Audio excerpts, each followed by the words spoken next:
The President.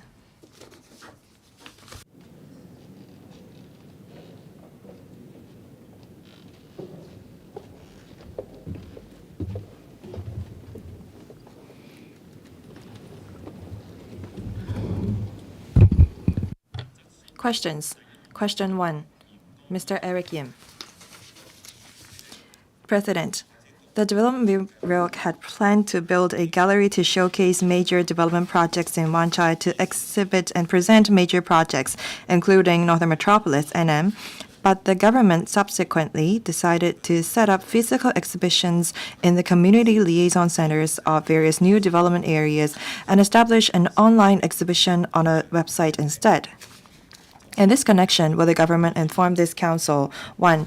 Given the view that the dispersed provision of exhibitions on NM causes a waste of resources and fails to achieve an economy of scale effect, hence the difficulty in soliciting business and attracting investment for NM, whether the government will consider concentrating the gallery sites in the Northern Metropolis region, if not, of the reasons for that. 2. Whether it will consider appropriately expanding the scale of Inno Hub and designating a dedicated zone to display the development blueprint of NM so as to reduce duplication of resource allocation and attract public attention in a more focused manner. And 3. Whether it will draw on the mainland's successful experiences in gallery planning, such as those of Pudong in Shanghai, Nansha in Guangzhou, and Qianhai in Shenzhen, to display the development outcomes of major projects visually and dynamically by integrating non-costly technologies such as AI-driven VR, holographic projection, 3D multimedia, and interactive stand table to create panoramic immersive experiences, thereby enhancing the effectiveness in soliciting business and attracting investment. Secretary for Development. President, the NM is a key engine for Hong Kong's future economic development. With the fundamental planning now in place and land supply progressively being made available, the development of the NM has entered a new stage. One of the major tasks is to facilitate enterprises to participate in construction and to promote industry anchoring. At the same time, it is essential to foster social consensus, enabling the public to better understand and support the development of the NM. Our reply to various parts of the questions raised by Mr. Eric Yim is as follows. 1 and 2. The establishment of exhibition galleries relating to the NM serves two major objectives. First, it aims to facilitate public understanding and support for the NM as Hong Kong's strategic growth area.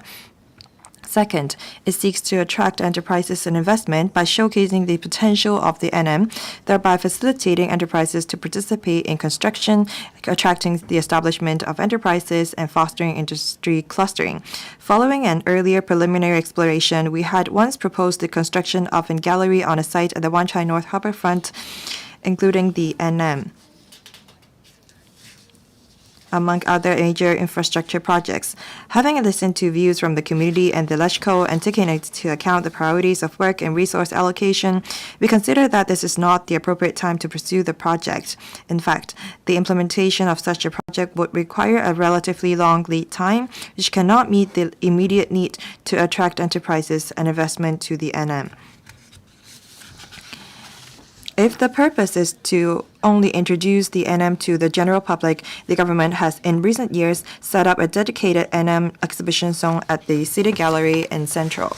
For the objectives of attracting enterprises and investment, our experience shows that the enterprises interested in exploring participation in the development of the NM often wish to gain close-up understanding of its latest progress and conduct on-site visits. At present, the government has established community liaison centers, CLCs, in several new development areas, NDAs, in the Northern Metropolis, including Kutong North, Fanlin North, Hong Shui Kiu, and the Loop. The CLCs for Fanlin North and the Loop, commissioned in 2023 and 2024, respectively, have incorporated exhibition facilities showcasing the planning and works of various NDAs and have become the first two district exhibition centers of the NM. The exhibition content of the Fanlin North CLC even covers the overall planning and development of the NM. Following this direction, the Hong Shui Kiu CLC, which is scheduled to have completed relocation and expansion around the first quarter of this year will also include exhibition facilities, introducing the Hongshui-kyu Hachun NDA, as well as the overall planning and development of the NM. Experience shows that these district exhibition centers can more effectively complement the on-site visits, showcasing the concrete development achievements of the respective areas to visitors, thereby better focusing on the current work of attracting enterprises and investment.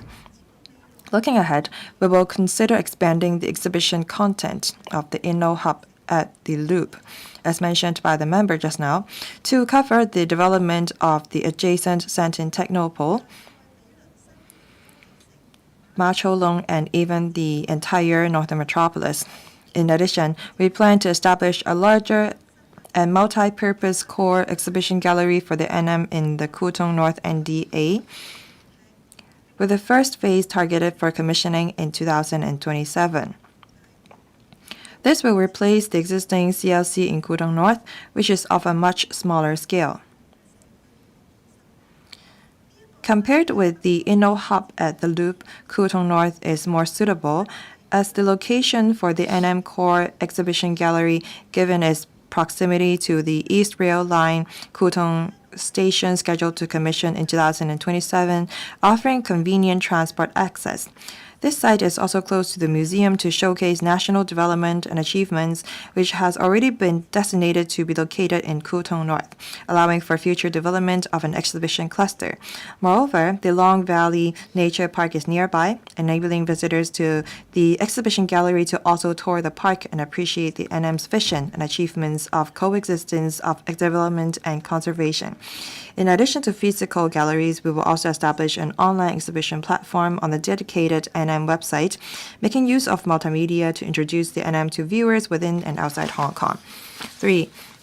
We agree that in order to attract visitors and enhance the effectiveness of attracting enterprises and investment, it is not only important to provide rich exhibition content, but also to place emphasis on curatorial approaches. In this regard, we will continue to draw reference from galleries in the mainland and other places, planning from the perspective of visitors and adopting multimedia and technology-based presentation methods. For example, the Fanling North CLC is equipped with holographic projection and three-dimensional models to present the overall picture of the NDA in a tangible manner. It also offers immersive experiences through image projection to create virtual reality, enabling visitors to experience a flyover of the Fanling North NDA. In addition, there are simulated driving games, allowing visitors to learn about and experience the development of the relevant NDA and the NM as a whole through diverse formats. The future core exhibition gallery of the NM in Kutong North under planning will adopt more innovative technologies to create a panoramic interactive platform.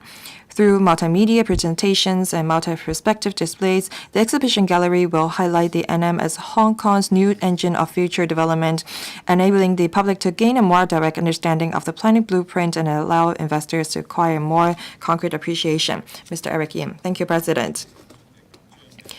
The government is having a tight budget. I wonder if the administration will adopt another approach, that is the BOT model, to invite commercial enterprises to invest in the hall, and after it's built, the management will be handed over to the administration, while other facilities will be run by the enterprise.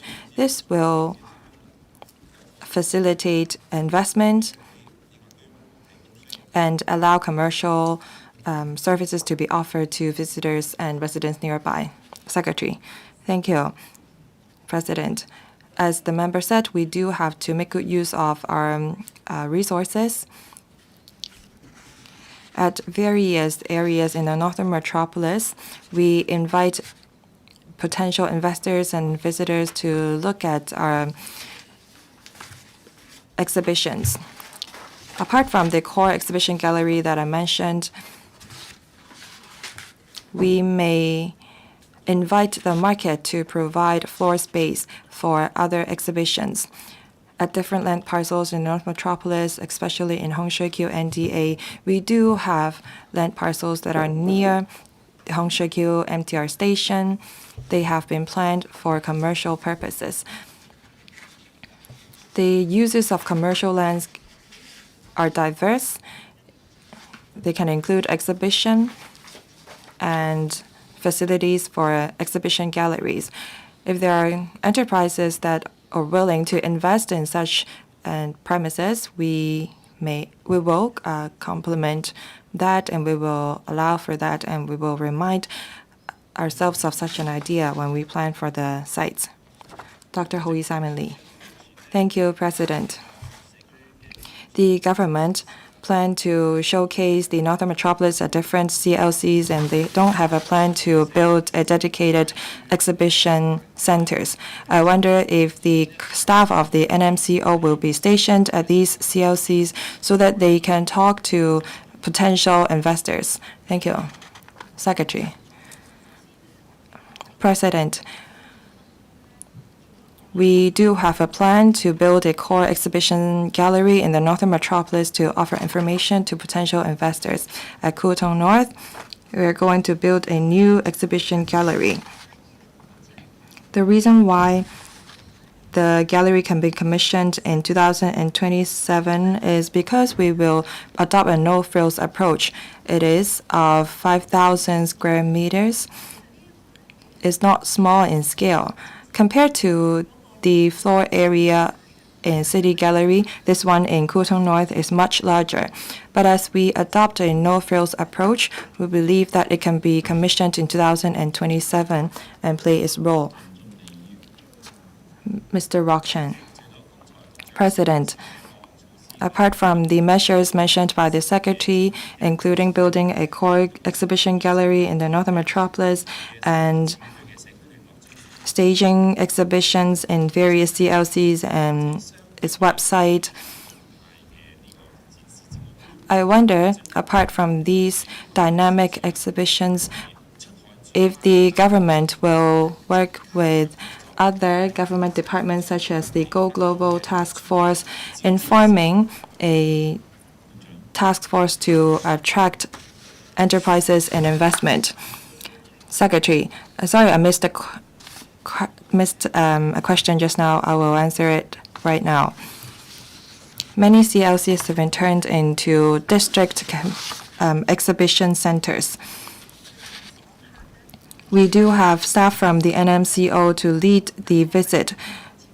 We never just leave the visitors there.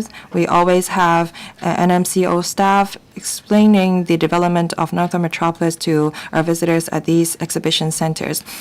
Mr. Chen asked if we will have Invest Hong Kong and Oasis and Go Global Task Force work with the NMCO. Well, the collaboration is actually underway. When the Go Global Task Force are in touch with the potential investors, they often explain to them our education, our system, so on and so forth. But when it comes to land, the Development Bureau often take part in the discussion. We often lead the visitors to the NM to conduct on-site visits. Thank you. Mr. Andrew Lam. Thank you, President. It is important for us to attract enterprises and investment to the Northern Metropolis. It's like selling properties. As a developer, we have already built premises, and we have also flats not put up for sale yet. When we buy properties, we don't just look at the surrounding environment, not just the price. We also need to know when the premises or flats will be made available. We do have many blueprints for our infrastructures, for our businesses. But I wonder if we have a timetable as to when the land will be able to be handed over to our investors. Secretary, thank you. We often publish figures on the area of land that has been farmed, that have been resumed and built on our website. We do also have a 5-year plan published. We also announce the area of land that we have available in 10 years' time. All these information and figures are available online. As the member mentioned, we have exhibition galleries in many different areas, and these figures and information are actually available also in these centers. We also try to explain to the public the figures and the plan via graphics. We also tell the public where the land will be made available in the Northern Metropolis. Mr. Lee Shankan. Thank you, President. In the last term of the LegCo, we talked about how we can turn the Northern Metropolis, which we often hear about, into something in that people talk about in their daily lives. And wonder if the Secretary will work with, say, Education Bureau or ITIB in making use of our current IP such as Labubu and Naja and turn them into animation or cartoons. Maybe we can make YouTube videos, publish videos on Weibo and Xiaohongshu so that people know more about the roadmap of the Northern Metropolis Development. Secretary. Thank you. The members suggest that we use some cuter ways to promote the Northern Metropolis. We will look into his idea. We will see if we can execute it. Let me take this opportunity to share with you this. We adopt multi and different approaches in promoting the metropolis. Apart from exhibition galleries, we also go into the community. We go out of Hong Kong to promote it. Every year, our colleagues of NMCO actually select some schools to explain to the students there the Northern Metropolis. We have also organized many different competitions. We have a naming competition for public rental housing in the Northern Metropolis. We also work with different professional bodies. We invite schools to assign homeworks to their students on Northern Metropolis. We stage exhibitions not only in Hong Kong but also in other cities in the Greater Bay Area. Whenever we have international summits in Hong Kong, say for example the finance, the AFF that we organized recently, we often promote the Northern Metropolis to international visitors and participants of these summits. We will try to be more creative in this regard. Mr. Jonathan Lamport. Thank you, President. Other than the Northern Metropolis, there are other major infrastructure projects in Hong Kong, say, for example, the Kai Tak Stadium, the Central Kowloon Bypass. When we attract enterprises, or as we meet with potential investors, we often bring them to landmarks in Hong Kong. I think that we should build an exhibition gallery on major infrastructure projects in Hong Kong. When we have clients come to Hong Kong, sometimes they don't have time to go around Hong Kong. If we can have an infrastructure exhibition gallery, it's easier for us to attract investment. Thank you. Secretary. We did propose to construct an exhibition gallery at the Wan Chai North Harbor Front. At that time, we planned to showcase not just the Northern Metropolis, but also other major infrastructure projects there. At that time, a LegCo member suggested staging a relevant exhibition in the City Gallery. This is how we can better use land resources and achieve a cluster effect. When we plan for the exhibition gallery on major infrastructure projects. We will look into whether we can stage an exhibition in the city gallery or select a better location. But there is such an urgency for us to have a gallery on the Northern Metropolis to showcase the plan to the visitors. Next, Mr. Nick Chan. Thank you, President. I visited a gallery in the Northern Metropolis. I saw many videos on the design of future buildings in the Northern Metropolis. I found it very interesting. The video talks about the area where Hong Kong and Shenzhen would collaborate. I have a question on this. I wonder if we can have an exhibition gallery in Futian so that the mainland residents know more about our plan. And I wonder if we can stage a roving exhibition. You're only allowed to put one question. Secretary, please pick one to answer. President, if we're talking about the loop on the Hong Kong side, we already have an Inno hub that talks about the Northern Metropolis. The member asked if we can build a gallery on the mainland side. Well, we don't rule out that possibility, but we have to make sure that it's cost effective.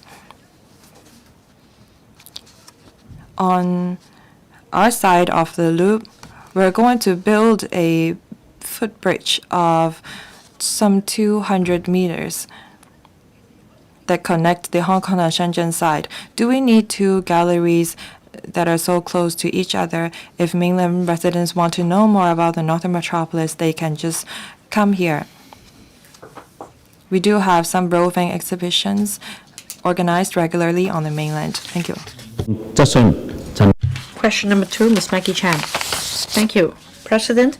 It has been reported that the Housing Department and the Social Welfare Department launched a pilot scheme in Kwun Tong and Sha Tin in July last year to assist district services and community care teams or care teams in identifying and supporting singleton or doubleton elderly households more accurately by consolidating data from both departments. In this connection, will the government inform this council, 1, of the progress of the care team's work of supporting elderly people in these 2 pilot districts since the commencement of the pilot scheme, including the number of indoor or wearable emergency alarm systems, or commonly known as EAS, that have been provided with their assistance so far, and whether it has plans to introduce other German technology products for use by elderly people and extend the pilot scheme to the 18 districts across the territory. 2, whether the data consolidated under the pilot scheme include information such as family members of elderly, health conditions of the elderly, their demand for community support, and their situation of receiving government assistance of the government departments currently responsible for data analysis and coordination.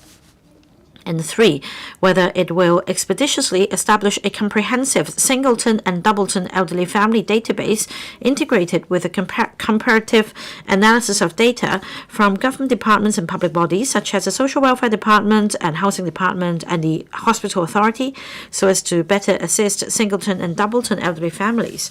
If so, of the timetable. If not, the reasons for that. Secretary for Labor and Welfare. President, the government implements a variety of measures to provide subsidized community care and support services for elderly persons in need, including daycare services for the elderly, home care and support services, the community care service voucher scheme for the elderly, and so on. At the same time, as carers play an important role in supporting elderly persons and persons with disability living in the community, the government has spared no effort in strengthening support for carers of elderly persons and carers of persons with disabilities so as to alleviate their physical and mental stress and enable care recipients to be looked after in a more comprehensive manner. I will now elaborate on the relevant measures and provide a consolidated response to the parts of questions raised by Ms. Maggie Chan. to identify households of singleton and doubleton elderly persons, carers of elderly persons, and carers of the disabled in need. The government launched the District Services and Community Care Teams scheme on supporting elderly carers in March 2024 on a pilot basis in Tsuen Wan and Southern District, and extended the scheme to all 18 districts of Hong Kong in April. As at the end of December 2025, more than 450 care teams across the territory had visited or contacted under the scheme over 79,000 households of singleton or doubleton elderly persons, carers of elderly and carers of the disabled in need, provided them with care and support and made service referrals. Among these households, more than 2,700 of them successfully received subsidies for installing the EAS. Meanwhile, the government has been promoting wider application of germ technology and rehabilitation care technology in society. The government allocated $1 billion in 2018 for setting up the Innovation and Technology Fund for Application in Elderly and Rehabilitation Care, or INT Fund, to subsidize eligible elderly and rehab service units to procure, rent, or trial use tech products with a view to improving the quality of life of service users and reducing the stress on care staff and carers. As I mentioned in my written reply 2 weeks ago, the government injected an additional $1 billion into the INT fund last year, enabling eligible community elderly and rehab service units to apply for the procurement of suitable tech products so that elderly and the carers can borrow these products and use them at home, thereby extending the application of tech products for use at home. As announced in the Chief Executive 2025 policy address, the Labour and Welfare Bureau will install on a pilot basis intelligent accident detection systems for 300 high-risk care households, including households with elderly or the disabled this year, to strengthen support to carers so as to achieve real-time detection, early intervention, and prompt assistance. We expect to announce the detailed arrangements in the first quarter of this year, the earliest, and will strive to complete installation in or before the third quarter. Households participating in the pilot project will be exempted from all fees. We will commission the university to evaluate the effectiveness of the project, which will serve as a reference for implementation of and adjustments or improvements to the measure in future. Regarding the Carer Support Data Platform, our Bureau and the Social Welfare Department launched 2 pilot schemes in July last year. The first one, as mentioned in part 1 of the question, involves collaboration with the Housing Department. The scheme aims to establish a community support network for high-risk groups which have yet to receive social welfare service support. By consolidating data from both departments, we have identified high-risk households comprising singleton, doubleton elderly that are relatively older and lack community support, as well as high-risk households of carers of elderly and carers of the disabled. We have then deployed care teams to contact and visit these households and provide them with care and suitable support. In September 2025, we extended this pilot scheme from Kwun Tong and Sha Tin to 18 districts in Hong Kong. As at the end of December 2025, care teams had contacted or visited over 27,000 high-risk households, made over 1,800 welfare service referrals, and assisted them in applying for EAS as needed under the scheme. Some of these applications were counted in the aforementioned 2,700 households, which successfully received subsidies for installation and service of EAS. Now, the other pilot scheme is relevant to the database mentioned in part 3 of the question. We established the first phase of the Carer Support Data Platform in July last year with the objective of providing emergency support to hospitalized carers and assist them in looking after their care recipient at home. We have initially connected data from the Social Welfare Department, Hospital Authority, and Housing Department. When the Social Welfare Department learns from the Hospital Authority's notification mechanism that a carer is hospitalized and the household may be at care risk, the department will arrange staff to contact the care recipient and provide emergency support based on the needs, such as respite services and meal delivery, to achieve early intervention. As at the end of December, the Social Welfare Department had contacted over 3,100 carer cases, with 3 cases identified as those requiring immediate emergency support. For the remaining cases, the department provided them with contact details of social welfare units so that support for care recipients could be provided when needed. In future, the government will systematize the relevant database and progressively expand its coverage. The next target is to include high-risk households living in Hong Kong Housing Society public rental units and 3 new buildings. Thank you, President. Ms. Maggie Chan. Thank you, President. Now, the Secretary's reply refers to systemizing the relevant database and progressively expanding the coverage. Now, I acknowledge the efforts because at the moment, government databases are fragmented. There are different databases for the housing department and the district care teams. There is a database to support the scheme on supporting elderly and carers. There is another database to support the carer support data platform, not to mention the individual data banks kept by the NGOs in the community. Now, the Secretary has not illustrated in his reply whether the government will also collect data from these different data sources and consolidate them, and which department will be responsible for data analysis. I'd like the Secretary to give me a further response or perhaps give a thought to this suggestion. Thank you. President, Ms. Maggie Chen asked a very good question. Let me briefly explain how databases are handled.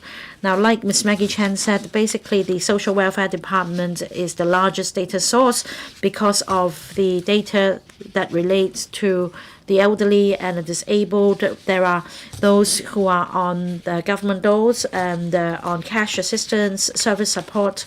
As for other groups of recipients, data are kept by different government departments as well as NGOs.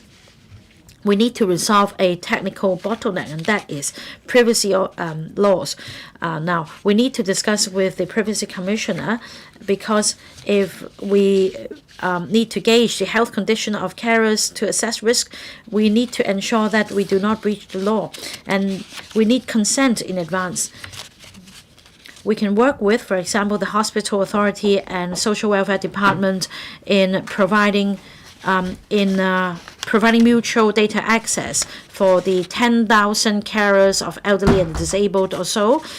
And we need to find a proper avenue as far as the law is concerned so that we meet the privacy requirements and that can help us connect data. When the technology is mature, there will be other measures available. For example, for those low-income earners, if they are hospitalized, the hospital authority will issue a notice right away, and that will be informed, and then the Tonghua Group of hospitals runs a hotline 182183. It runs 24 hours. For those in need, we will take their calls, and then social workers will come in. Ms. Grace Chan, in relation to the pilot scheme and the use of data, will the government consider allowing social welfare service units in the community to have access to the database as well? If so, can you tell us the implementation details, if not the reasons? Now, this is only the first step as far as a pilot scheme is concerned. Take the housing department as an example. We gauge the high-risk households, and then we invite care teams to visit them. If need be, there will be service referrals. Now, the care teams will make the first step, but the care team members do not have experience in social welfare. They are not professionally trained. So they can refer these cases to the welfare units. And we can also engage the service units to help directly. We don't rule this out. We want to keep things flexible. We just want to make sure that we are able to identify the high-risk households and provide suitable support in a timely manner. Mr. Chan Pui-Lang, according to the Secretary's reply, as at the end of December 2025, over 79,000 households with potential needs were visited, and then 2,700 households received assistance in terms of installing the EAS. That's roughly 3 to 4%. I just want to know the reasons why the majority of households do not get the support.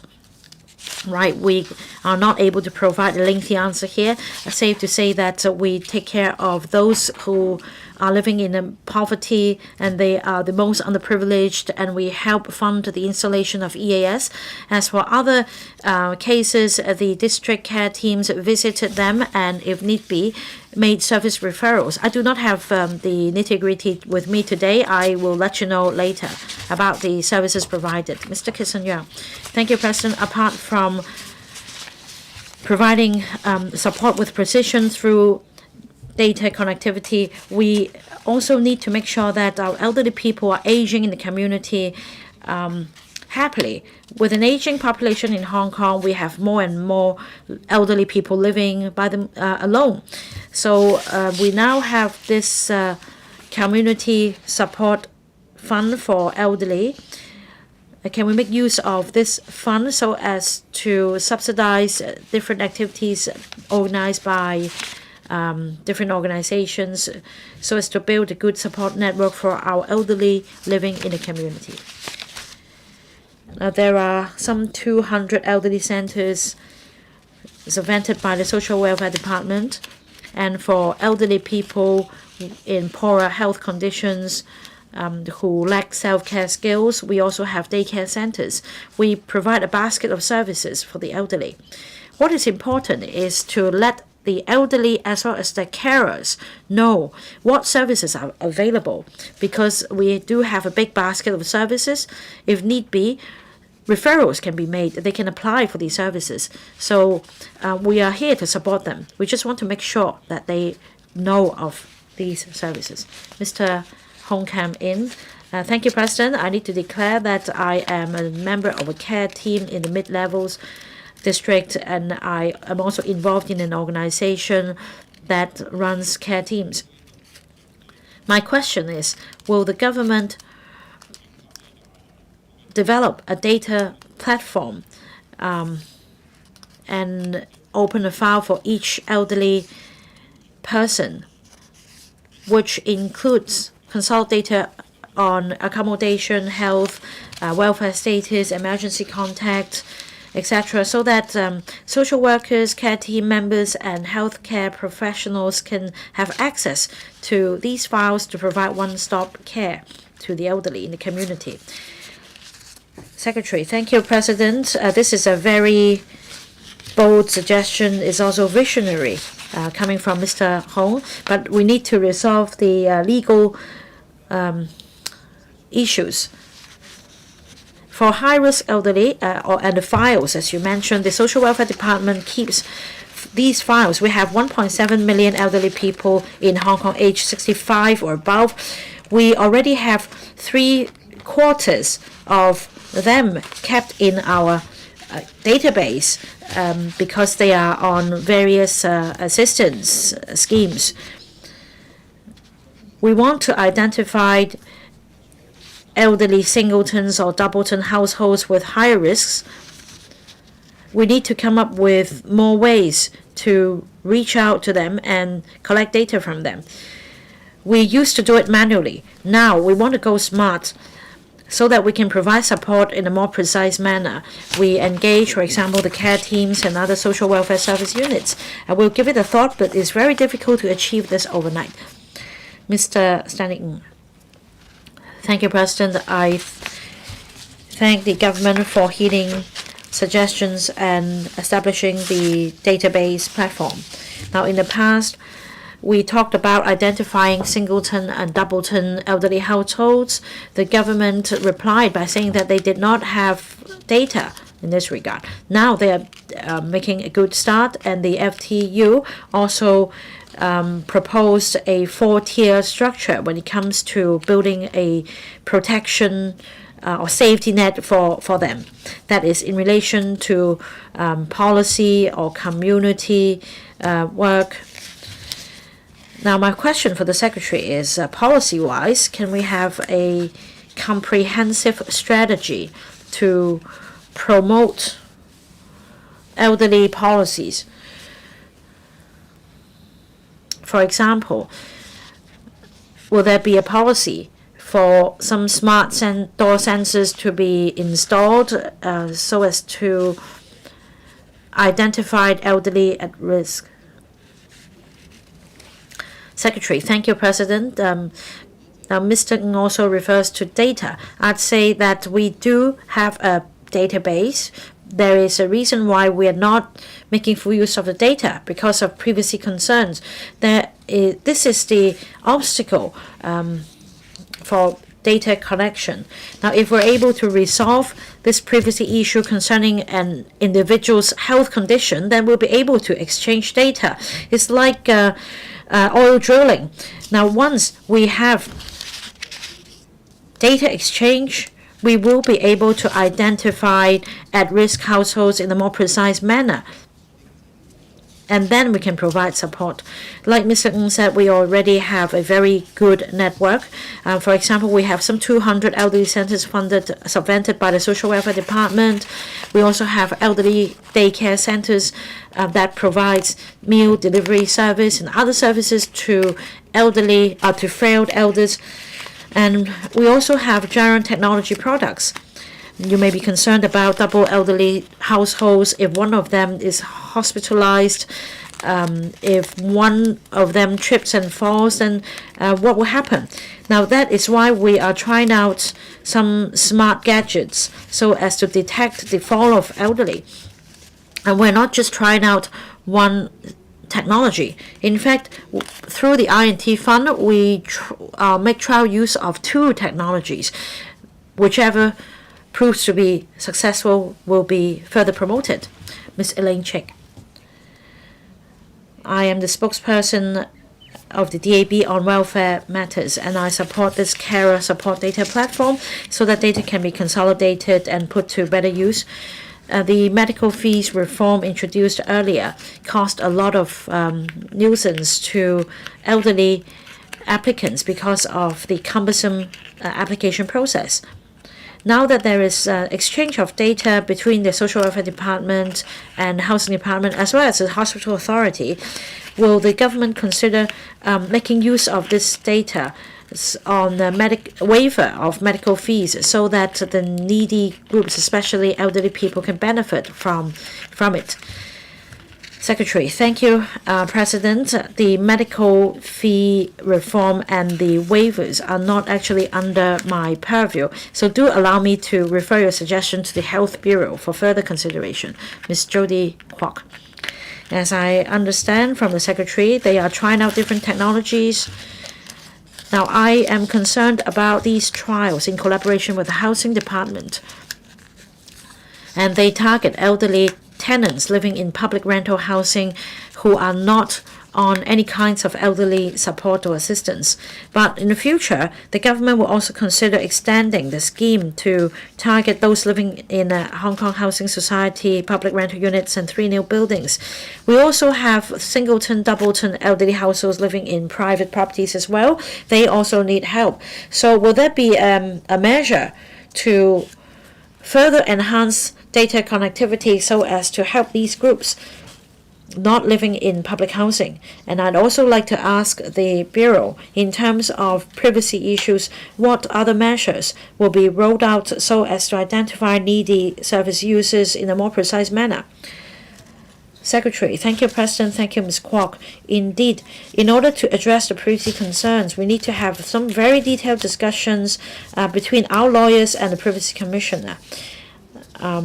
We are empowered under the law, and I'd say that this question has been addressed. Like I said, it's like oil drilling. It's very easy to start with tenants living in public rental housing. The next step is to target those living in 3 new buildings.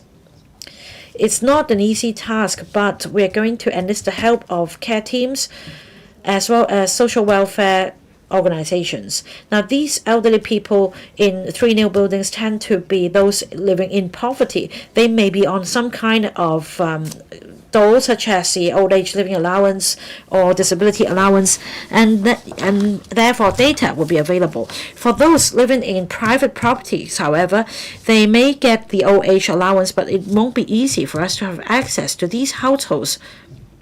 So the next step, after addressing those living in 3 new buildings, we will have to discuss with the property management companies to come up with ways for us to access the elderly households in private properties. Well, for these singleton, doubleton elderly households, they may still have welfare needs. Question 3, Reverend Peter Kuhn. Thank you, President. It is learned that the number of foster families has continued to decrease in recent years, making it difficult to find matches for children in need. In this connection, will the government inform this Council, 1, whether it will consider reviewing the substitute mechanism for foster families, including not deducting allowances during reasonable substitute periods and establishing district-based substitute support networks, such as setting up a partner family mechanism to enable foster families to assist each other in providing short-term care for foster children when necessary. If so, of the details. If not, the reasons for that. 2.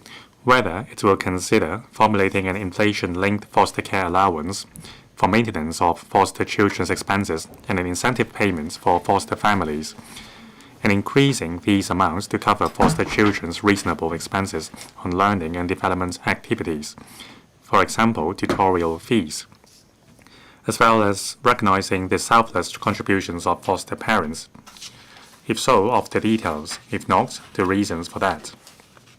And 3. As there are views that community recognition for foster families is insufficient, whether in order to commend the contributions of foster families and promote the building of a foster family-friendly society, the government will encourage the business sector to launch a foster-friendly card to provide foster parents with concessions on transport, shopping, and arts, cultural, leisure, and recreational services, etc. If so, of the details. If not, the reasons for that. Thank you. Secretary for Labour and Welfare. President, residential child care services subsidized by the Social Welfare Department can be categorized into institutional and non-institutional services, which provide 24-hour free-of-charge transitional residential care and protection for children and young persons who temporarily cannot be adequately cared for by the families due to various reasons. Foster care is a type of non-institutional service for children under 18 who cannot be adequately cared for by their families due to various family issues or emergencies, so that they can continue to enjoy family life until they can reunite with their families or a long-term alternative welfare arrangement is reached. The consolidated reply to the 3 parts of the question raised by Reverend Peter Kuhn is as follows. To ensure children in need receive appropriate care and to encourage suitable families to join foster care service, the SWD regularly disburses allowances and incentive payments to foster parents, including maintenance grants for foster children and incentive payments for foster parents. At the same time, an additional incentive payment is also provided to foster families taking care of children with special needs or children under 6. Furthermore, when a child is placed in a foster family, the foster parents will receive a one-off setting up grant. These allowances and payments are adjusted annually according to the Composite Consumer Price Index. Maintenance grants for foster children is provided for foster parents to cover the foster children's monthly living expenses, including food and daily necessities. According to the existing mechanism, if a foster child is arranged by the caseworker to temporarily leave the foster home for home leave, the incentive payments for foster parents and the additional incentive payments will continue to be disbursed to the foster parents without deduction, while the maintenance grants for foster children will be deducted according to the number of days the child is away from the foster home. If foster parents need to take leave for various reasons and cannot take care of the child, the foster child will be arranged to receive care service at another foster home. During the relief care arrangement period, foster care allowance will be disbursed to the foster family, providing relief care to the foster child concerned until the foster child returns to the original foster family. To improve the arrangements of relief care, the SWD launched a 1+1 recruitment scheme in January 2024 to encourage members of the public who are interested in providing foster care services to submit applications together with their relatives and friends for taking care of the same foster child, so that they can swiftly stand in for one another when one party is temporarily unavailable. The 1+1 scheme facilitates mutual support between the shared households and also saves the need for a foster child to stay in an unfamiliar environment. To further strengthen support for foster care services, the government has implemented a series of enhancement measures in recent years, including substantially increasing the incentive payments starting from April 2024 to encourage dedicated individuals to become foster parents. The monthly incentive payments of ordinary foster care service has been increased more than double, from around $5,000 to about $11,000. And that for emergency foster care service has been doubled from around $6,600 to about $13,000. In the past 3 years, the number of registered foster families increased from 978 in 2023 to 1,112 as at the end of 2025, representing an increase of about 14%.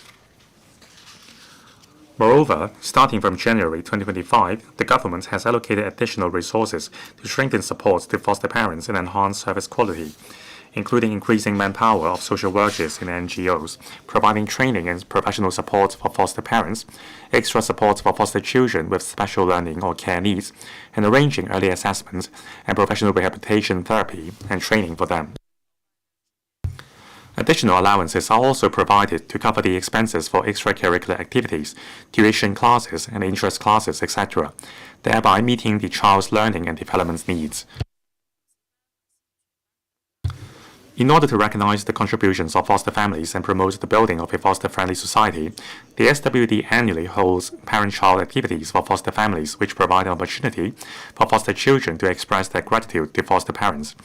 Besides, the SWD regularly holds the Foster Families Service Award presentation ceremony to present awards to foster families to give recognition to their care and outstanding contributions to foster children, and also call on more people to join the service with a view to bringing love and care for more children in need.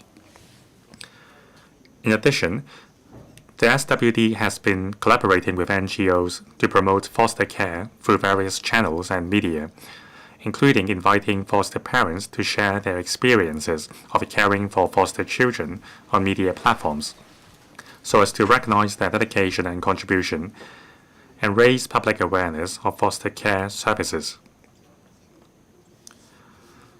The SWD will continue to review the utilization of foster care services and will maintain communication with NGOs providing foster care services to ensure that foster care services can meet the needs of foster children and safeguard their well-being. Thank you, President. Reverend Peter Kuhn. Thank you, President. In recent years, our population has been aging, coupled with a declining birth rate.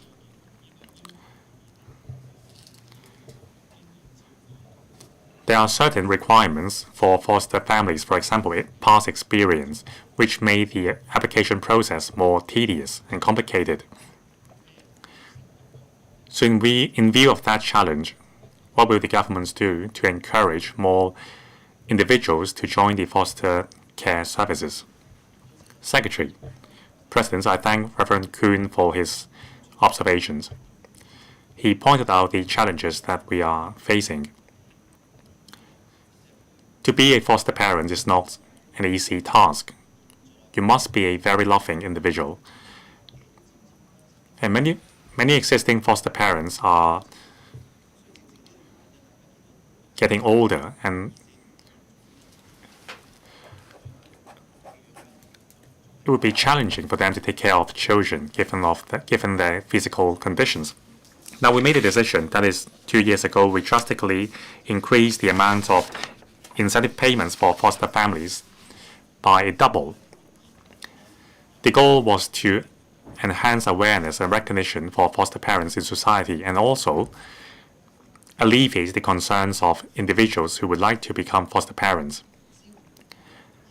There is a larger amount of incentive payments and there will be more support for foster parents. We want to maintain the number of foster families available.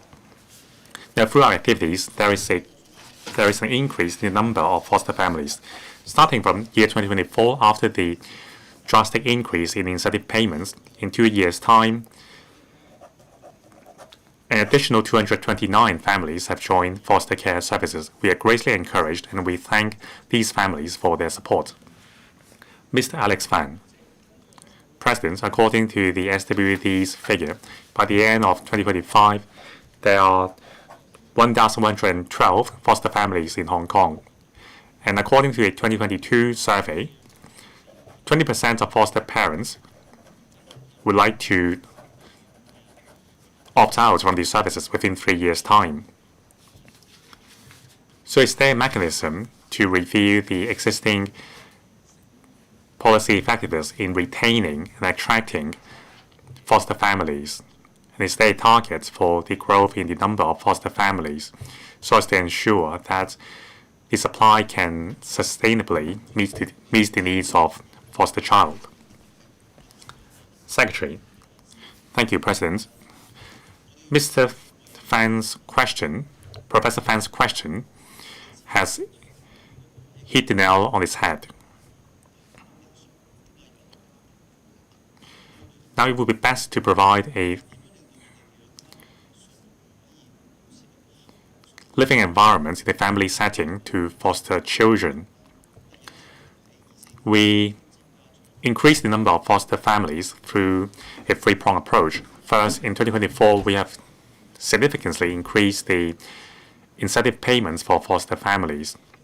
Second, more support for foster families. Now, according to the figures, every 1 in 2 children requiring foster care has special needs. It requires a tremendous amount of love and care.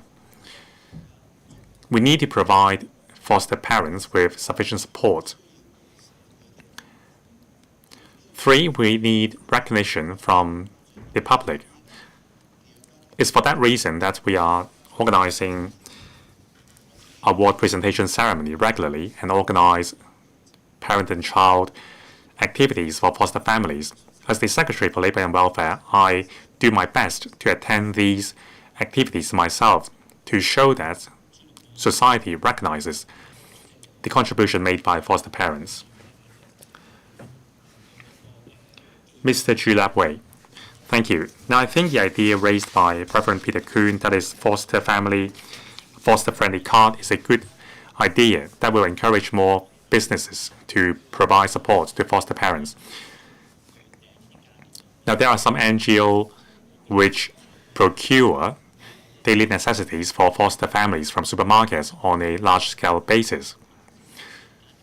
So will this arrangement be extended to foster families? Will the governments take the lead to encourage more businesses to help foster families? Secretary.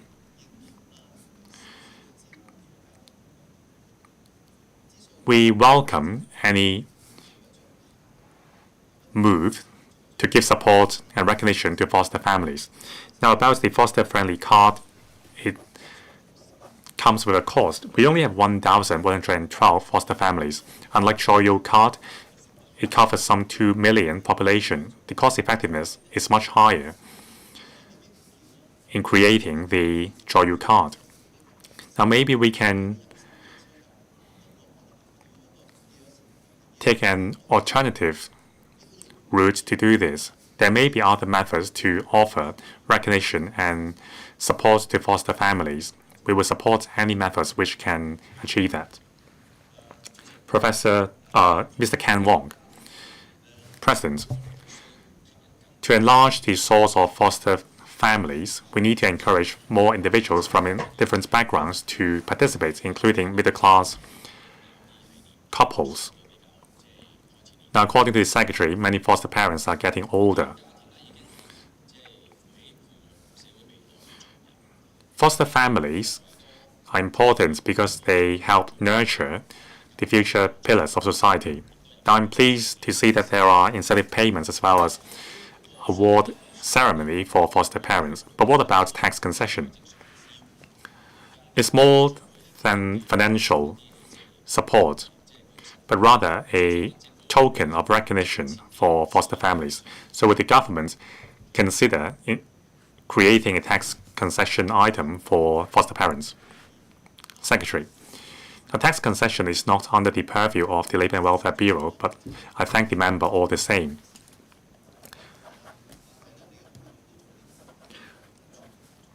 Now, we are collaborating with the Housing Authority. On the other hand, foster families come from a wide range of backgrounds. Some of them are very well off. Some of them are living in public housing estates. Now, when we increase the amount of incentive payments for foster parents, some families were concerned that the increased amount would render them ineligible for public housing. So we alleviated the concern of these foster families living in public housing that the increased incentive payments would not cause them any trouble. So in relation to foster parents from different family backgrounds, be they from the middle class or from a grassroots families, we have measures to help them.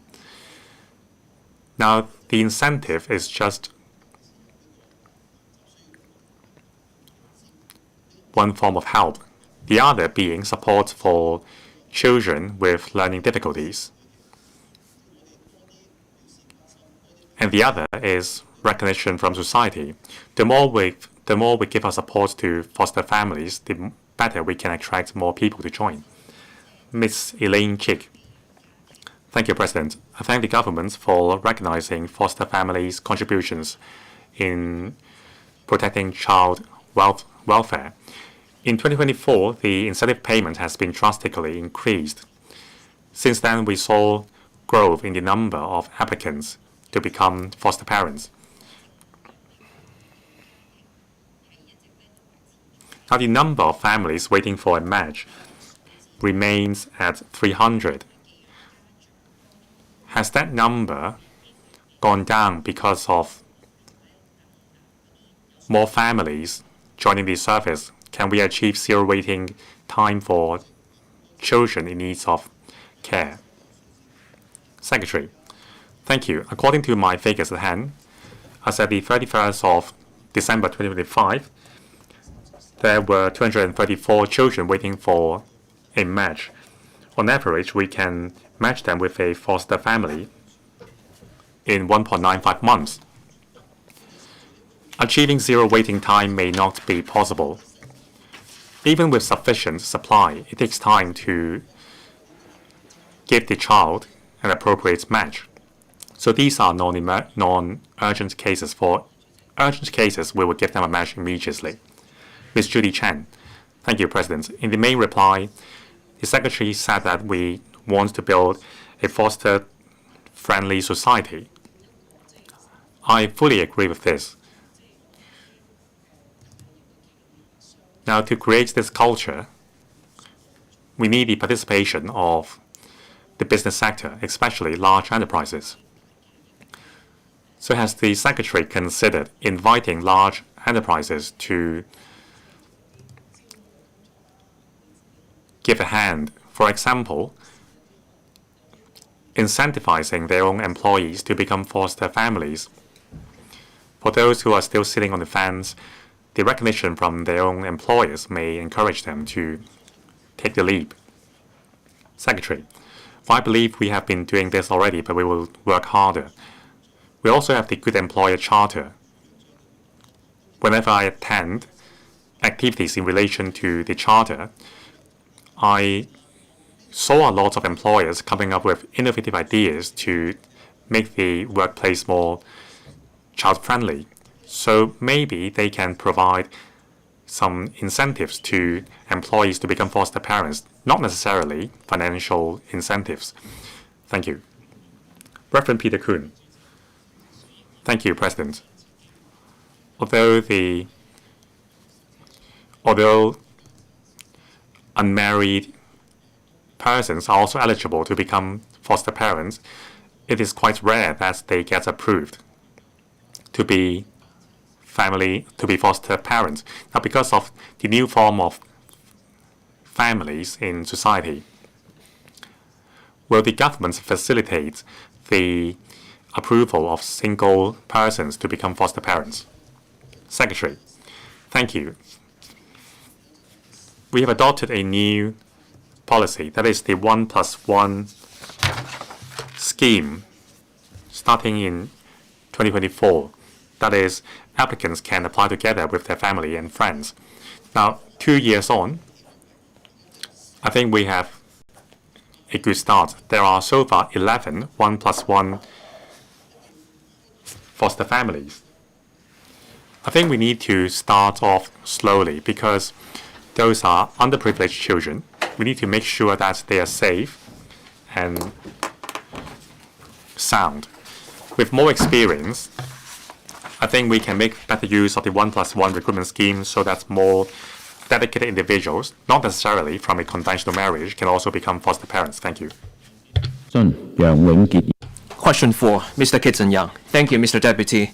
It has been reported that the Standard Chartered Hong Kong Marathon 2026 received over 120,000 applications, with oversubscription reaching a record high. There are views that the authorities should optimize the marathon to accommodate more runners and strengthen its economic impact as a mega event. In this connection, will the government inform this council, first, whether it will discuss with the Hong Kong China Association of Athletics affiliates to arrange more race days and categories of the marathon so as to expand its scale? If so, are the details, if not, the reasons for that? Second, whether it will discuss with the HKAAA the incorporation of various harbourfront venues into the marathon's race route to create a harbourfront marathon. If so, are the details, if not, the reasons for that? And third, whether it will work with the HKAAA to jointly strive for the marathon to be recognized as one of the world marathon majors so as to attract more overseas runners to take part in the race in Hong Kong. Secretary for Culture, Sport and Tourism. Thank you, Mr. Deputy. The Standard Chartered Hong Kong Marathon is organized by the Hong Kong China Association of Athletics affiliates. Since 2005, it has been awarded the M-Mark status with funding support, and it has developed into the most sizable and representative long-distance running event in Hong Kong, widely welcomed by local and international running enthusiasts. The government welcomes the continuous efforts of the HKAAA, which has the support and active cooperation from sponsors, various government departments and stakeholders to enhance the scale, level and international appeal of the event. The number of runners in the marathon has grown from about 1,000 in the inaugural 1997 event to about 74,000 in 2026.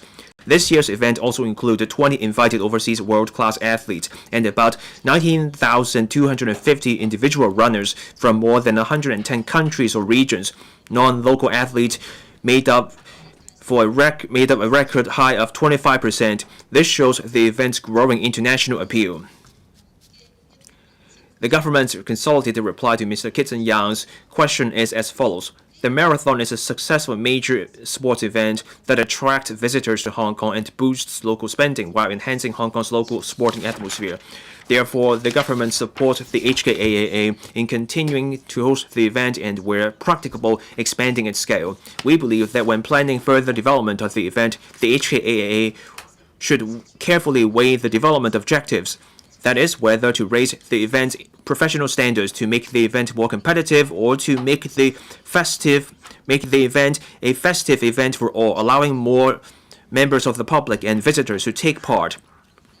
These two directions are not mutually exclusive. Still, clear goals and directions are crucial for the long-term success of the marathon. The Culture, Sport and Tourism Bureau has requested the HKAAA to actively study the development of the marathon, including the two objectives I've mentioned, and make recommendations on this matter. We know that the HKAAA has formed a working group to carry out the work. We hope that the HKAAA will submit concrete proposals within a few months. The CSTB and the relevant departments will also provide feedback and assistance. We believe that clear development recommendations from the HKAAA will also help sponsors and stakeholders explore ways to collaborate with each other and support the event. The government agrees that the HKAAA should study the way forward of the marathon, and when doing so, it should consider various options, including the race route, time of hosting the event, and number of runners. On the race route, with the gradual completion of more harbourfront enhancement projects such as the East Coast Park Precinct, the government welcomes the use of landmark harbourfront locations for different running competitions and events to enhance runners' experience and showcase Hong Kong's unique urban landscape. The CSTB has asked the HKAAA to review different options through the working group and conduct an overall assessment of factors such as race route conditions, climate conditions, runners' experience, safety, emergency response mechanisms, and impact on people's daily lives. Currently, the marathon has been recognized by the World Athletics as a gold label road race that attracts a large number of local and overseas runners and has already become a well-known international marathon event. Both the platinum label road races and the World Marathon Majors represent the highest level of global marathon events, featuring a substantial presence of world-class marathon elites. If Hong Kong hosts such events, it will have a highly positive impact on Hong Kong's international image and sports tourism development. As I have said, the HKAAA needs to carefully study the way forward of the marathon.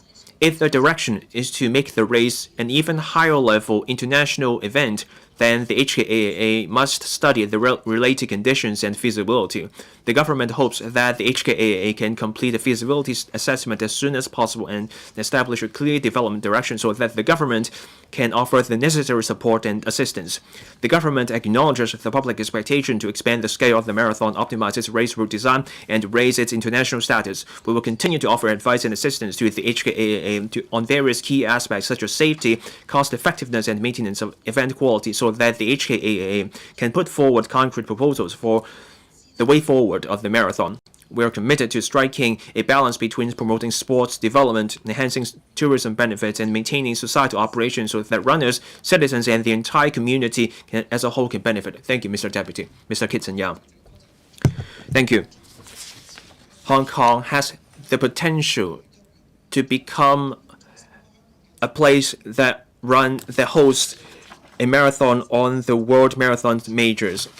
Look at our hotels, our safe city, and our other conditions. We have what it takes. Still, concerted effort is needed to go from a gold label race event to a platinum level and a world major marathon. But our race route is holding us back because our runners cannot run as fast as they can given the current conditions. By 2028, we will have a 38-kilometer race route along the harbor front. We still have 12 kilometers of the harbor front to go. Will the Secretary work with other directors to ensure enough space along the harbor front so that we can host future marathon events and upgrade this event in the future? Secretary, I thank Mr. Yang for his follow-up questions. We have seen solid development along our harbor front. On the island side, we have linked up different parts of the harbor front. We have a boardwalk. As I said in my main reply, as more harbor front enhancement projects are completed, we welcome the use of these landmark harbor front locations for running events. For a marathon, on the other hand, we need to consider many factors holistically. We have to consider the road, the traffic, safety of runners, and feasibility, as well as the impact on people. For the boardwalks and roads along the harbor front, those roads and paths are flat. You get few traffic lights or junctions interrupting the path. But those roads and paths are also narrow. Mr. Kitson Yang mentioned speed. I believe he was referring to top-notch runners. The narrow space places a limit on the speed and the number of runners we can accommodate. If we seal off the bridges and highways, then you will get wider roads so that we can accommodate runners and there will be supplies spots. If we go for the boardwalks, then we will only be able to allow fewer runners. So we have to consider supplies and the impact on people. And when it comes to arranging more race events, we have to consider the windows of availability.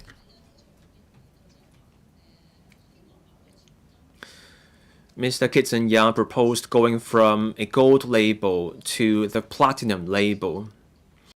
The requirements and standards will also go up.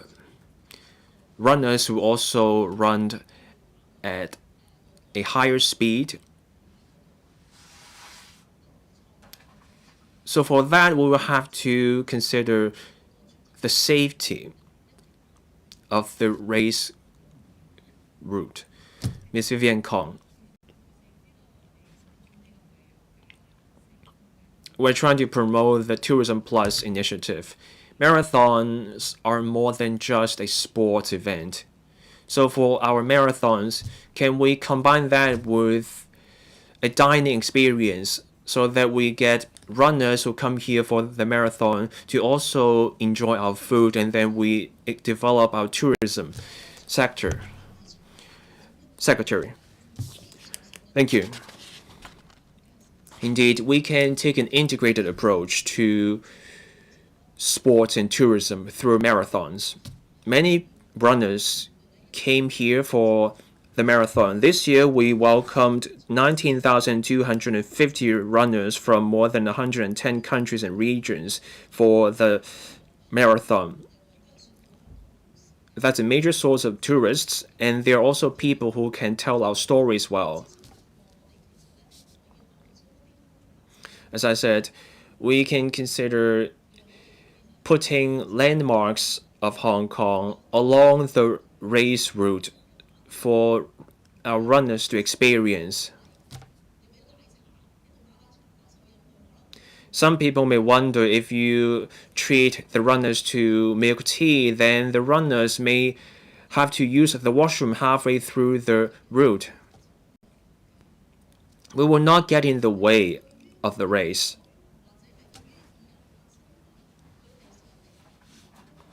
For tourists looking to experience Hong Kong, especially the charm of Hong Kong, the marathon, we can consider showing these visitors our special delight. Ms. Kong is from the tourism sector. She proposed combining tourism and sports. Indeed, for ordinary runners, we can incorporate features of Hong Kong. In France, in Bordeaux, they offer red wine for their marathon. Of course, for our top-notch runners, we cannot give a glass of red wine to the top-notch runners trying to finish as fast as they can. But for other ordinary runners, they may enjoy a delight. For running along the waterfront, I'm not sure if the harborfront route works for the full marathon, so that will be for the HKAAA to study. But a nighttime run may be a way for runners to experience the nighttime scene of Hong Kong. That's something we can explore. For the standard charge-out marathon, we can consider incorporating elements that can enhance a sense of participation and showcase the unique features of our city and the charm of our urban landscape. Mr. Perry, you. I agree with the Secretary on the idea of enhancing the professionalism of the event, or we can get more people to take part in the marathon. These two goals are not mutually exclusive. It's just up to the HKAAA to run the event so that we can achieve both goals. I want to bring out the M-Mark status. The marathon is a success story of the M-Mark system.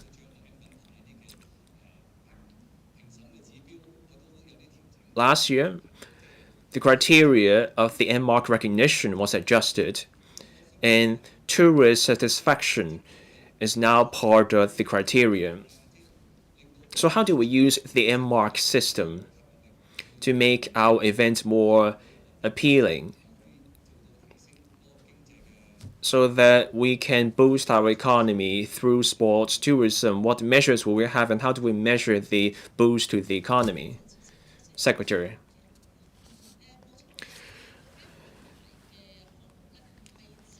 Indeed, the NMARC system funds large-scale sports events in Hong Kong. We want not just the sports events, but also we want to see an economic boost. Last August, we announced the latest round of enhancements to the NMARC system. We require the applicant to survey the participants, including the tourists of an event.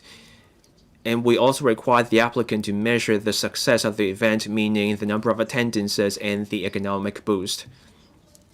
When we vet the applications for funding, we focus on high-profile events of international appeal. That's because we want to make sure the events are attractive. For competitive events where scores are involved, more top-notch athletes will be more likely to take part, and that will make the events more attractive. On the scoring system, we're also taking into account the impact on tourism and the economic boost.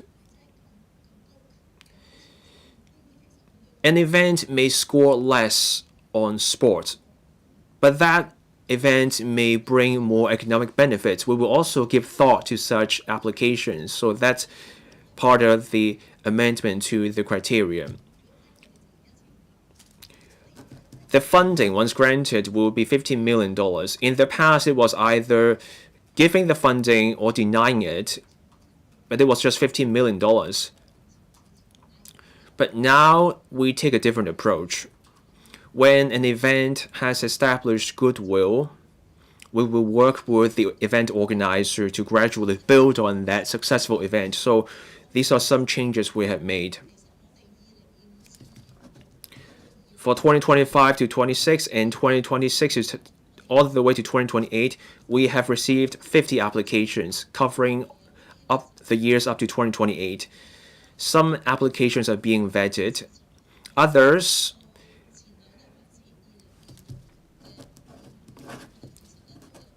we have decided not to grant funding for the time being, and as at the 2nd of this month, we have reached an interim conclusion on some events, and we believe these events will offer an economic boost to Hong Kong. Dr. Alvin Lee. We had cases of runners feeling sick or losing their lives during the marathon. So what do we do about the healthcare support? Will we consider a restriction on the places so that we can manage the risks and keeping the event as an attractive event? Secretary. I thank Dr. Lee for his question because this is an opportunity for me to make a point. We welcome participation in the marathon, but taking part in the marathon requires training. And also we need people who are in good form. This is true for the full marathon. It's not a good idea for an inexperienced runner to take part in the full marathon. There are other sports events throughout the year, but this problem is particularly obvious in the Standard Chartered Marathon. We pay attention to injuries and deaths during the injury, and we require the HKAAA to monitor the situation. We have an established mechanism for the HKAAA to take safety precautions and adopt risk monitoring. The HKAAA has to put runners into different groups based on their age and their ability. So that means the elite runners will not be in the same group as ordinary amateur runners. The time allowed for each event will also be reviewed. There are also reminders before the event. Improvement has been made to the health medical support along the route. After each event, we review the event and take follow-up actions.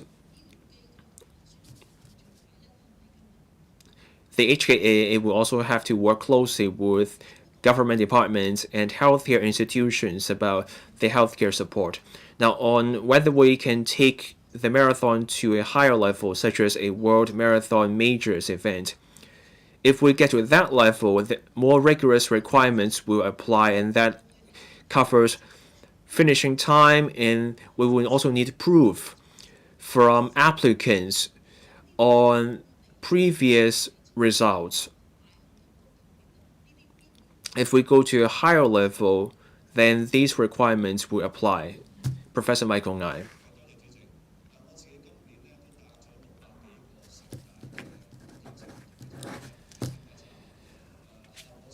I took more than 600 faculty members and students from the CityU to take part in the marathon. And other students also served as volunteers. We also trained students with physical disabilities to take part in the event.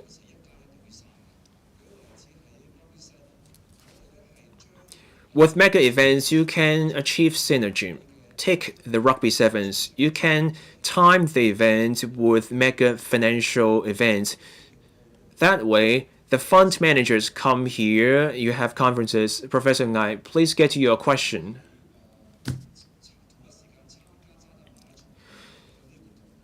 So you can synergize the marathon with other events. So can the CST be considered working with businesses and social welfare organizations so that we incorporate more features into the event? That will help us get more people to take part in the whole process. Secretary. I thank Professor Ngai and the City University for their support for the marathon.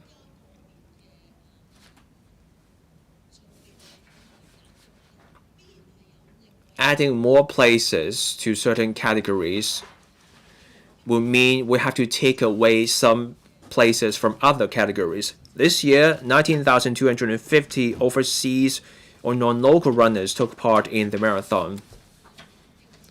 Local runners complained that they did not get to take part. Without any major changes to the race route, and we keep the number of race dates, I doubt we can increase the number of places. After all, we only have 74,000 places. On lengthening the time for the event, or more race days, or major changes to the race route, if we can do that, then we can consider Professor Ngai's suggestion. Question 5, Mr. Tam Chung Kwok. Thank you, Deputy President. Some members of the public have relayed that electric mobility devices, or EMDs, are widely used in Hong Kong, particularly by residents in the new territories, who often use them for short-distance commuting. However, some users operate such devices recklessly on roads, and incidents of battery short-circuit explosions during charging occur from time to time, rendering such devices a potential safety hazard in the community.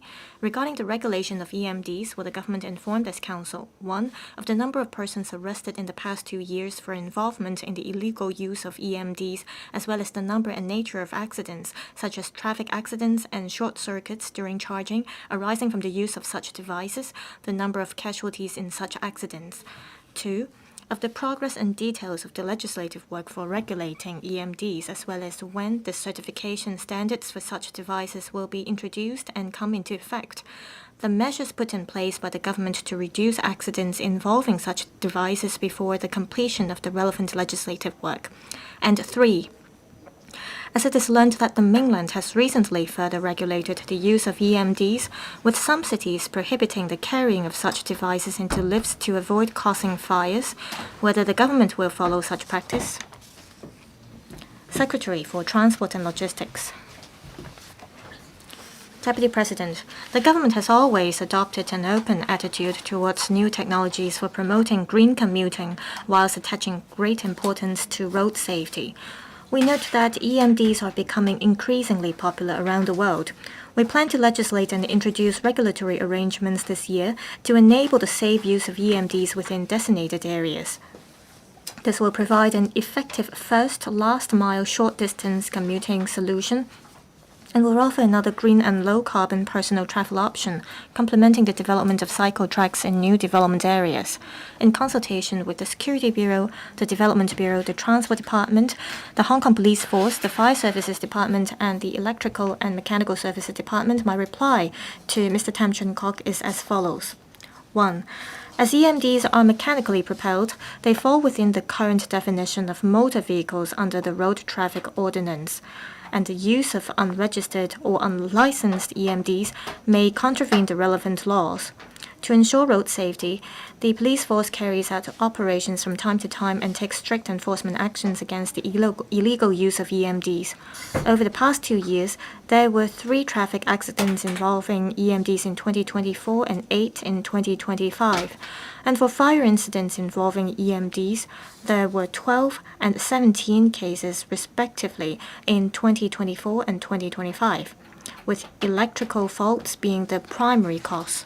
Both figures were largely stable compared with the past few years, and no fatal accidents were involved. However, there is a rising trend in the number of persons arrested by the police force for the illegal use of EMDs, rising from 647 persons in 2024 to 760 persons in 2025. These figures indicate that there is a need to step up the regulation to ensure the safe use of EMDs. 2 and 3. To ensure the product quality and safety of EMDs, the TD and the Hong Kong Productivity Council are devising a product certification mechanism having regard to practices in various regions. As the core of the regulatory framework, the certification mechanism will require the engagement of certification bodies to evaluate whether various models of EMDs comply with the technical specifications and motor requirements drawn up by the TD. A certification label with a QR code will be affixed to certified products for easy identification by the public and law enforcement officers. The TD has gauged the views of various stakeholders, including manufacturers, suppliers, user organizations, testing labs, professional institutions, the electrical panel on transport, the district councils related to the trial arrangements, and the Transport Advisory Committee, so as to develop a mechanism and a set of standards that are practicable and safety-oriented. Meanwhile, the TD is working with the Productivity Council to implement simulated certification arrangements for industry participation to gain trial experience and refine the certification requirements and arrangements. On the fire safety aspect mentioned in the question, the TD is working with the FSD to discuss concrete measures to minimize the fire risks associated with EMDs. In this regard, battery safety is a critical part of the above certification arrangements. Given that the liquid electrolytes currently used in lithium-ion batteries are flammable, the TD pays particular attention in formulating the certification arrangements and will require certification bodies to conduct certification tests on the batteries, such as overcharging or discharging control, short circuit and overheating protection, vibration and mechanical shock tests in accordance with standards adopted in the mainland and other major jurisdictions in the world so as to ensure product safety. We're also exploring the possibility of including the non-flammable semi-solid and solid batteries into the certification scheme. The latest requirements adopted by other places, including fire safety requirements, will be suitably incorporated into the certification standards to be proposed by the TD and will be updated in the future as appropriate. The TD also plans to include recommendations on the charging and use of battery in the code of practice. Carrying certified EMDs that are compliant with safety standards into indoor areas, including elevators, will not compromise fire safety. In addition, the government plans to establish clear guidelines under the product certification arrangements so that the responsibilities of various stakeholders, including manufacturers, suppliers, and certification bodies, will be set out with clarity. As for EMD users, they must be at least 16 years old, wear a helmet, and use compliant products. The TD has all along been collaborating with the Road Safety Council and the police force in publicizing messages on road safety and the use of EMDs through various channels, including publications, websites, and social media platforms. We will continue to enhance safety awareness among the public through publicity and education. Upon introduction of the regulatory arrangements, relevant guidelines will also be incorporated in the Code of Practice to be issued by the TD as an ongoing effort to instill proper driving attitude and disseminate safety messages among EMD users. As the topic has a wide coverage, the government will conduct extensive consultation with stakeholders on the regulatory arrangements of EMDs. We plan to consult the LegCo panel on transport within this year. Thank you, Deputy President. Mr. Tam Chun Kok. Thank you, Secretary. Thank you, President.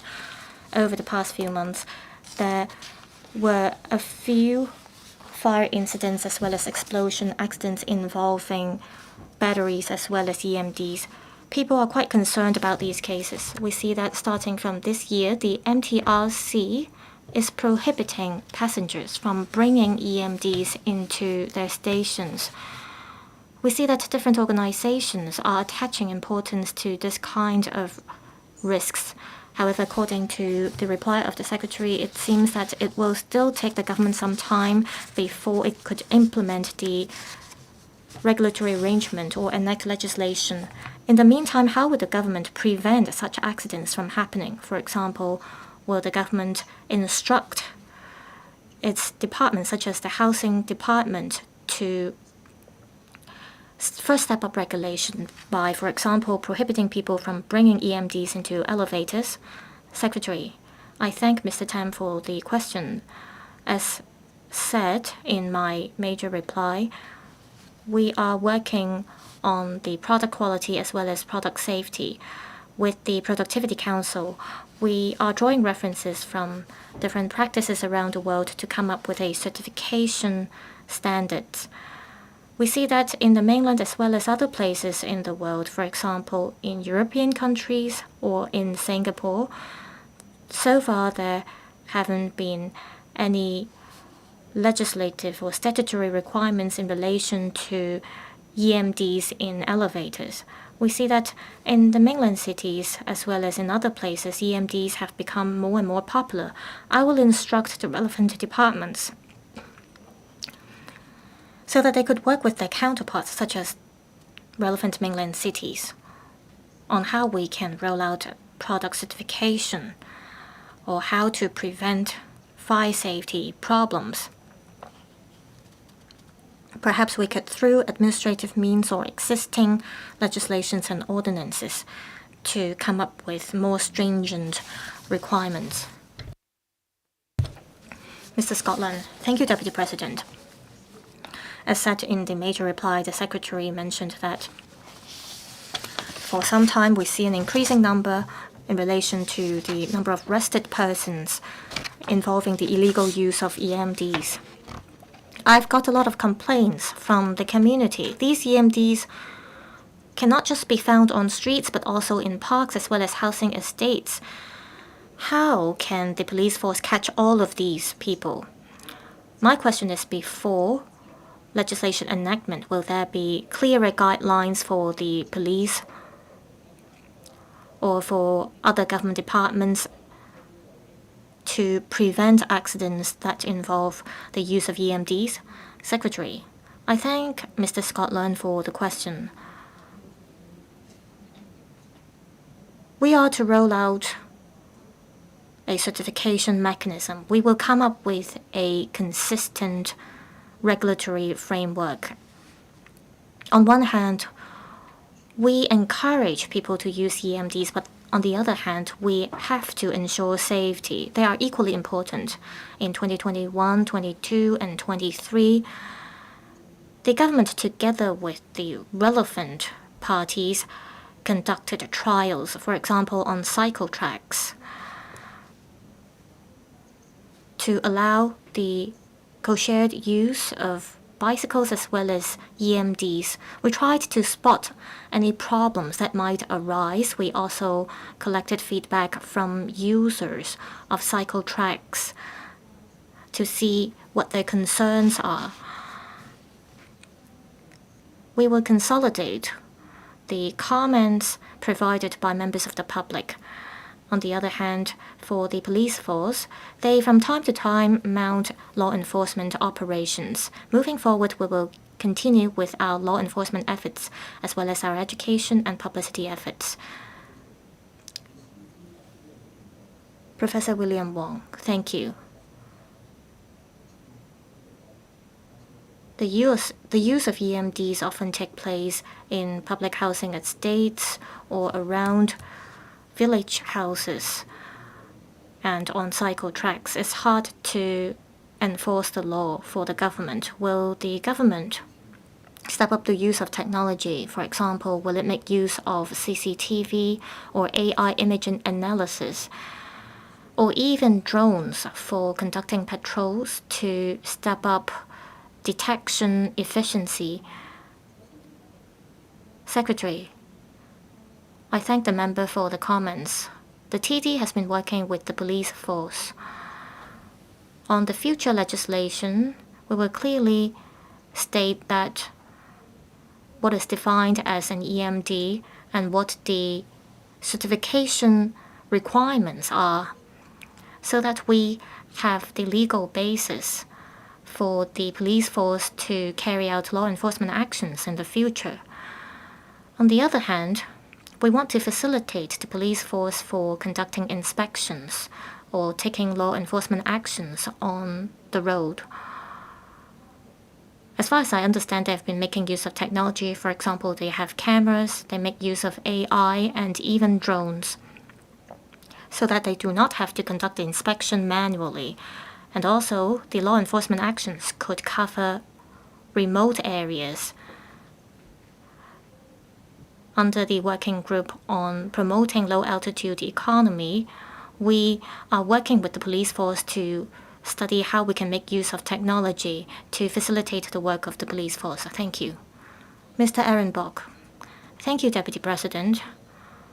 According to the Secretary,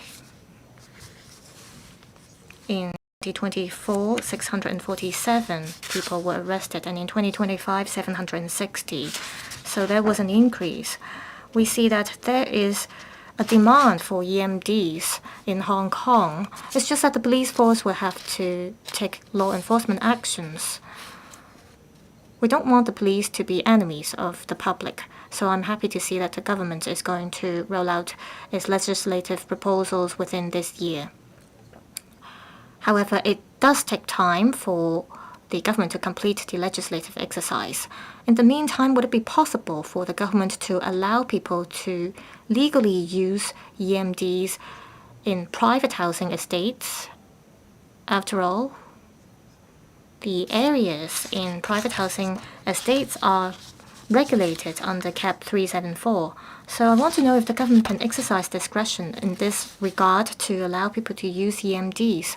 Secretary, I understand where the member is coming from.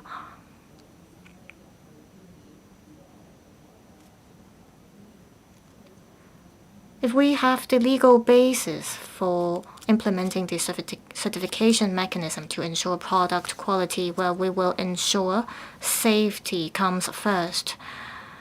In the future, we want to implement the mechanism on a trial basis first.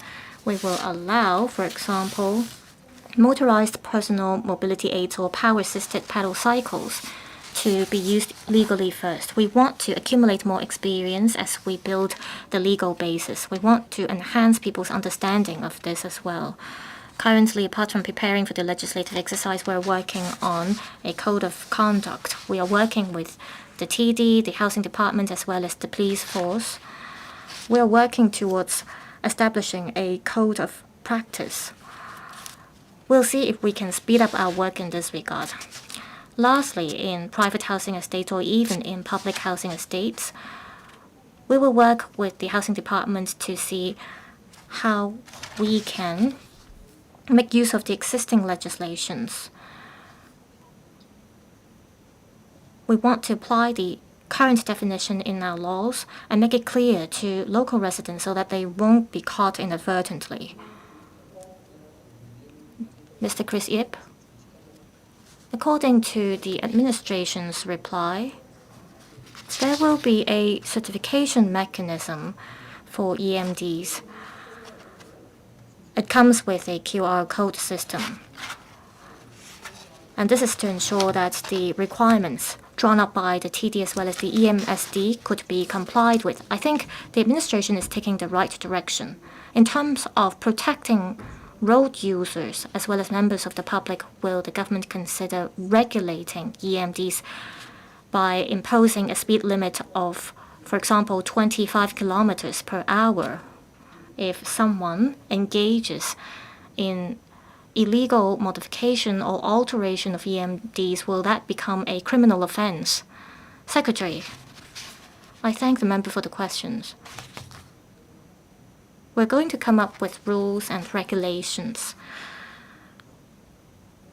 I believe we can take the lead in terms of rolling out the certification mechanism to ensure product safety and product quality.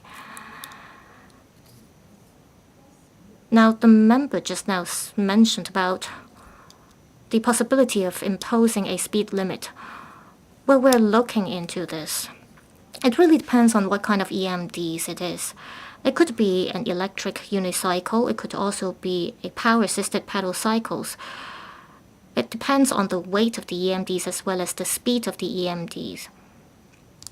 And accidents might arise depending on how road users or users of EMD use the devices.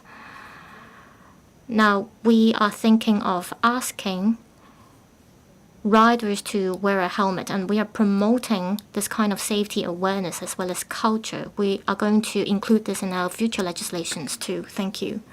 Mr. Webster, the government on the cycle tracks outside the Hong Kong Science Park as well as along the promenade in Tong Chun Street in Cheung Kwan O conducted trials for registered EMDs, including electric skateboards and electric scooters. I want to know the effectiveness of the trials. What were the outcomes? Would the trial be extended to Sha Tin and as well as the northern metropolis so that the government could collect more feedback so as to prepare for the legislative amendments? Secretary, in 2021, 22, and 23, in Cheung Kwan O South as well as in the cycle tracks near the Hong Kong Science Park, we conducted trials. We also worked with the Hong Kong Technology Corporations in Pak Shek Kok to carry out a 6-month trial on the cycle track there. We collected some very valuable data to share with members. We consolidated some of the data, and through the co-shared use program, we interviewed about 2,000 members of the public on their acceptability of the use of EMDs on cycle tracks. Some of them are of the view that if there is regulation and that if the EMDs comply with the safety requirements and technical specifications, EMDs could be used on cycle tracks. Others are of the view that there might not be enough space on cycle tracks for the co-shared use of bikes as well as EMDs. We'll further analyze the data. We hope to strike a balance so that while we strive to promote green commuting, we can ensure the safety of road users. We will look at comments about the width of cycle tracks, support and ancillary facilities as well as parking spaces. Some even raised comments about charging facilities. These are all very valuable comments. We will address these one by one to ensure that there will be a comprehensive system in place. Ms. Christine Fong, EMDs keep evolving from electric unicycles. We nowadays even see electric suitcases that are used on the roads by people. Earlier on, the TD conducted a survey. About 60% of the respondents support the use of regulated EMDs on cycle tracks. The remaining 30% of the respondents have reservation about this. According to the Secretary, the government will consult the Transport Advisory Committee. I wonder if the Secretary would consider this. There are always new EMDs or motorized personal mobility aids on the market. Will the government be able to move with the times in terms of its regulations so that the business sector as well as the public could be aware of the latest regulation? Secretary, I thank Ms. Fong for the question. We will, as soon as possible, consolidate the comments and feedback we got from our legislative proposals, and we will consult the electrical panel on transport as well as the Transport Advisory Committee. At the same time, we will closely monitor the new products that are rolled out on the market. We will also draw reference from the different practices in different places. We hope that we can at least set the overall direction for our legislations, and also in the future code of practice we hope to cover different kinds of products so that we can ensure good regulation. Thank you. Last question seeking an oral reply, Mr. Adrian Ho. Thank you, President. A number of tobacco control measures have been implemented under the Tobacco Control Legislation Amendment Bill 2025 passed last year. In this connection, will the government inform this council? 1.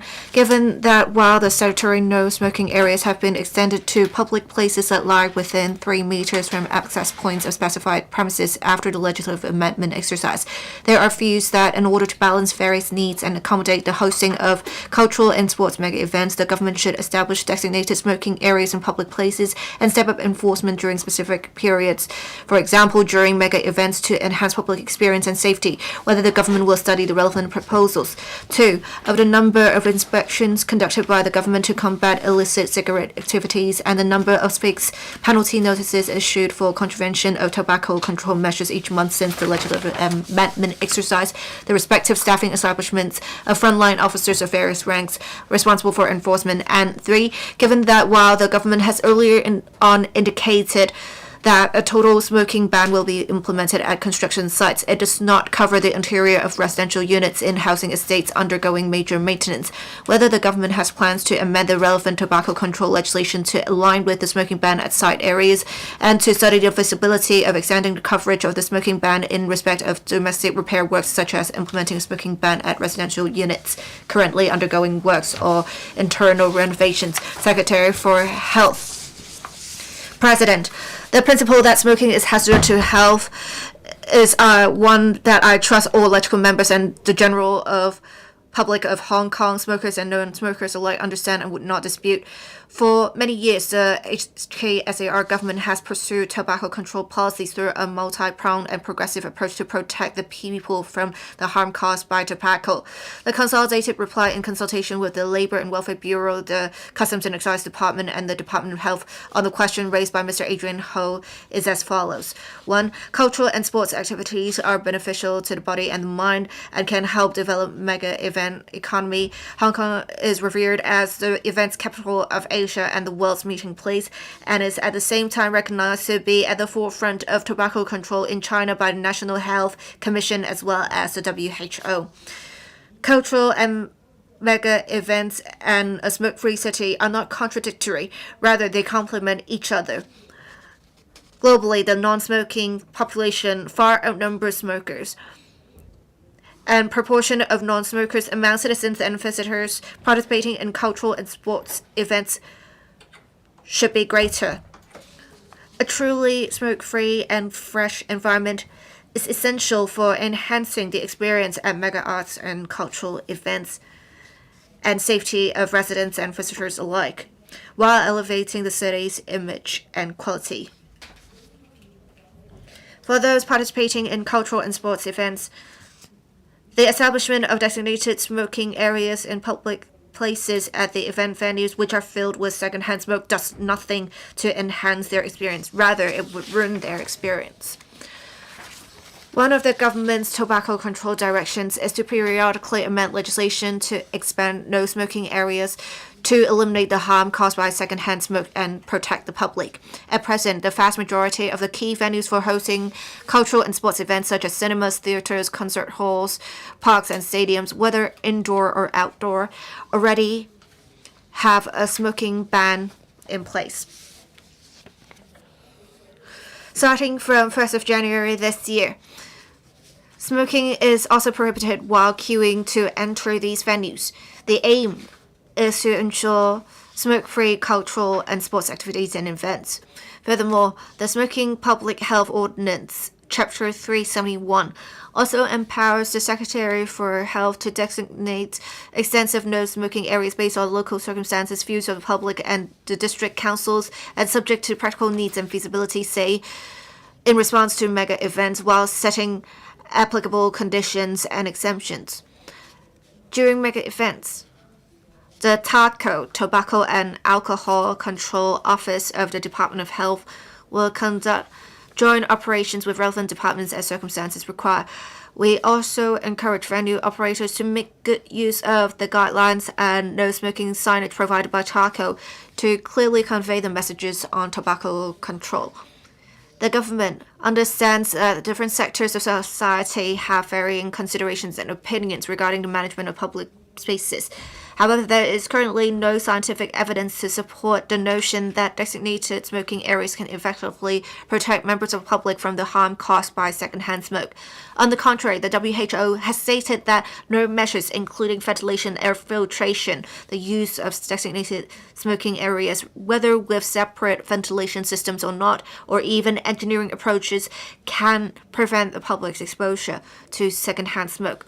This is because the particulate matter in smoke can penetrate any ventilation system and disperse throughout the environment, while a significant portion of the toxic components in smoke are colorless and odorless, posing direct and immediate hazards to the cardiovascular and respiratory systems.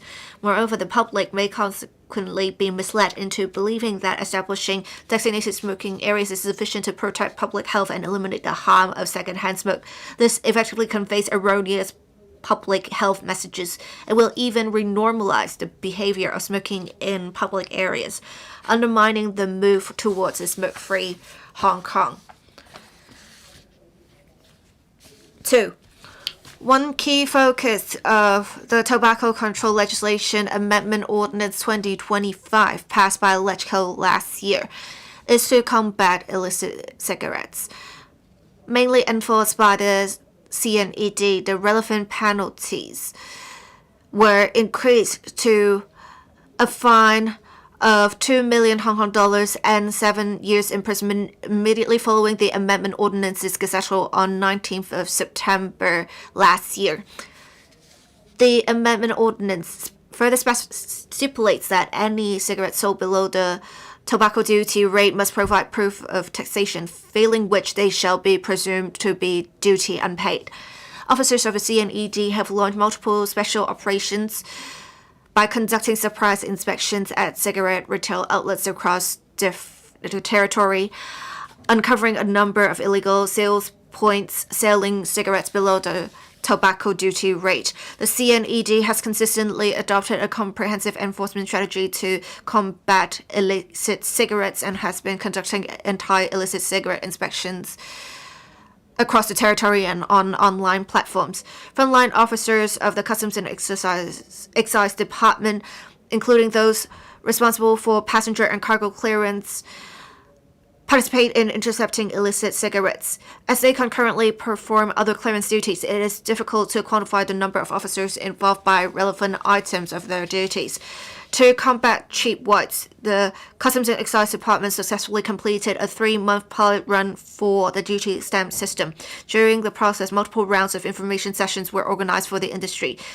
The department plans to fully implement the system in the second quarter of 2027 to effectively distinguish duty-paid cigarettes from the ones that have not paid such duty. Enforcement of illegal smoking and the issuance of fixed penalty notices is the responsibility of TADCO. Enforcement and staffing figures of TADCO since the passage of the amendment ordinance are set out in the annex for members' reference. In December last year alone, a total of 3,578 inspections were conducted, and 691 fixed penalty notices were issued. Part 3 of Mr. Ho's question concerns the comprehensive smoking ban at construction sites. Comprehensive smoking ban in construction sites involves contractors and individuals. Regarding the penalty for contractors. The Labor and Welfare Bureau is amending the Construction Site Safety Regulations Chapter 59I to prohibit any smoking behavior that poses fire risk in construction sites, including new building sites and large-scale renovation sites, thereby enhancing safety. As for behavior to smoke in construction sites, this clearly poses a fire hazard and also has public health implications. In response to the violations by individuals who smoke in construction sites, the Labor and Welfare Bureau will make reference to fine levels and the fixed penalty notice mechanism in Smoking Public Health Ordinance Chapter 371 and the Fixed Penalty Smoking Offences Ordinance Chapter 600, and is considering the approach for the legislative amendments. In fact, indoor public areas in a residential building, such as lift lobbies and rear staircases, regardless of whether they are included as part of the construction site during building renovations, are already indoor areas within workplaces or public places under the ordinance and are statutory no-smoking areas. The proposal being considered by the Labor and Welfare Bureau would include other parts of a building under renovation, such as external wall works, as non-smoking areas. Nevertheless, private domestic premises are not covered under the ordinance, and a decision of which was made based on considerations of personal privacy in private premises and the difficulties of enforcement when the government implemented a comprehensive smoking ban at indoor public places. In this legislative amendment exercise, the Labor and Welfare Bureau will make reference to the same experience and have domestic premises under renovation exempted. Today, the Secretary for Labor and Welfare is also present to address follow-up questions from members. Mr. Adrian Ho, thank you. President, we have many people who are concerned about behavior where people would smoke while walking on the street. Some think there should be more targeted enforcement regarding such behavior, such as having a smoking ban in designated pedestrian areas or to set up designated smoking areas so as to prevent people from walking on the street and smoking while doing that. Does the administration have new tobacco control measures after they have been implemented, collect feedback from the public, and formulate potential measures against people smoking while walking on the street? Secretary for Health. When we considered the legislative amendments for the last exercise, we did consider the impact of such behavior and relevant public opinion. And in fact, the law empowers the secretary, that is me, to designate some areas to become designated no smoking areas. With this, we have greater flexibility to consider the flow in a particular area, the hazard of secondhand smoke, and the opinions of the public as well as district councils. With this, we will not only target behavior for those smoking while walking on the street, but just standing there because of the impact of secondhand smoke this kind of behavior will bring about. Honestly, it's hard to define whether one is smoking while walking on the street when they're just pacing a few steps. And with Hong Kong being a crowded place, we believe with designation of no smoking areas will be a better solution. Thank you. Dr. Thomas So. Thank you, President. About people smoking while walking on the street, I have a follow-up question. I observed while I was driving, there would be drivers smoking and they would hold their cigarettes outside their car window. I want to ask if the administration has any plans to regulate such a behavior. Secretary. Regarding motorists smoking in their cars or vehicles, depending on where they are, enforcement action might be taken. It does not matter whether they're inside the vehicle or outside of the vehicle, even if they're inside a vehicle, but if it's indoor premises, that is not a non-smoking area. one will not be breaking the law, but if one is in a vehicle while being in a car park, enforcement action may be taken.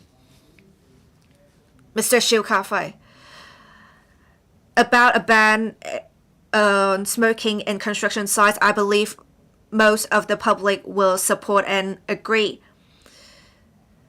But the Bureau said earlier the penalties will be harsh, up to hundreds of thousands. It actually shocked the sector. I thank the Bureau for clarifying yesterday that for employees it would be $3,000. That is more of a reasonable penalty. But for contractors, it will still amount to about $400,000. Would you consider making adjustments to make it easier for contractors? Secretary for Labor and Welfare. Thank you, Mr. Xiu, for your questions. $400,000 is the maximum penalty. We need the contractors to take reasonable measures to ensure a smoking ban is enforced in construction sites. We talk to contractors and we ask them to affix notices, and if workers smoke, they should have some storage areas for lighters and cigarettes for workers. If they have taken reasonable measures, we will not initiate prosecution lightly. But if we go to a construction site and there are cigarette butts everywhere, I think it would be appropriate that we initiate prosecution. Thank you. Mr. Lam Chen Sing. Thank you, President. Before we have a full smoking ban in construction sites, we already have smoking ban in some construction sites, and there are some rules and in-house penalties. Some workers think the rules are not reasonable because sometimes when a cigarette butt is found, all of the 5 or 6 workers will be punished. And I think with now fixed penalty notices to be issued, is there still such need, or is it reasonable to have such in-house rules? Can the Labor and Welfare Bureau communicate with the contractors on this? Secretary for Labor and Welfare. I think these are 2 separate matters. We do have laws prohibiting certain behavior, or there are some rules in employment contracts. If employees think the rules set by the employers are too harsh, they can come to the Labor Department for help, and the Labor Department can provide some sort of mediation. But I think in general, the consensus is to have voluntary agreement where there will be no smoking in construction sites to prevent a fire hazard and enhance construction safety. Thank you. Mr. Chen Hakan, the tobacco control measures cover kindergartens, hospitals, public transport, interchanges, etc. That is the 3 meters from access points of specified premises. But then I note that for MTR exits and entrances, these are often not no smoking areas. So here, close to Taiwai Station, there is a crossing right on the right here, and many people are smoking, as you can see in the middle here. I can't help but smell the secondhand smoke when we are about to cross the road. So would the Bureau consider including MTR exits and entrances to be no smoking areas? Secretary for Health, I understand for non-smokers, they hate secondhand smoke and they hate having no choice but to inhale such secondhand smoke.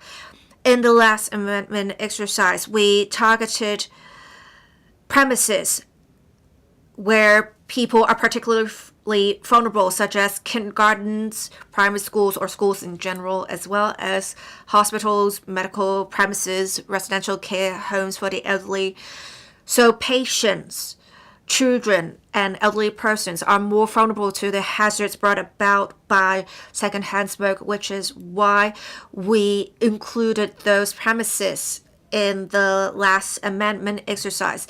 As for MTR exits and entrances, of course, many people make use of the MTR system, but the groups that often frequent the exits or entrances, smoking there are not our target group, so we do not have such plans to include these as no smoking areas just yet. Ms. Carmen Khan. Thank you, President. I actually took part in the deliberations of Bills Committee on Chapter 371. I would like to clarify something about the direction and strategy with the Secretary for Health. I agree that there is no contradiction between protecting the health of the general public and visitors as well as developing mega events. And I heard in the reply that the Bureau plans to make use of designated non-smoking areas rather than setting up designated smoking areas to do so. I want the Bureau to elaborate on making use of the powers of the law to designate non-smoking areas. What factors will you consider? Secretary for Health. When we consider designating or expanding non-smoking areas, there are many factors to consider. Our goal is, of course, to protect those who don't smoke, so that they will not suffer from hazards brought about by smoking. We will consider the flow of people in the area and whether the group frequenting a particular area is especially vulnerable to hazards brought about by secondhand smoke. For specific activities or designated pedestrian areas, we would consider such. And for some dedicated entrances for children, elderly persons, and patients, such as hospitals, we have designated no smoking areas. This is a factor we will consider. We have great concern about the idea of setting up designated smoking areas because there is no scientific evidence to support that. 議員呢， Members' motion with no legislative effect. Members who wish to speak, please press the request to speak button. This council will proceed to debate on Mr. Chen Yong's motion on further enhancing the speed and efficiency of developing the northern metropolis to promote the better development of Hong Kong's innovation and technology industry. 7 members will move amendments to the motion. This council will proceed to a joint debate on the motion and the amendments. I will first call upon Mr. Chen Yong to speak and move the motion. Then I will call upon Mr. Augustine Wong, Mr. Lee Kwong Yu, Professor Michael Ngai, Mr. Tam Chung Kwok, Mr. Andrew Fan, Professor Priscilla Leung, and Dr. Hui Simon Lee to speak in sequence, but they may not move the amendments at this stage. The joint debate now begins. I now call upon Mr. Chen Yong to speak and move the motion. Mr. Chen Yong. President, thank you. The motion that I move is the further enhancing the speed and efficiency of developing the northern metropolis to promote the better development of Hong Kong's innovation and technology industry. Today is the first day of spring.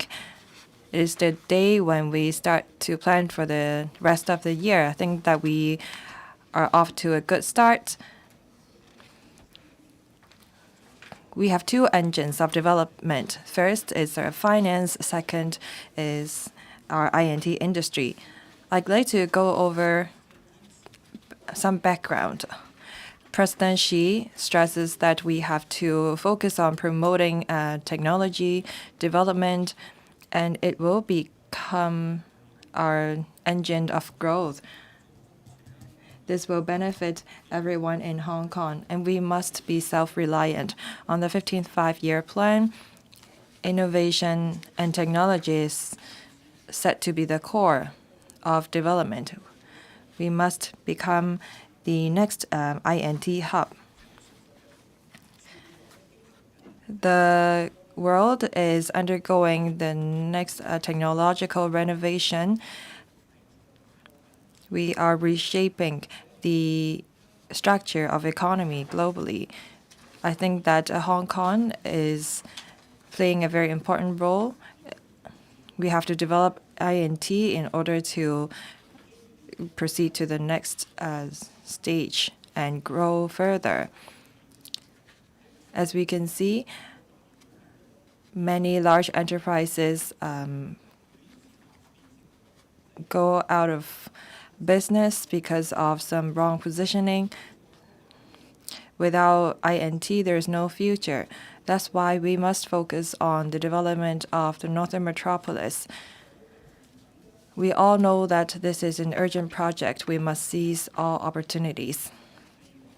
As a result, while the Northern Metropolis is not only an important source of land, it is a metropolis to serve our country so that we can achieve self-reliance. It is also an important growth engine of ours. In the last year's policy address, the chief executive and many secretaries said this: we have to focus on developing the metropolis. This is the first year of the 15th five-year plan. It is the time when we go from stability to prosperity. We must enhance speed and efficiency. We have the loop, we have the Sentin Technopole in the Northern Metropolis. These are the engines where we can develop INT. We have advanced manufacturing, we have health science. All these fields we will drive development. We have 4 suggestions as a DAB. We have to enact a dedicated piece of legislation for the Northern Metropolis. This is how we can remove barriers for its development. Our second suggestion is that we should leverage on this piece of legislation to save time and speed things up. We must improve our development approach and attract investment. Second, we should rely on the loop and the Sentin Technopole, and we should treat them as our double or dual engines to drive development and manufacturing for the entire Greater Bay Area. Another suggestion, that is the 4th suggestion of ours, is that we should create an energy chain for the Northern Metropolis. We need to have green electricity. We have to have great computing power.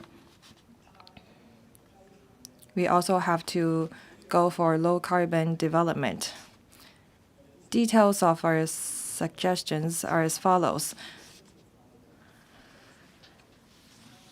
The dedicated legislation should not just be about removing barriers of development. We also have to focus on cross-boundary flow of data, capital, people, and so on.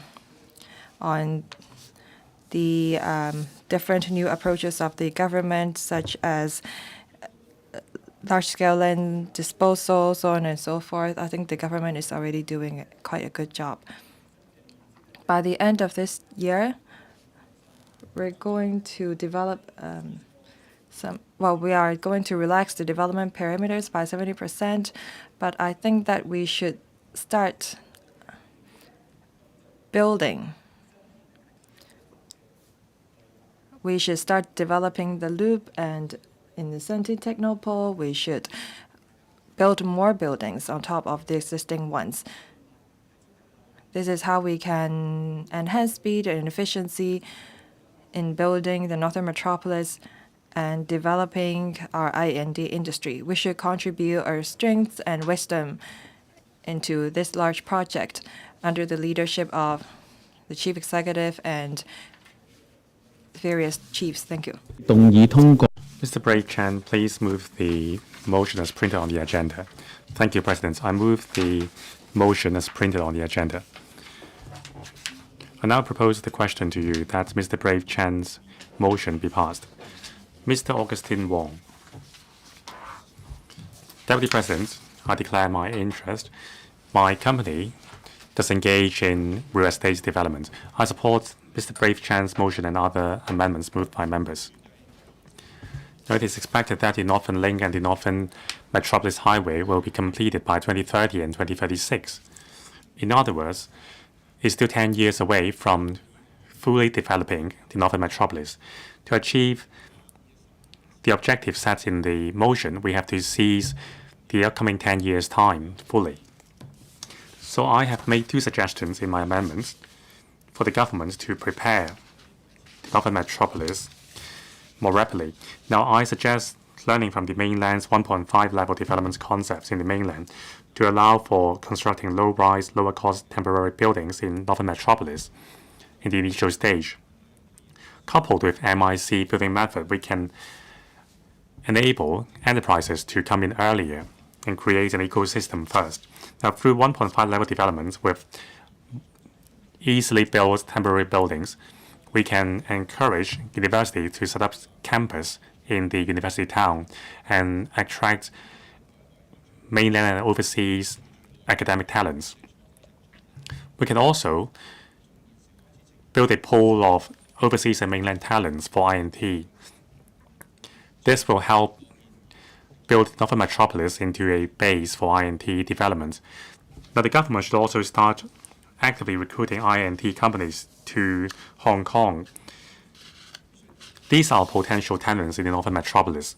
We must offer a series of concessionary measures, and we should begin now. For example, in Kowloon East, Hong Kong Island East, and Cheung Sha Wan, these are districts with higher vacancy rates in offices. Now, the government should become the major tenants of buildings in these areas and sub-rents the office spaces to INT companies at a concessionary rent. This will help them adapt to the environment in Hong Kong and prepare them for moving into the Northern Metropolis. Now, according to the Rating and Values Department's 2025 figures, by the end of 2024, Grade A, B, C office buildings vacancies rates were 17.4%, 15.6%, and 11%. For private commercial building, the vacancy rate was 11.8%. Now, according to the reports published in September last year, for Grade A office building in Kowloon East, the vacancy rate was 23.7%. Now, according to the electrical documents, by March 2025, the Science Technology Park has a tenancy rate of 94%. Now, for cyberports in 2021, including the smart space, the vacancy rate is only 5%, and expansion was called for. It shows that the Science Technology Park and the Cyber Park are already in full capacity. We need more land to support new INT companies. Now, if governments take the lead in renting vacant office premises, it will improve the vacancy rate for these office buildings while preparing companies to move into the Northern Metropolis. Now, to develop the INT industry in the Northern Metropolis in full, we also need to support local INT enterprises. Concessionary schemes should be extended to local enterprises to meet their needs. The Northern Metropolis is the important engine for our future development. We need to seize the next 10 years and start now by attracting INT talents and prepare ourselves for the completion of the NM. Now, there are lots of details which remains to be sorted out. I don't want to distract members' focus from Mr. Brave Chan's motion and other amendments, so I decide I will not move my amendments in a moment's time. In the future, I will move my own motion for specific discussion. Thank you. Mr. Lee Kuan Yew. Thank you, Deputy President. I speak in support of Mr. Brave Chan's motion on further enhancing the speed and efficiency of developing the Northern Metropolis to promote the better development of Hong Kong's INT industry. To ensure rapid development of INT industry, we need to introduce talents and nurture local talents. In the short term, we need to target our efforts on talents in frontier technologies like pharmaceutical, AI, and advanced manufacturing. The government should make better use of our existing talent attraction scheme and compile a list of needed talents for the enterprises in the Northern Metropolis. Now, for the first 2 years, the government should subsidize 30% of the salary differences between the enterprises and the talents. And also there should be a clear career path roadmap for these talents to ensure that they will stay in Hong Kong and contribute to our economy. In the middle to long term, we need to enhance the vocational training and academic pursuit dual-track model. We need to combine the research sector and industry. For example, professors should be involved in tackling real-life obstacles encountered in the research process, and also industry experts should be involved in updating the curriculum in universities so as to address the manpower shortage. We also encourage enterprises to hire young people on a work and train basis. Now, those enterprises which retain their interns after 1 year's internship should be given a 2-year salary subsidy. Now, for graduates or interns who perform well, they should be offered advanced employment by the employers. Now, this will promote employment for young graduates as well as those seeking to change track. The FTU has conducted a survey, and 70% of the respondents indicated that nurturing local talents is the most important task for the government. We need to ensure that we are nurturing talents in all sectors. More than 90% of our employees work in SMEs. So we need to ensure that these SMEs employees are encouraged to upgrade and retrain themselves so that they can benefit from the new economy. Now, underage INT fund, the government should include indicators like the number of employees hired by an enterprise, and also the subsidized enterprises should be required to spend, say, 10% of the fund received on retraining their employees. Now, through that condition, we can ensure that employees of companies of different sizes can receive retraining to adjust to the digitalization of our economy and help transform our talent pool.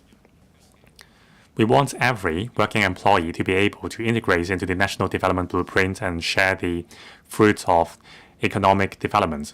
Thank you. Mr. Michael Ngai. Professor Michael Ngai. Thank you, Deputy President. As the key growth engine for our future, the Northern Metropolis development is more than upgrading our local industries. It is also an important platform for Hong Kong to serve the national development blueprint. The Hong Kong SAR government must adopt an innovative mindset to pick up speed on developing the Northern Metropolis, the Hong Kong Park of the Hotel Cooperation Zone, and the Centennial Pole. It must also pursue simultaneous developments of the Northern Metropolis and the University Town, so that the talents nurtured can be deployed to support INT development. Now, I thank Mr. Brave Chan for moving today's motion on exploring how we can promote the better development of our INT industry. Now, first of all, speeding up the development of the University Town and achieve cross-disciplinary, cross-sector, and cross-territory breakthrough. Now, we are the only city in the world with 5 top 100 universities. 2 of these universities have been ranked the most internationalized schools in the world. The Northern Metropolis University Town should give play to this strength. We should establish more research universities and attract more universities to set up laboratories and research centers in the University Town. Now, in terms of the layout, we should first focus on AI, biotechnology, and biohealth. These will tie in with the developments of the industries in the Northern Metropolis. For example, to develop pharmaceutical products, we need the in-depth collaboration between computing powers, AI, and talents. We should also create an integrated society which is suitable for people to live, work, and travel.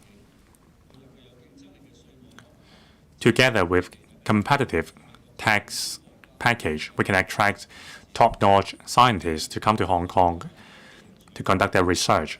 And second, we should encourage the combined growth of talents, financing, and technology. We should integrate our resources, dedicate our resources to nurture talents and use talents to foster technology and use technology to foster our financial system. Now, the talents from the university town can provide research support for enterprises in the Hong Kong Park and the hotel zone. And with a financial system and green carbon markets, we can speed up the industrialization and commercialization of the research products. From a policy level, we should set up a high-level steering system to promote the research, industry, and financial sectors to establish a regular collaborative platform. Through cross-disciplinary collaboration, we can activate more scenarios for development.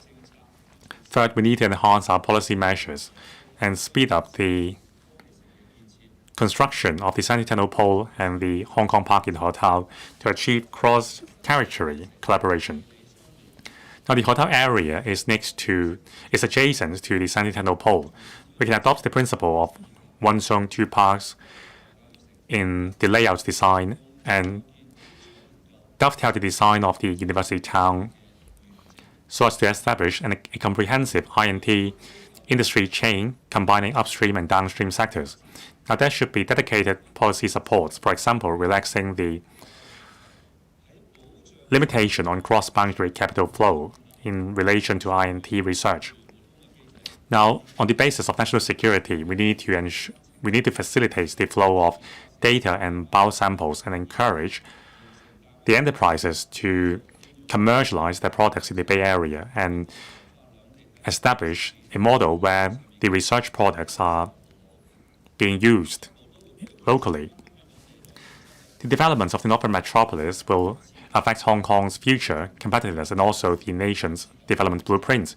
The RKSL government should adopt a more innovative mindset to speed up the development of the Northern Metropolis and adopts the cross-disciplinary, cross-sector, and cross-territory principle to ensure that there is comprehensive growth for our industries and ensure that we can contribute our strength to the country's bid to become a technological self-sufficient state. Mr. Kasatham. Thank you, President. I speak in support of the motion moved by Mr. Brave Chan. I have also moved an amendment. The Northern Metropolis is the new engine for Hong Kong's future development. It straddles a number of important policy areas covering healthcare, tourism, innovation, technology, housing, as well as people's livelihood. There is a need to enhance speed, efficiency of the development. We need to create this dual engine in Hong Kong. Innovation and technology industry is also crucial to the development of the Northern Metropolis, and Hong Kong Park of the Hetao Cooperation Zone is one of the 4 major collaborating platforms in the Greater Bay Area. It is crucial that we promote synergistic development. Now, I acknowledge the government's efforts in starting from scratch, and now Hong Kong Park has been commissioned,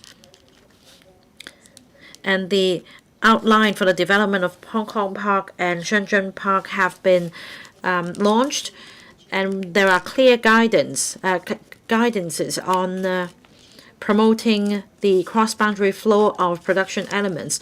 We need to align policies actively with the mainland, and we also need to align laws as well. The government is going to enact dedicated legislation on Northern Metropolis.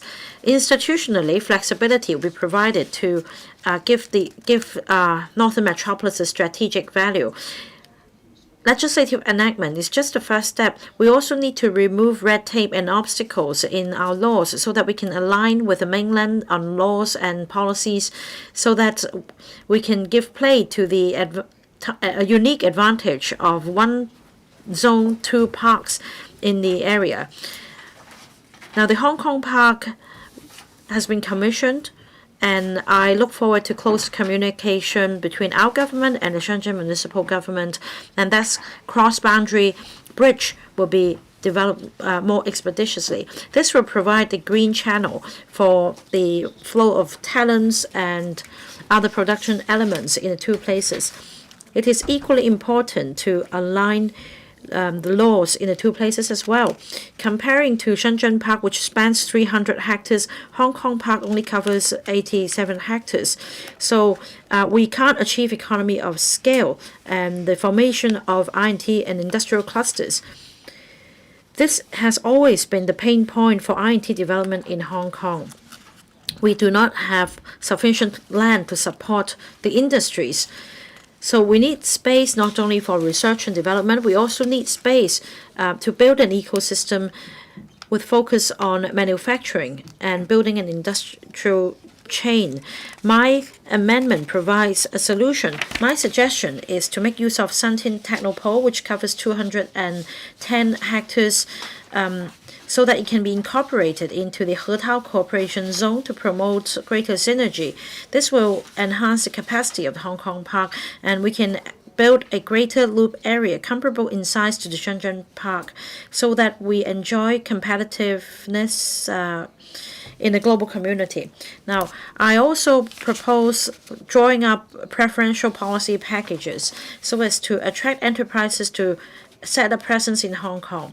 The preferential policy packages should be rolled out as quickly as possible. Now, I have the following suggestions. The package should include, for example, tax breaks for key enterprises and special passes and channels for I&T talents in the two places to facilitate the flow of talents. And without compromising data security, we should also promote the flow of R&D data in the loop. We should enhance synergistic development in the Greater Bay Area. Northern Metropolis is a new engine for Hong Kong's development. As technology advances day by day, we need to quicken our pace and adopt a new thinking. We should think out of the box and remove obstacles and red tapes when it comes to laws, regulations, and land policies. Together with hardware and software, we take a multi-pronged approach so that we form a talent hub to attract I&T talents to the Northern Metropolis and also develop the Northern Metropolis University Town. I support the amendment, and I urge members to the motion, and I urge members to support my amendment. Mr. Andrew Fan. I thank Mr. Brave Chan for moving today's motion. I am chair of an education center. Every year, I visit different schools. We hold seminars to share with young people national security, national education, as well as development opportunities for our young people. We have held over 200 seminars so far. Through exchanges with school heads, teachers, and students, I've realized that our young people are not very familiar with the planning and major development projects of our country. And that includes the Northern Metropolis project. Through today's amendment, I hope that the government will enhance local and external publicity for the Northern Metropolis. Hong Kong has entered the critical phase of moving from stability to prosperity. The Northern Metropolis is a new engine for Hong Kong's future development. It's also crucial in terms of Hong Kong's integration into the overall development plan of our country.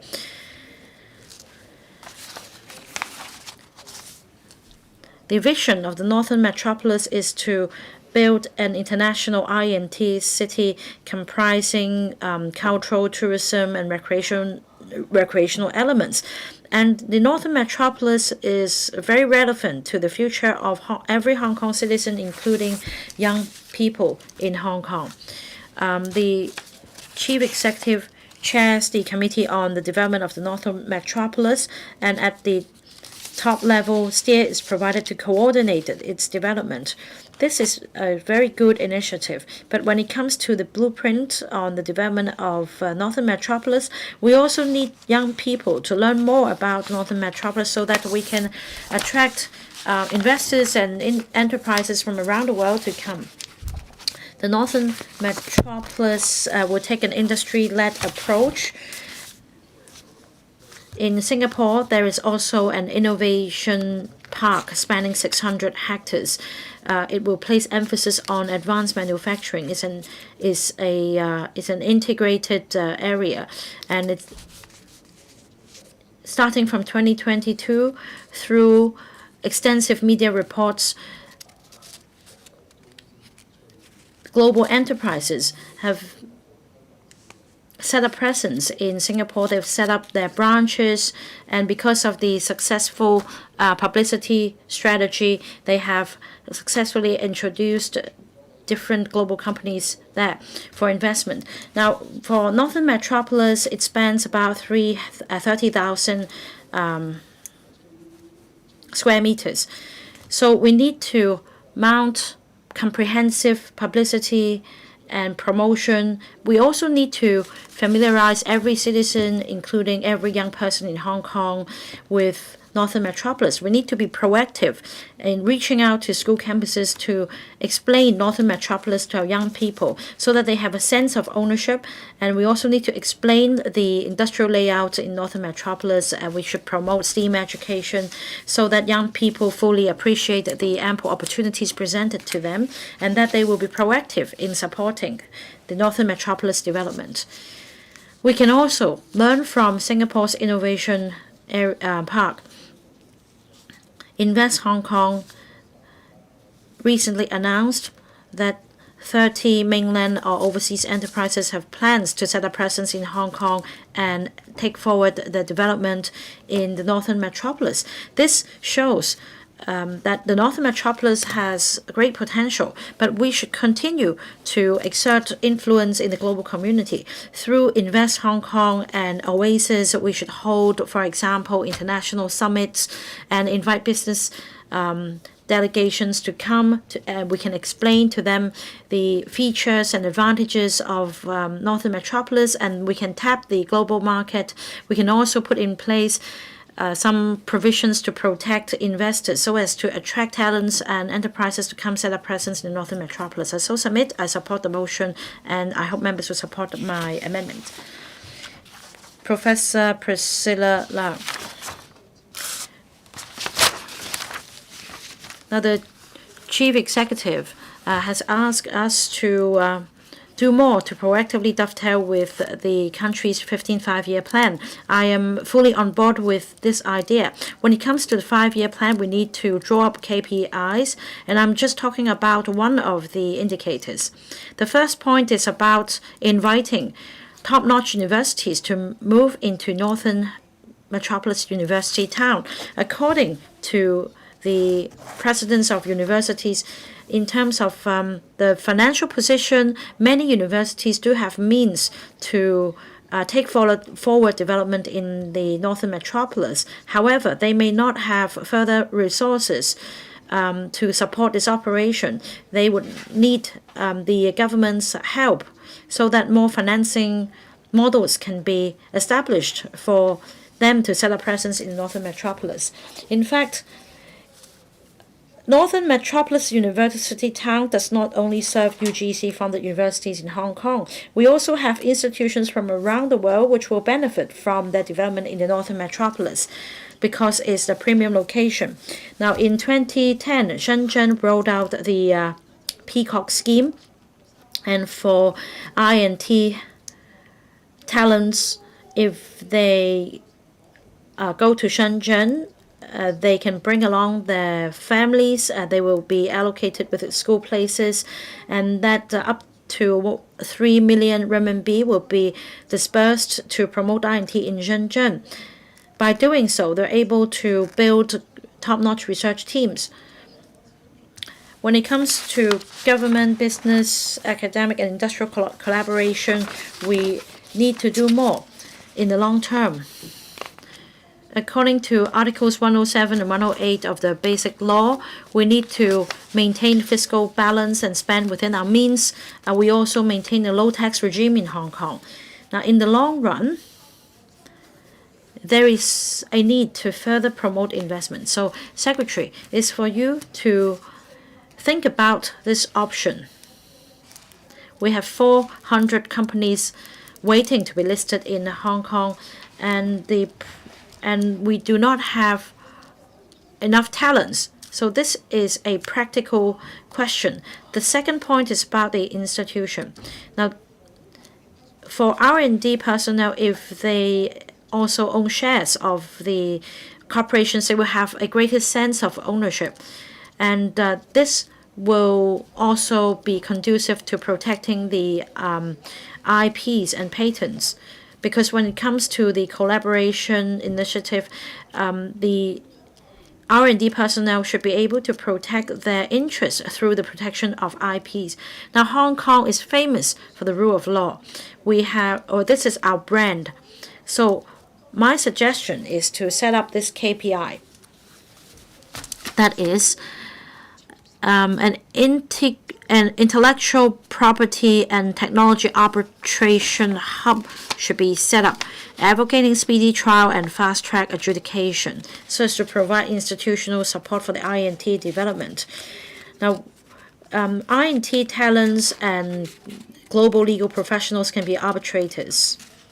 What is crucial is that a speedy arbitration process should be promoted, because if it takes a year to resolve a dispute, then the IP will become useless. So you need to promote a speedy trial and a fast-track adjudication to give people confidence. Dedicated legislation. This is the most crucial element in striking a balance between people's livelihood and safeguarding interests. When it comes to cutting red tape and removing obstacles, there is so much more we should do in terms of the legal aspects of the development. So the policy bureaus should conduct sufficient and appropriate consultation before rolling out any bills or subsidiary legislation. Members should have the first look of the drafts before the bills are tabled into the council, so that in the coming 5 years we will be able to deliver. I hope members will support my amendment. Dr. Hui Simon Lee. Thank you, President. I thank Mr. Chan Yong for moving today's motion. In order for us to further enhance efficiency and speed to develop Northern Metropolis and to develop INT in Hong Kong, we have to make use of the Shenzhen-Hong Kong Boundary Control Points economic belt. The good development of the economic belt will allow residents of both sides on Hong Kong and on the mainland side to collaborate. I'd like to talk about our synergistic development. There are over 239 million people flowing in and out of mainland, so we must transform. We have to leverage on the cross-boundary flow of people to develop the boundary control points economic belt and to develop high-value added sectors. At different boundary control points, there are different development modes and focuses. Say, for example, at the Hong Kong Park of the Loop, as the INT hub of the Greater Bay Area, it is focused on research, transformation, and commercialization of INT. We have to focus on developing INT elements. At the Shanghai Modern Service Zone, as the leading zone of collaboration, the focus is on laws and finance. The zone attracts enterprises and promotes flow of data. At the Lo Wu economic belt, it is a commercial hub.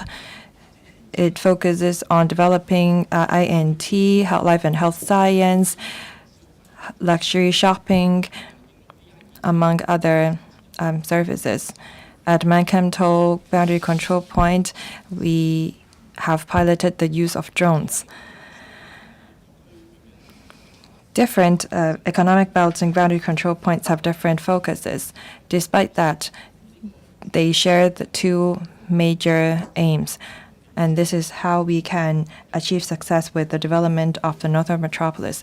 First, we should transform the purpose of boundary control point as a channels to value creation. The boundary control point can promote the development of global repair, cross-boundary commerce. We can transform passenger flow to shopping and consumption power. We can develop medical service. We have to also promote the cross-boundary flow of data, mutual recognition of qualifications, so on and so forth. We have to promote the cross-boundary flow of capital, people, and skills. Boundary control points economic belt is where Hong Kong and Shenzhen is connected. It is essential in promoting the development of INT. This can also help us build synergy. However, the Shenzhen and Hong Kong governments must work together. In order for us to develop the northern metropolis, we must open up and collaborate with other cities in the Greater Bay Area. The metropolis does not only belong to Hong Kong, but also the Greater Bay Area, our country, and the world is a hub for INT and research.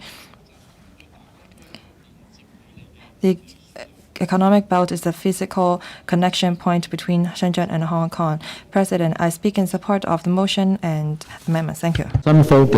Secretary for Innovation, Technology and Industry.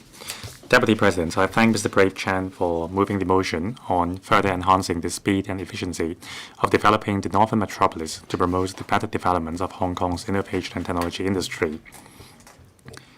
I also thank Mr. Augustine Wong, Mr. Lee Kuan Yew, Professor Michael Ngai, Mr. Tam Chen Kwok, Andrew Fan, Professor Priscilla Leung, and Dr. Hui Simon Lee for their amendments. The National 14th and 15th five-year plans gave explicit support for Hong Kong to build itself into an international INT hub.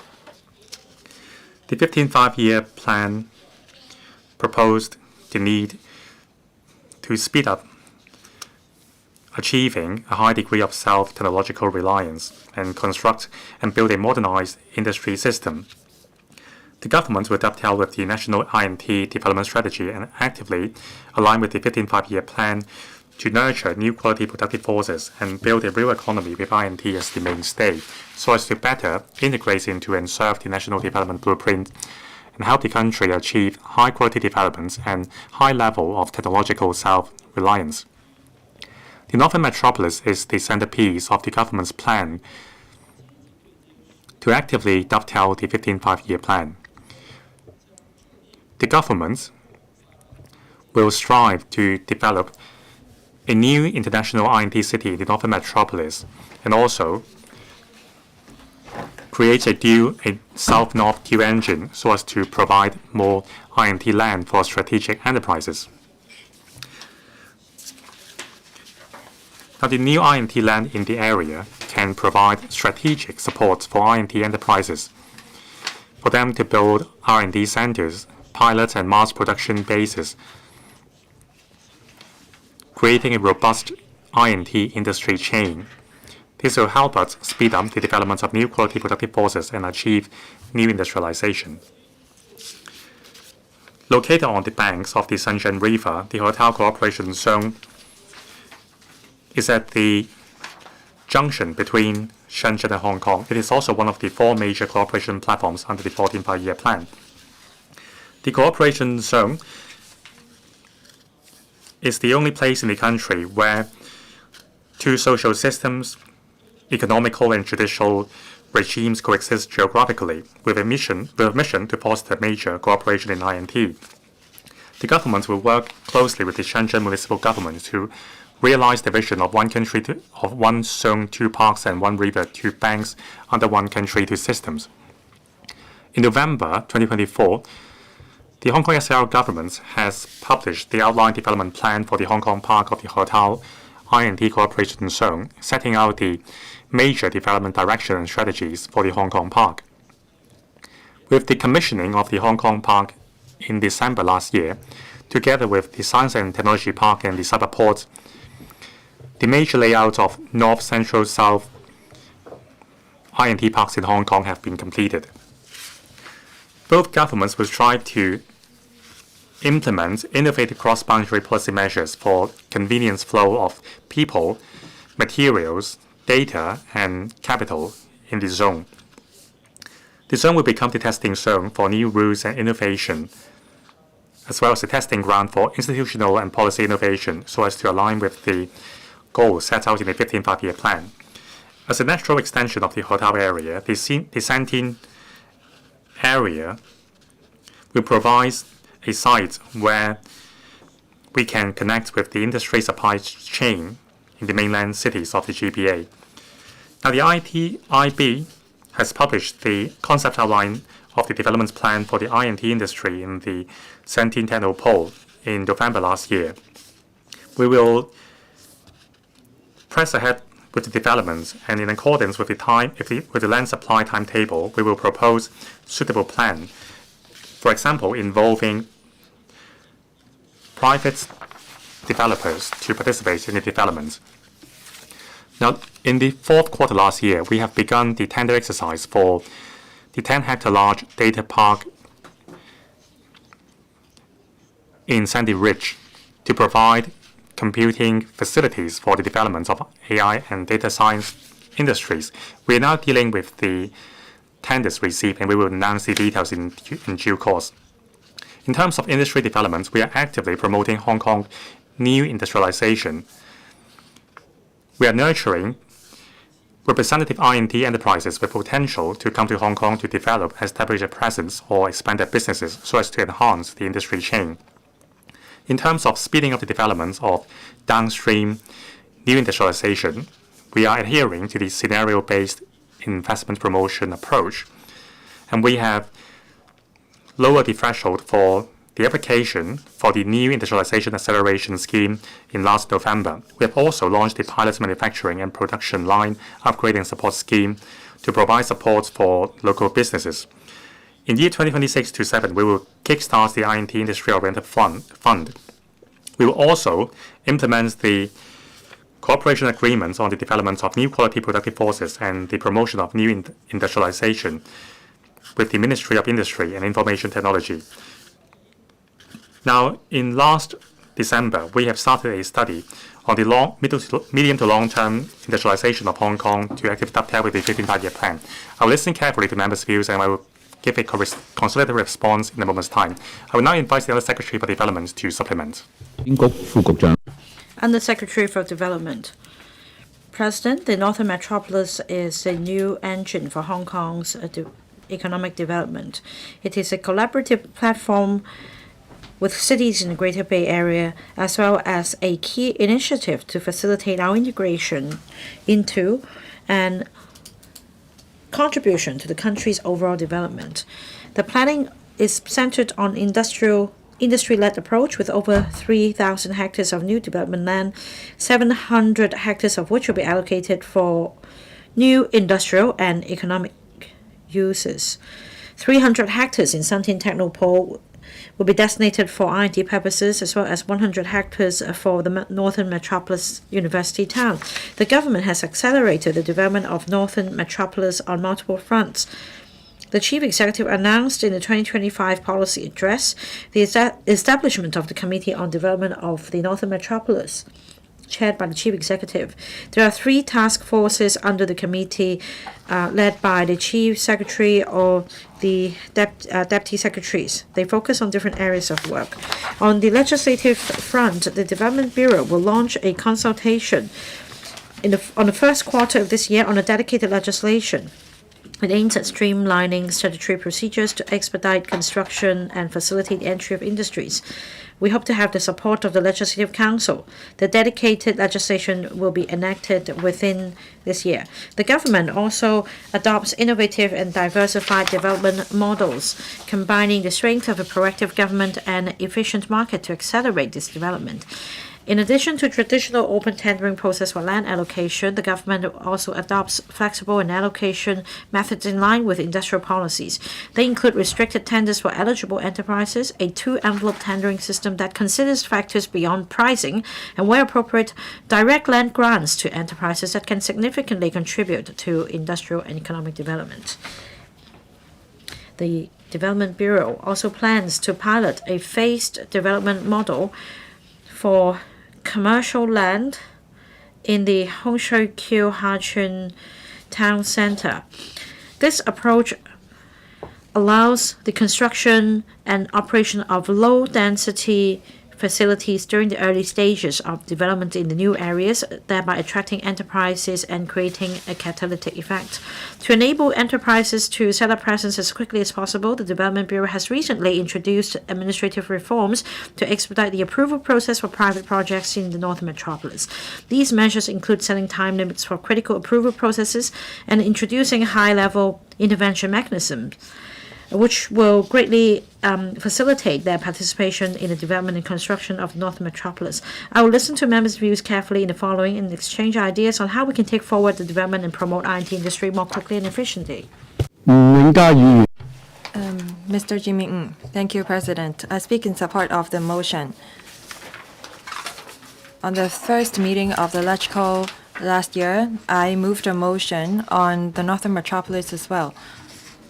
I said that we must leverage on I&T to promote economic transformation. I proposed back then that we have to achieve three aims. First, we must establish a timetable. Second, we must enhance connection.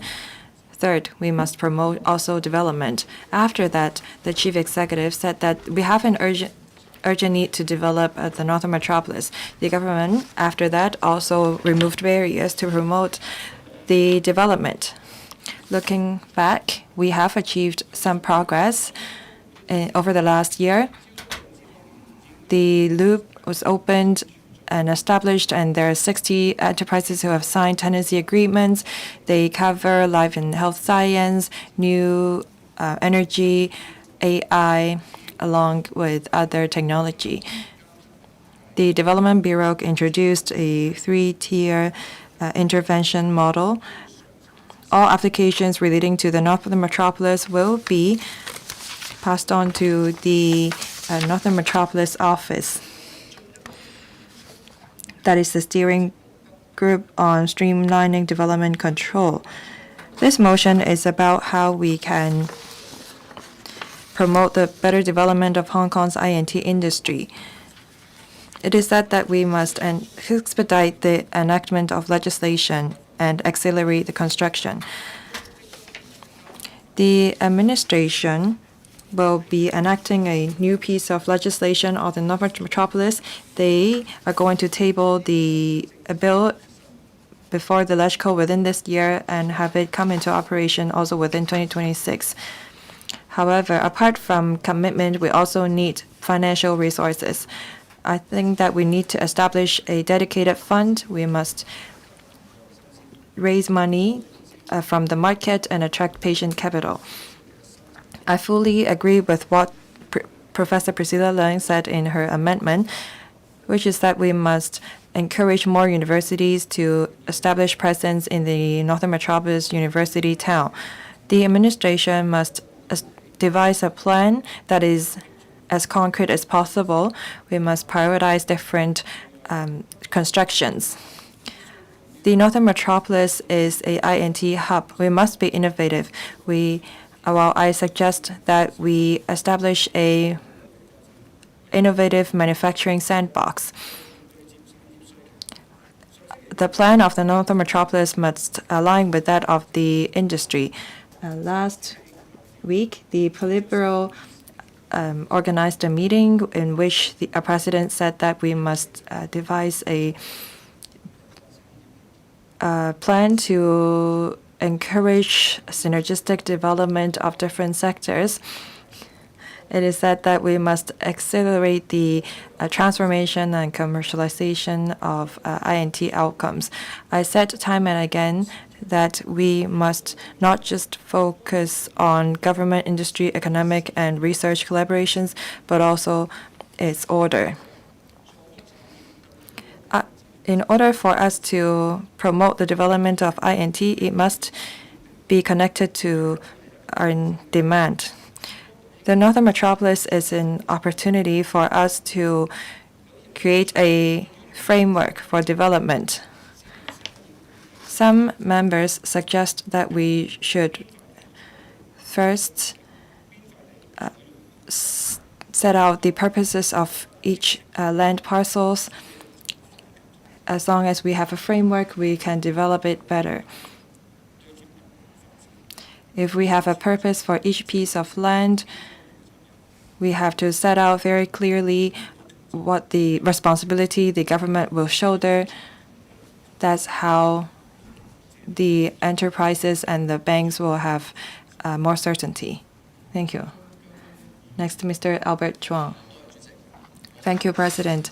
I speak in support of Mr. Chan Yong's original motion.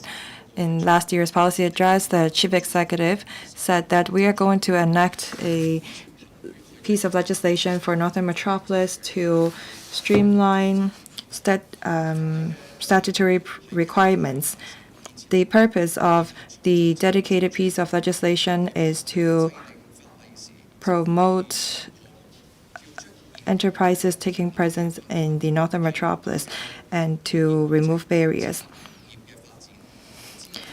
However, on multiple fronts, say for example, housing, finance, transportation, so on and so forth, we have to devise special measures so that we can become an SAR. Well, the Northern Metropolis can become an SAR within an SAR.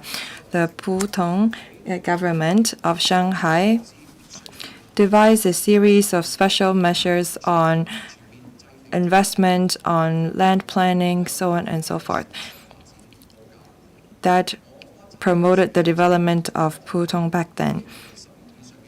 For enterprises that have been in business for over 10 years, they didn't have to pay tax for 2 years, and they had a tax rebate for 3 years of 15%. These were groundbreaking arrangements. After 10 years' time, Pudong has become a financial hub.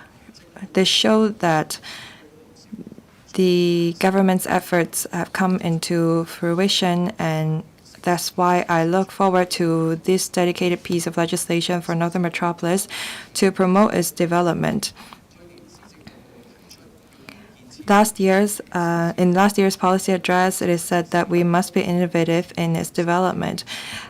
Although we are still farming land in the metropolis, we must now work on planning which industry to take presence there.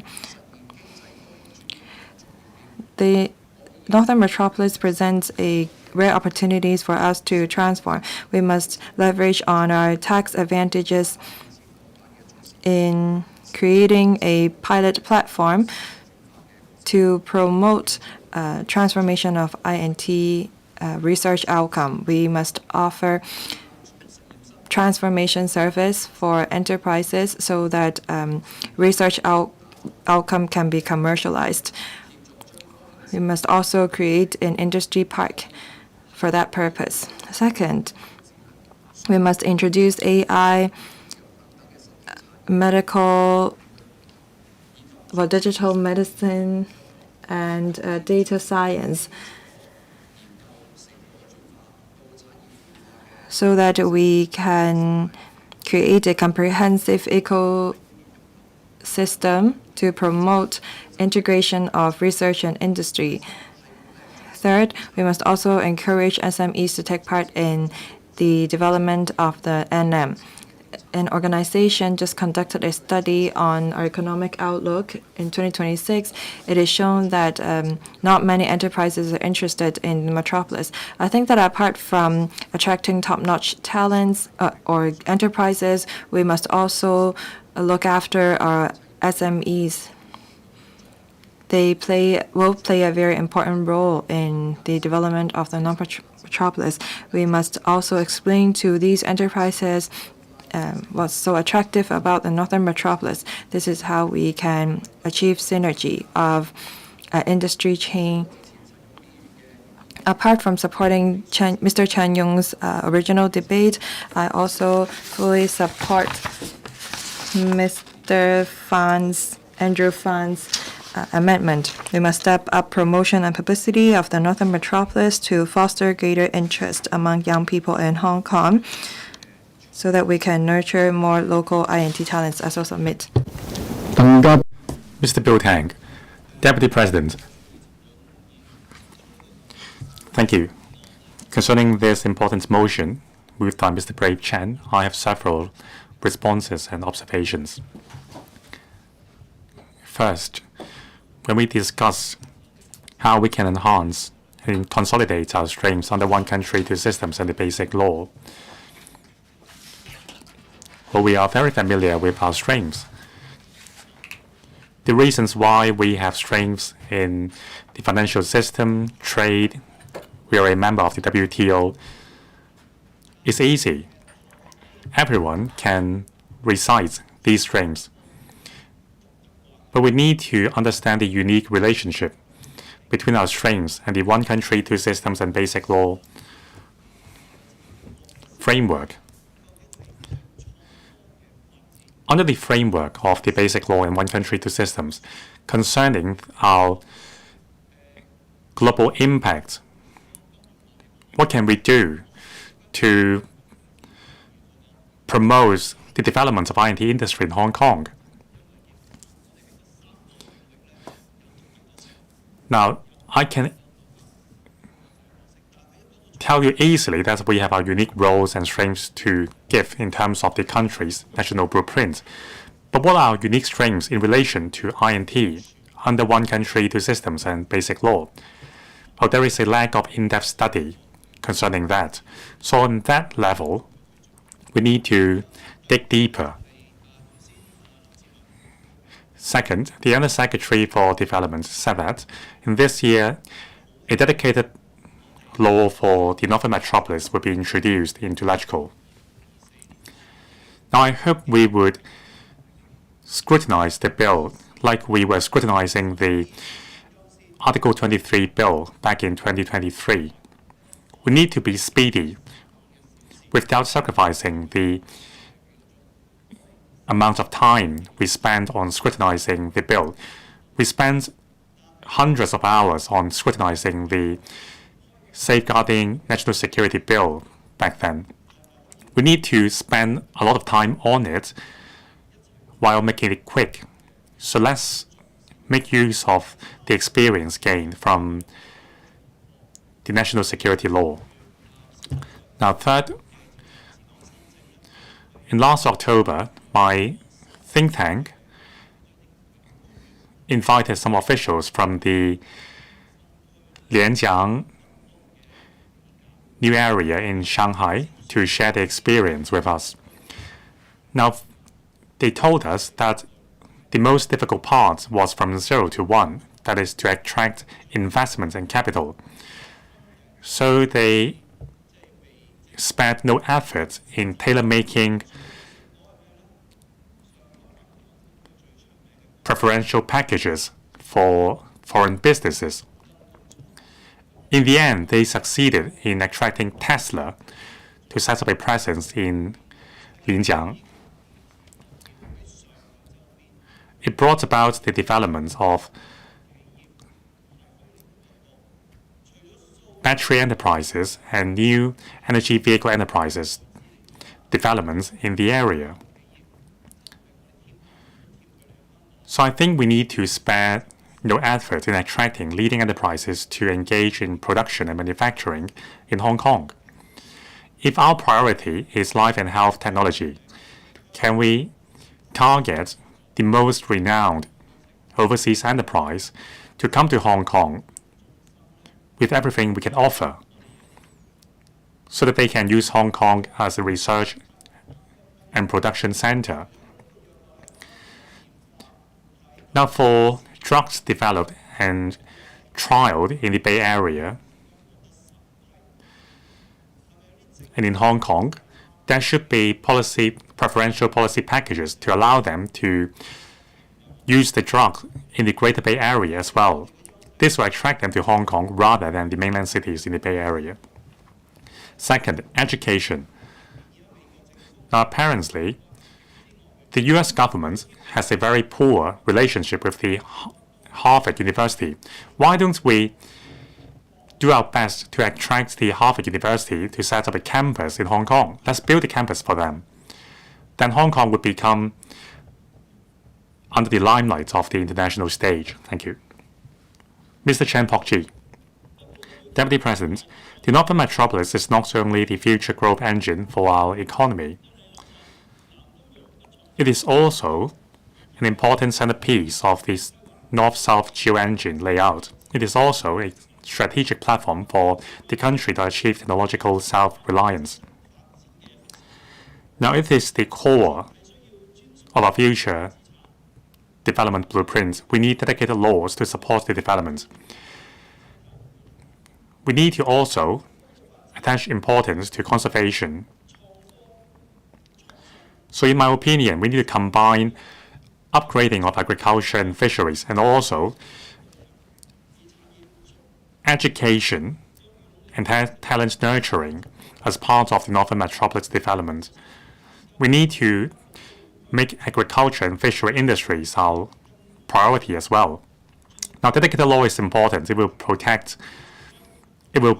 provide more impetus for development. We need to streamline the land approval process while dovetailing the mainland policies to smoothen the path.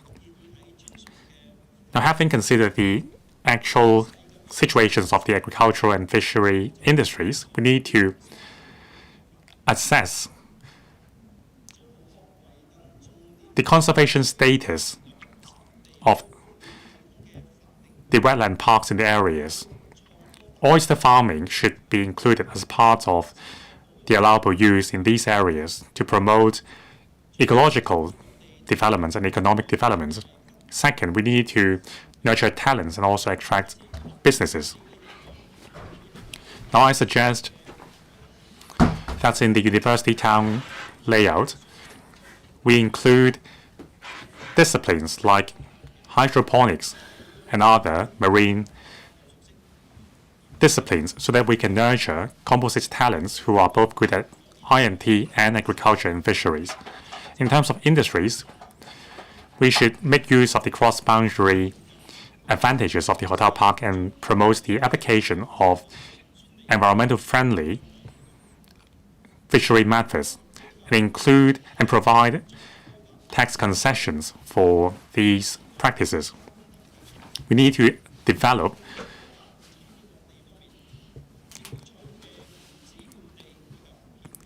advanced processing technologies for agricultural products. Now, through flexible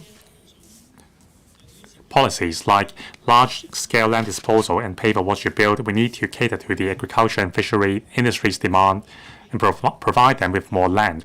There should also be a reasonable compensation and transformation mechanism to help these stakeholders transition into modern and high-tech business models.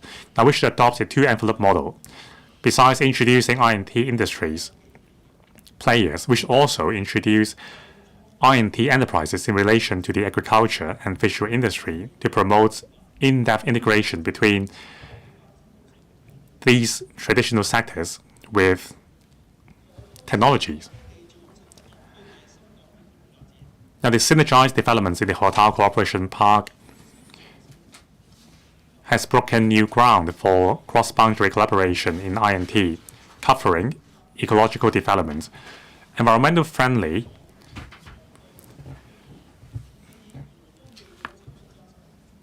practice can become an entry point for in-depth collaboration between agriculture and fisheries industries and the technological sector. I believe that with the protection of a dedicated legislation and also other supporting policies, we can realize the vision of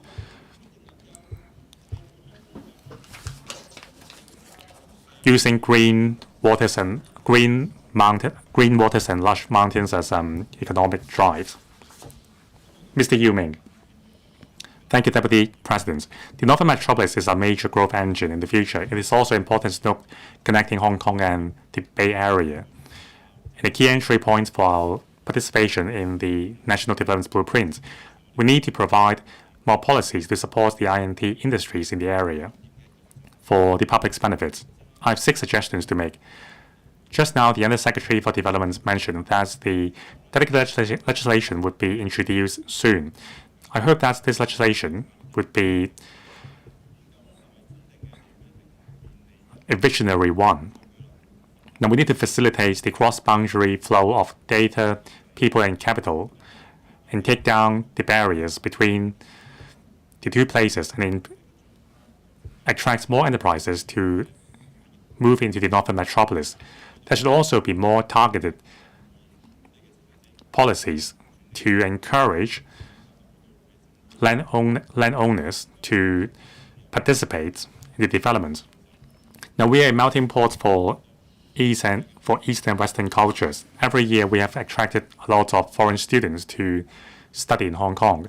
We need to pursue with the developments of the university town and make good use of the Hong Shui Kiu new development area and bring synergy to the adjacent area. We should enlarge the sites for the university town and pursue a development model of research, academic, and industry.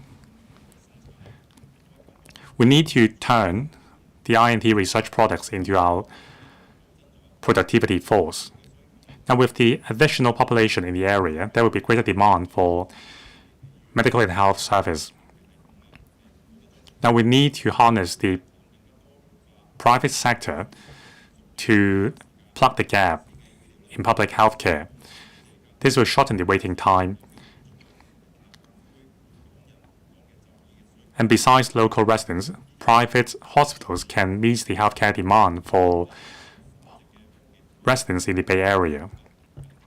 We should give play to our strength in higher medical disciplines like fertility to boost the development of medical research in Northern Metropolis. Now, besides developing the university town, we should increase the options of education in the area, for example, international schools, to meet the demand for premium educational resources.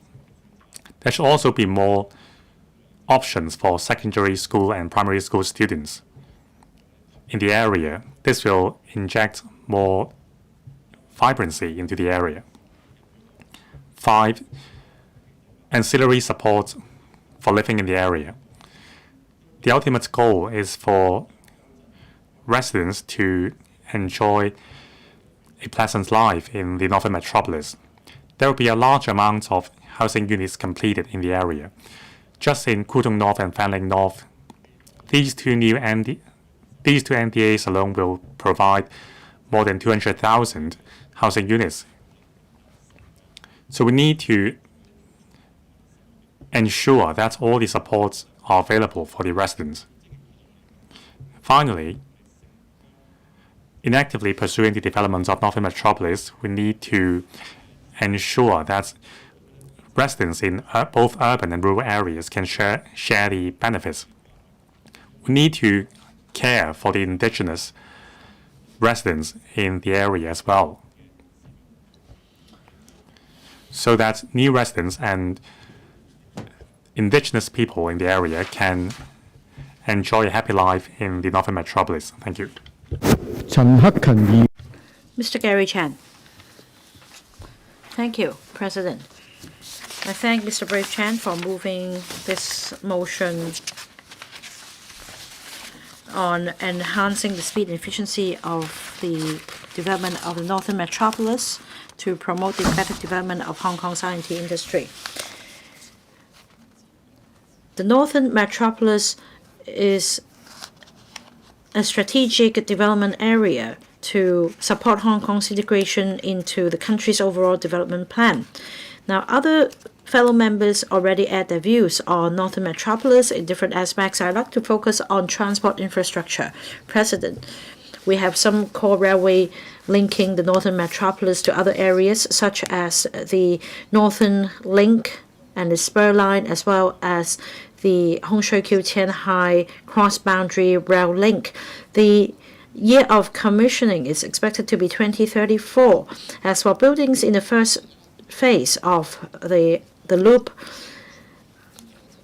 they have completed intake since last year, and the first batch of AI and biotech firms have progressively moved in. That means in the coming 8 years, the only mode of transport available to these enterprises is land transport. There is no railway connection. However, across the river in Futian, there are 3 railways already serving the Shenzhen Park. Now, for cross-boundary INT enterprises working or doing business in the Hong Kong Park, day in, day out, they waste time traveling. And when it comes to the speed of infrastructure development, we need to make sure we have the edge to compete with the other side. So when it comes to the infrastructure-led approach, it should not just be a concept. We need to translate words into action. Now, the Science Park and the Pak Shek Kok station won't be commissioned until 2033. So when it comes to our INT sector's advantage and the talents in universities, we have R&D personnel in the 8 universities. Many of them will be required to work in the Northern Metropolis. Now, any traffic jam will affect their work and the cost of R&D activities locally. That is why we need to have dedicated legislation, as Mr. Brave Chan suggests, in the Northern Metropolis, so as to advance the planning of the area and streamline administrative procedures so that we can compress the time frame and advance the completion date to before 2034. We need to expedite railway development as well to give play to our advantages. Now, during this period, I think the government should make good use of technologies such as autonomous driving, serving the feeder services. There should also be some special routes serving the INT personnel. The success of the Northern Metropolis hinges on speed. To develop the emerging industries, we cannot tackle the challenges in the 21st century with the speed of development in the 20th century. Otherwise, the infrastructure-led approach will be nothing but a slogan and will be lagging behind and missing out on opportunities of these technological reforms. I hope the government can speed up infrastructural development so that Northern Metropolis can be a true driving engine of Hong Kong's INT sector. I so submit Mr. Tang Fei. President, I speak in support of Mr. Brave Chan's motion and the other members' amendments. Northern Metropolis is not only a source of land supply or an area for advanced urban planning. This is also pivotal to our integration into the country's overall development plan. It presents us with the unprecedented opportunity of building a strong nation of education. So, in order to enhance the speed and efficiency of the Northern Metropolis development, we must build a cluster of INT talents we should invite top-notch universities and research institutions to set up presence in the northern metropolis. Now, when it comes to prestigious universities around the world, they will form the core of the northern metropolis in order to advance the Strong Nation Education Nation initiative. Now, we often say that we have 5 top 100 universities in Hong Kong, and we should be proud. But in order to invigorate our country through education, we cannot just stop at reserving sites for education institutions. We must not only meet the local demand for expansion of their campuses, we should do more to attract the top-notch universities from around the world to set up presence in the northern metropolis. They could either set up a joint campus or research lab in the northern metropolis so as to create synergy and attract more top-notch talents and scholars to come. In Germany, there is the U15, the University Alliance, and also U99, which is an alliance for polytechnic universities in Germany. And they are paying a delegation visit to Hong Kong to look for collaboration opportunities. So we should explore further collaboration which can help achieve technological breakthroughs. When we have global top-notch university talents coming to northern metropolis, we can allow for more brainstorming sessions, and this will drive further development in applied studies and industrial development. Now, we can also achieve strategic breakthroughs for our country in bottleneck areas. At the same time, we can provide quality postgraduate education opportunities for local students as well. This will form a cradle for grooming talents. The second point is about having a revolving door for R&D talents. These talents may conduct R&D activities in the northern metropolis in Hong Kong, or they may go to the Shenzhen Park next to the northern metropolis. They will help create great opportunities for the regional economy. The third point is about dedicated legislation for northern metropolis. In order to attract top-notch universities and research institutions to come to Hong Kong, we need to improve software. This is what they care, and we need to be careful that there is a distinction between inviting the foreign institutions to come and set up presence and also developing the northern metropolis university town. And we need to amplify our advantages through building the northern metropolis university town.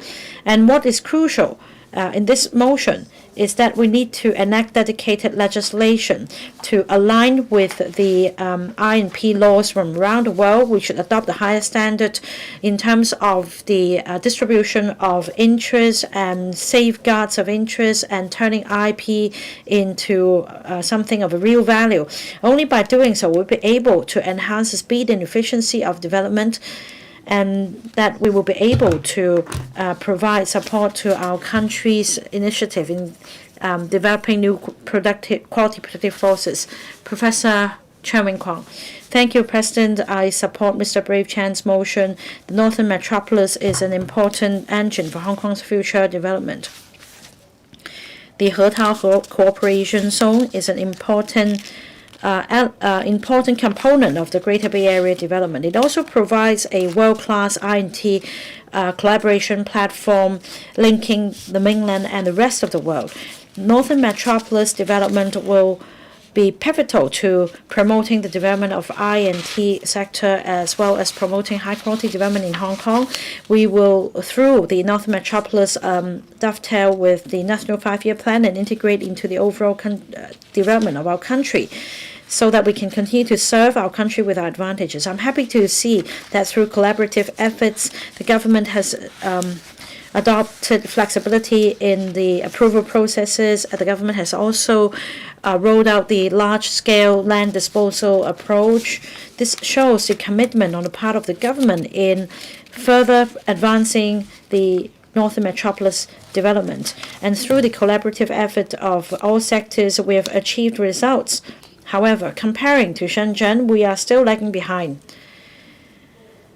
For the Hetao zone in Shenzhen, we see skyscrapers from across the river, whereas for the Hong Kong Park, we just completed the phase 1 development. For Shantin Technopole, the site has just been formed, and our target is to complete site formation for the first batch of 20 hectares of I&T land. We need to make bold moves and act more quickly, or we will be missing out. The government heeded the views of different sectors and has since rolled out a series of measures to enhance the speed and efficiency of Northern Metropolis development. I think what is imminent is to implement these measures properly to expedite the development. We should also enact dedicated legislation and remove red tape and obstacles. Our country is very efficient in taking forward infrastructural development. We should learn from our country's experience and adopt the Chinese speed in the development of the Northern Metropolis. Apart from hardware, we should also improve software so as to attract enterprises to come. This is our top priority. I fully support the government's proposal to develop the Northern Metropolis into an international healthcare innovation hub so as to attract potential health tech firms to set a presence here. Last month, Invest Hong Kong held a Chinese medicine conference, and at the conference, the government has expressed the interest in reserving space to set up a manufacturing base for Chinese medicine in the Northern Metropolis. Well, we should leverage on our advantages when it comes to R&D and talents in Chinese medicine services and promote high-quality development in the area. According to government data, AstraZeneca of the UK, as well as 63 other I&T firms and stakeholders, already signed a memorandum of cooperation to set a presence in the Hong Kong Park of Hetao Zone. Invest Hong Kong also helped some 30 life and health tech firms set a presence in Hong Kong last year. More than 10% of them relate to Chinese medicine. That shows the confidence overseas investors have in the Northern Metropolis.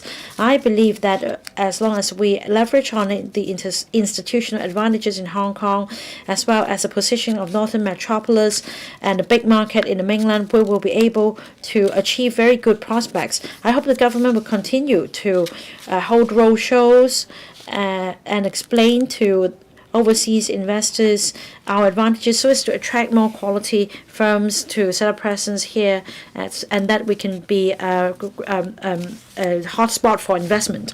Mr. Lam Chen Sing, thank you, President. I thank Mr. Chan Yong for moving this motion. This term of the government promotes the development of an I&T hub in Hong Kong and talent hub. The Northern Metropolis is how we can consolidate our position as an international education hub. We already have the hardware and its design at Hong Shui Kiu, Ha Jing Ao Tamei, and New Territories North New Town. We have set aside land for the university town. The key now is how many universities will actually take action in supporting the project. Will the tertiary institutions not take action despite claiming that they support the Northern Metropolis? So I think that the government must financially support tertiary institutions in developing in the Northern Metropolis. A self-financed institution said in a finance committee meeting last year said that they originally had a plan to establish a campus in Northern Metropolis. However, they have many considerations, including the cost and the operational efficiency of having a satellite campus in the metropolis, and if there is enough policy support from the government. I believe that many tertiary institutions share the same worries. I have a few suggestions. in January 2001, the government offered loans and funds to the government in creating new programs and build new facilities. 41 loans have been granted to 19 tertiary institutions over the years. The commitment of 9 billion have been exhausted in September last year. I think that the government should offer another round of interest-free loan to support tertiary institutions who are interested in setting up a satellite campus in the northern metropolis. We should also allow the tertiary institutions to make use of the newly built facilities in training talents for industries that are essential to the INT hub. I think that we should allow also tertiary institutions to create programs that are more pragmatic in nature. If the government is of the view that the programs created are relevant to what we need, then we should offer funding to them. Well, to lower the cost of universities in setting up satellite campus in the northern metropolis, the government can draw on the experience of establishing the LCSM. We can create a matching program. We can allow local universities to work with INT and research institutions in opening up new programs.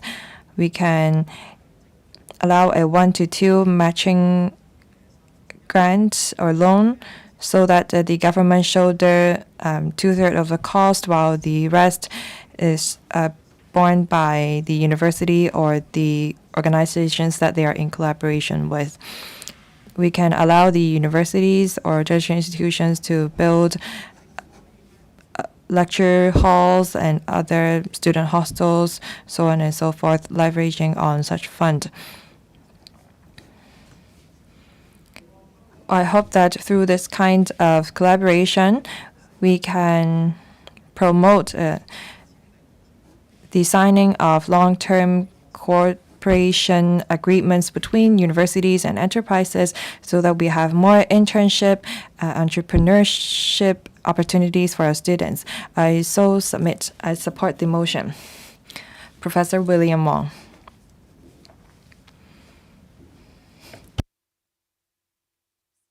President, at the end of last year, the loop of the Northern Metropolis was officially commissioned. The Hong Kong part of the Hetao Cooperation Zone focus on INT, and it drive the development of the sentient technopole. Hetao as the hub for cross-boundary collaboration. I hope that the government will enhance efficiency and speed so that we can transform the Hong Kong Park further. The Hetao zones is divided into 3 areas, including the Hong Kong Park, the Shenzhen zone, and the Huanggan parts lot. I think that we should leverage on our advantage of 1 zone, 2 parks, and 1 river, 2 banks. We must make use of our advantage to promote the implementation of innovative policies. I have a few suggestions. First, we must develop this large-scale land disposal approach so that we can drive cross-boundary collaboration. We should allow an enterprise to develop, operate, and manage a lot. We can invite enterprises that have experience in operating both in Hong Kong and Shenzhen. The enterprise or company must be well versed in the industry policies, the market, and the laws of Hong Kong and Shenzhen. The two governments, that are the Hong Kong and the Shenzhen governments, must offer financial support. We should allow the operator to devise their own policies in attracting enterprises so that we can have more vibrancy in the lot. And this is how we can give full play to the advantage of the Hong Kong Park and the zone. We should also encourage the commercialization of INT outcomes. We should not limit the He-Tao Cooperation Zone as a physical channel or connection between Hong Kong and Shenzhen. Second, we can also pilot new policies in the northern metropolis and promote it only when it's successful. The Shenzhen Park will implement a new management model within this month to promote cross-boundary flow of INT elements. Hong Kong said that we are also going to promote the cross-boundary flow of INT elements. However, until today, we don't have details of such an approach. In the future, I think that we can create a special zone in the northern metropolis so that we can implement innovative policies. After testing out these new policies, if they are successful, we can extend it to the rest of the metropolis. This is how we can speed up policy innovation. And this is also how we can enhance speed and efficiency. Third, we also have to consolidate policies between Hong Kong and Shenzhen. As we step up collaboration, some enterprises may have to operate on both sides. So I think that the SAR government must work with the Shenzhen government on smart governance, flow of data, to make it convenient for enterprises to make use of mobile applications, to make applications to both governments. We must promote a government-to-government connection. President, I support the motion and the amendments. Mr. Chu Lap Wai. President, I thank Mr. Chen Yong for moving the motion so that we can discuss the development of the northern metropolis so that we can unleash its potential. And this is how we can identify a new growth point. As a member of the DAB, I am the most concerned about the university town. How can the university town connect with the Shenzhen Technopole and the Hong Kong part of the He-Tao Cooperation Zone? Hong Kong has been troubled by lack of land, and that limits the development of local universities.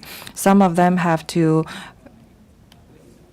demolish some of their facilities in order to build new campus. We have over 100 hectares of land in the northern metropolis for education purposes. We must make good use of our land resources to promote this study in Hong Kong brand of ours.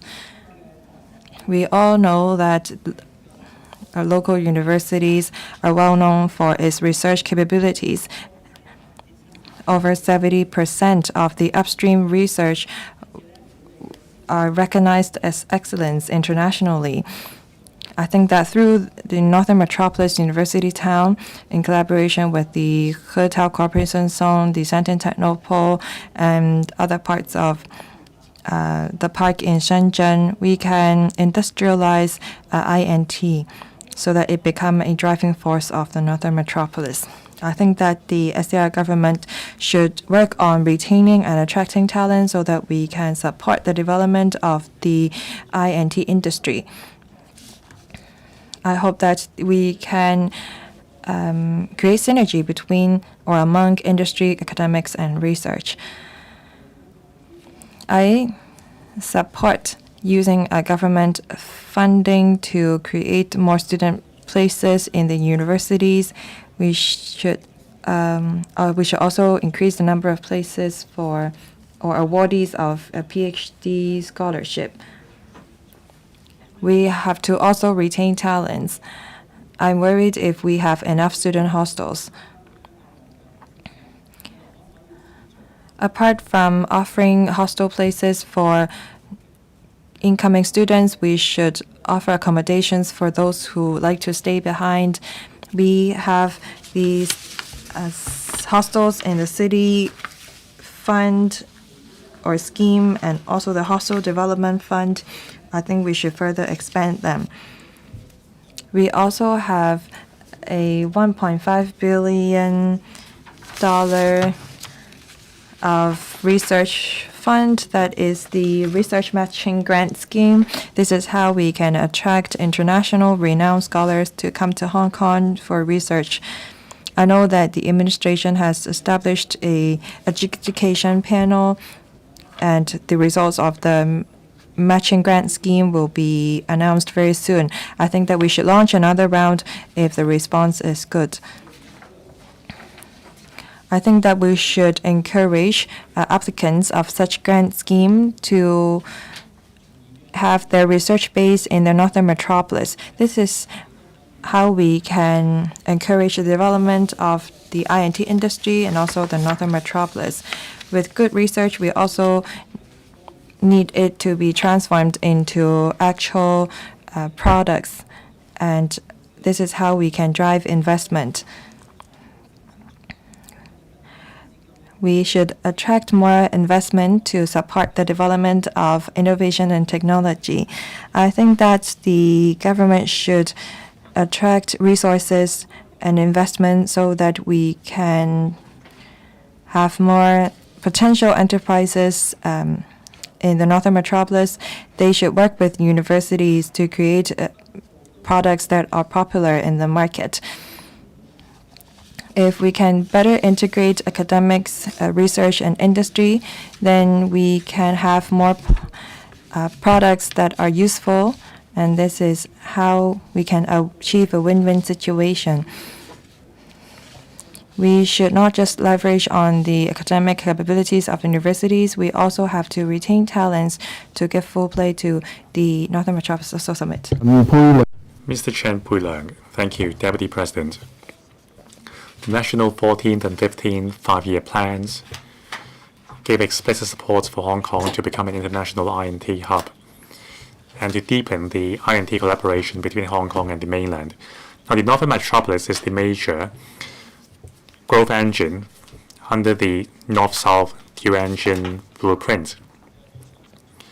Now, the Hong Kong Park and the Hotel Cooperation Zone is also an important zone of cooperation between Hong Kong and Shenzhen. We need to take down conventional barriers and remove administrative bottlenecks to adopt innovative models, for example, those used in Hainian and Pudong in Shanghai. Now, the Northern Metropolis development will span across 20 years, involving different industries. It is our flagship project. I support the government to enhance the speed to develop Northern Metropolis by a dedicated piece of legislation. We need both primary and subsidiary legislation. It will help us cope with the dynamic development pattern of the Northern Metropolis. It will help us to adjust the development model flexibly in need. This will be using legislation to empower development. Now, there are different administrative conflicts. Other obstacles include land resumption and also other land development constraints. Dedicated legislation will help us press ahead with the Northern Metropolis Development Project as soon as possible. I hope the government will introduce a bill soon. We need to involve the private market for this to succeed. Now, in the process of legislation, we need to consult the private market and actively consider the PPP model, for example, the BOT, build, operate, and transfer model, or even the build, operate, and own BOO model. The future park company may not necessarily be wholly owned by the government. The government may simply be a major shareholder while allowing private investors to have a shareholding in the park company so as to be more flexible. Now, the Hotel Cooperation Zone is an important area for Hong Kong to tie in with the National 15th Five-Year Plan. On the division of one zone, two parks, and one river, two banks, if we can facilitate the unimpeded flow of productive forces and productive factors across the boundary and develop a comprehensive industry chain, this will provide great impetus for INT developments in the area. Now, by the end of last year, the Shenzhen municipal government passed a dedicated law for the Shenzhen Park, which adopts a special regulatory model for the zone. For example, eligible Hong Kong residents can take up positions in enterprises in the Shenzhen Park. And also, the Shenzhen government will actively explore using Hong Kong laws and Hong Kong as a seat of arbitration for Hong Kong-funded companies in the Shenzhen Park. So I suggest the Hong Kong Park can do the same to support the cross-boundary use of capital and productive elements. There should be a more flexible system to allow the productive elements in the mainland to flow to Hong Kong, and for enterprises to choose Hong Kong as the premium springboard for going global. Now, for Santine Technopole, which is adjacent to the hotel area, there is a 210 hectare large INT land to cater for different demand. Now, to its south, there is the Ngau Tam Mei NDA. There are some 52 hectare land to develop the Northern Metropolis University Town. Facilitation measures can be provided to attract research and academic institutions to move in to the area to promote synergized developments between research, industry, and academic sector and strengthen our talent pool. Thank you. I so submit to support the motion. Dr. Thomas So. Thank you, Deputy President. I speak in support of the motion moved by Mr. Brave Chan and the other members' amendments. In 2021, the government proposed the concept of the Northern Metropolis with some 310 hectare large site. Now, after several years, the major development proposals have been proposed, from Hung Shui Kiu in the north to Shuttlecock in the east, covering a 30-kilometer-long border between Hong Kong and Shenzhen, with access to 4 areas in Shenzhen. Now, I will focus on the alignment of rules and regulations and also the establishment of a common legal platform. Now, the Northern Metropolis will be a hub for legal cooperation in the GBA. Now, I understand that the government will introduce a bill for dedicated legislation in the Northern Metropolis in the second half of this year. It will not only remove red tapes and streamline procedures, it should also deepen the GBA's position, or the Northern Metropolis position, as a merging hub for rules in the Bay Area. This will showcase our strengths under one country, two systems. For example, each development areas and industry zones are linked with the land boundary control points. But there will be a lot of opportunities because of the increased flow of people in capital. Now, the Huanggang Port will introduce the single inspection joint clearance model, and also they are studying the use of contactless customs clearance. Now, there will be co-location arrangements in the Shenzhen metro station. These are areas where the Northern Metropolis can shine. Now, with this dedicated piece of legislation, I hope there will be relevant laws in regard professional services like intellectual property protection and arbitration for the INT industries. Now, the facilitation measures can be further deepened in the Northern Metropolis. We can make use of technologies to simplify the customs clearance and inspection procedures in the Bay Area. This will enhance the development of the boundary control point economic belts in the Bay Area, while helping the relevant professional services industries to tap the market. And second, we need to establish the judicial and legal platform in the Bay Area. There will be some 2.5 million people living in the Northern Metropolis with some 600,000 job opportunities. However, the government has yet to announce the relevant legal support in the area. For example, when will there be a court in the Northern Metropolis with the population intake? What about hiring more judicial officers and judges? Now, with the positioning as an international R&D hub, how can we enhance the efficiency of the judicial system in the Northern Metropolis? The government should announce this plan as soon as possible for the trades to be prepared. Now, as a major arbitration and mediation hub in Asia, for Hong Kong to become an international legal hub, we have reserved a site for a court building in the Hong Kong Island. We should do the same in the Northern Metropolis. We should set aside areas in the Northern Metropolis for arbitration and dispute resolution institutions to set a presence in the Northern Metropolis. Individuals and enterprises in the Northern Metropolis should have access to high-tech legal services in the Northern Metropolis. Now, to speed up the development of the Northern Metropolis is more than hardware and infrastructure. We need to keep deepening the Northern Metropolis position as emerging hub for rules in the Bay Area. We need to develop the software so as to keep pace with the development of hardware. Thank you. I so submit. Mr. Ben Chen. Thank you, Deputy President. Enhancing speed and efficiency of developing the Northern Metropolis, that's necessary.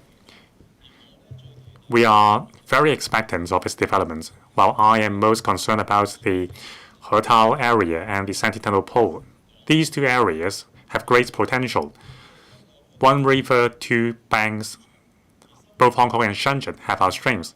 We have the international markets, and Shenzhen has access to the Greater Bay Area markets and the larger national markets.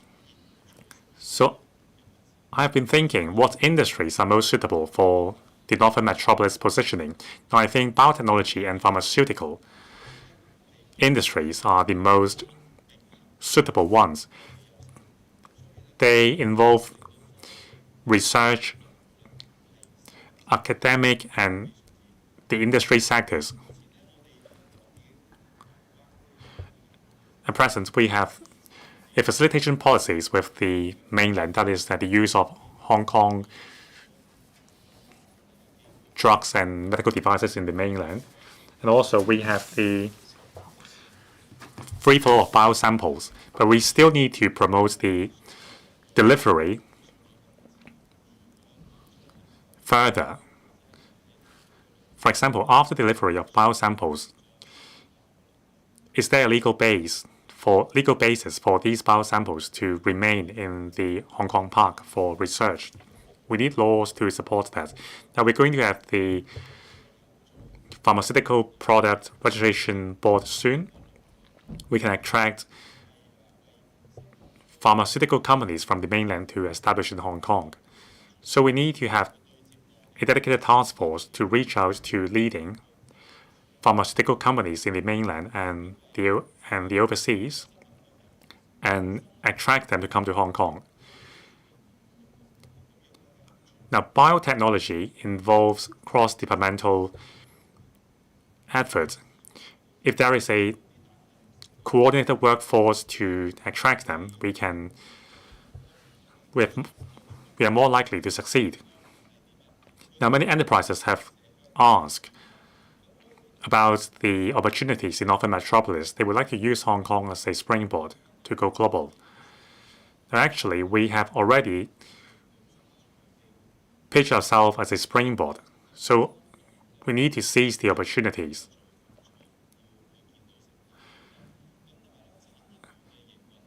Now, the industry park is our priority, but there are lots of different operation models. Who should we learn from? We can't just copy the operation model of other industry parks in the mainland. We need to find the most suitable one and adapt it to our context. So I hope the government can lead a delegation comprising members of this council to visit different industry parks in the mainland so that we can find the most suitable model for us. So we have spent several years on studying how to develop the Northern Metropolis. It's time to roll up our sleeves and reach out to leading enterprises. I know the government has done quite a lot on this matter, but we have to let the public feel that we are actually achieving something. So I support Mr. Brave Chan's motion to enhance speed and efficiency of developing the Northern Metropolis. Now, among the amendments, Mr. Augustine Wong raised a very good point.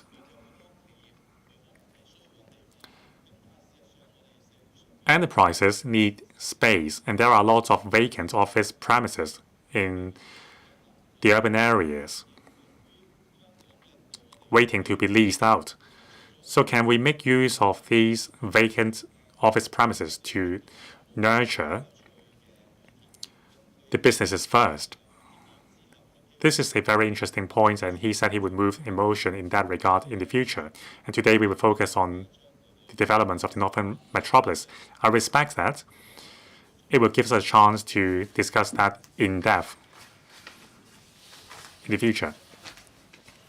So all in all, I support the motion and the amendments. I so submit. Ms. Maggie Chan. Thank you, Deputy President. I speak in support of Mr. Chen Yong's original motion.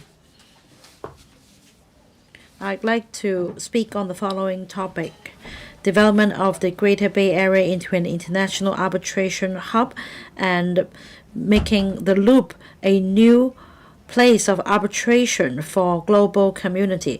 I agree with Mr. Chen Yong in enacting dedicated legislation for Northern Metropolis in order to remove obstacles to promote the flow of capital and data across the boundary and to promote the development of the industries. I already urged the government to draw up dedicated legislation on ensuring data security in the Loop area. I'm happy to learn that the government has taken on board my suggestion and that the government will provide policy facilitation for allowing Hong Kong-funded enterprises to adopt Hong Kong laws as well as using Hong Kong as the seat of arbitration. Our competitive edge lies in our legal dispute resolution services. It's also the starting point for dovetailing with the National 15th Five-Year Plan. Last year, our country processed or adjudicated on over 5 million cases of arbitration, totaling 9 trillion renminbi. So against the national strategy of dual circulation, we do have a strong client base for international arbitration. Leveraging on this advantage, we can make use of the Loop as a base to develop the Greater Bay Area into an international seat of arbitration. The Loop will be the base. It also targets new forms of the economy through new rules and standards, optimal use of resources, market supervision. We can help mainland enterprises go global as well as promoting Hong Kong's arbitration services. And we can actively respond to the positioning set out in the 15th Five-Year Plan. That is the 4 centers and 1 hub. On the 31st of January, I delivered my research report in the School of Law of the Hong Kong University. I'd like to take today's opportunity to go through my suggestions on targeting digital economy, pharmaceutical, a low altitude economy, and other new economic growth points, we should look into the enactment of dedicated arbitration rules in the loop, and that we can also drop a new set of rules on the service of judicial documents through low-altitude transport. We can also build a platform for the one-stop service in the Greater Bay Area. We can provide online and offline arbitration service and the service of documents. Leveraging on our advantage under one country, two systems, we can also enhance our connectivity with the mainland and the world, and we also observe a number of international treaties. We also have judicial mutual recognition arrangements with the mainland. So these are all our advantages. We are highly efficient and we're a clean city. Now the fourth suggestion is that we can form an arbitration organization with the mainland so that our organization can go global along with the mainland enterprises. We can map out a roadmap. Now, Deputy President, this is a new opportunity for us. Through the development of the Northern Metropolis, we can build an international arbitration hub in Hong Kong for the new economy. We can also, through this, tap into the big market in the mainland and attract arbitration organizations in the mainland to set up presence in the Northern Metropolis. And we can also attract mainland and international clients to take their cases of arbitration to Hong Kong. This will bolster our status as an international legal and dispute resolution service hub. Mr. Ken Wong. Deputy President, I speak in support of Mr. Brave Chan's motion. I also support other members' amendments. The Central Economic Working Committee held earlier emphasized the key mission in 2026, and that is to turn Greater Bay Area into an international I&T center. The Northern Metropolis is core to the future development of Hong Kong. It's also crucial to Hong Kong's integration into the National Development Plan, as well as promotion of new quality productive forces. It will provide a new engine for growth in the I&T sector in Hong Kong. The Northern Metropolis comprises the Hong Kong part of the Hetao Cooperation Zone, as well as the Shantin Technopole. It comes with a mission. When it comes to the Northern Metropolis University Town, it's not just about spatial development. We also need to build a better ecosystem to support education and the grooming of talents, as well as industrial development. Through joint efforts with the mainland, we have created a hub for high-caliber talents in terms of legal protection, policy facilitation, and other areas of software. There is more to be desired. I have the following suggestions. First, we should create synergy when it comes to education. We have a number of top-notch universities in Hong Kong. We have very strong research capabilities. We should leverage on this advantage in the Northern Metropolis so as to build a talent chain. In the Northern Metropolis, we should dedicate space for specialized I&T institutions. Post-secondary institutions in Hong Kong should collaborate with technical colleges and institutions in the mainland so as to set up joint laboratories in the Northern Metropolis, forming a cradle for the grooming of talents. These institutions can nurture talents for chip manufacturing, AI, etc. We should also streamline the procedures for work permits, and also enhance mutual recognition of qualifications of I&T talents. We should make bespoke courses to support the demand for talents by top-notch enterprises in the Northern Metropolis. This will provide the strong backing for the key industries to sustain the development in the area. The government should also focus the resources on infrastructure development of the two parks, including transport, energy, communication. At the same time, the government should appeal to top-notch key enterprises to set a presence in Northern Metropolis.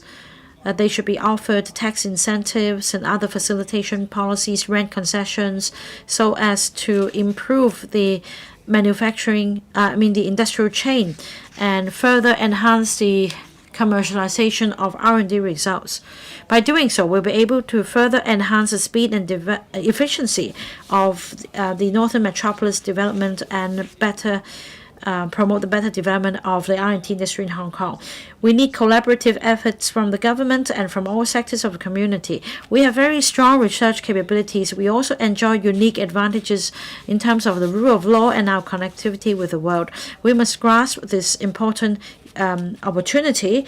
Riding on our country's development, we can build a hub in the Northern Metropolis to make greater contribution to the development of the Greater Bay Area.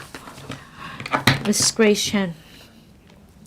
Deputy President, the Northern Metropolis will form the core of Hong Kong's development in the coming decade. Many members offered their insight and suggestions to promote the development of the Northern Metropolis. Now, I'd like to take another perspective. Here are my views. I hope that the Northern Metropolis can form the frontier for the development of giant tech in Hong Kong. In this chamber, I often hear giant technology and its development from government officials, from members. We hope that through applying giant technology, we can improve the quality of life of the disabled and elderly. The development of the Northern Metropolis will provide exactly the opportunity. The giant tech firms can come and set up presence in Hong Kong, so that through collaboration among the industry, academic, and also R&D sector, we can respond to the market's need for giant tech products and technologies. Through the development of the Northern Metropolis, we can attract developers of giant tech products to come and set up presence in Hong Kong. We also have a very mature database for service user groups in Hong Kong. That means we can ask for feedback from these users and further improve the products. In the development of the Northern Metropolis, the government can draw up facilitation measures on the research, development, and assessment of giant tech products, so as to better respond to the policy set out in the 15th Five-Year Plan. The Northern Metropolis also presents another good opportunity for the community to create jobs and meet the needs of grassroots, especially the day-to-day needs of residents living in remote areas. With urban renewal projects coming on stream and the axis of development moving up north, more and more grassroots are moving to the new development areas, many of which are in the vicinity of the Northern Metropolis. More jobs in the Northern Metropolis will help attract the grassroots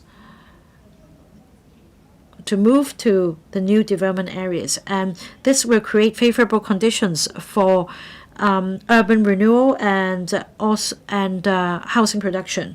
Together with Mr. Kasif Kwok and Ms. Vivian Kong, we explored urban-rural integration through the development of the Northern Metropolis. We believe that we should keep the cultural characteristics of villages near the Northern Metropolis, because this can help bring people and visitors in the area. The development of the I&T industry can also drive the development of other industries, including culture and creative industries, as well as the tourism sector. More jobs can be provided to benefit different sectors of the community. The Northern Metropolis will be a major driver for Hong Kong's future development. It also provides development opportunities for different sectors. When it comes to dedicated legislation, in the planning process, the government must have full regard to the needs of different groups and different industries in Hong Kong so that we can all leverage on this valuable project. I so submit and support Mr. Brave Chan's motion and all the amendments. 美峰议员。 Mr. Lothair Lam. Thank you, President. I speak in support of Mr. Chen Yong's motion on further enhancing the speed and efficiency of developing the Northern Metropolis. It will be the driving force of Hong Kong's development for the next 10 to 20 years. The Northern Metropolis is now under planning and preparation. We all hope that we can speed up its development so that we can further drive Hong Kong's economy.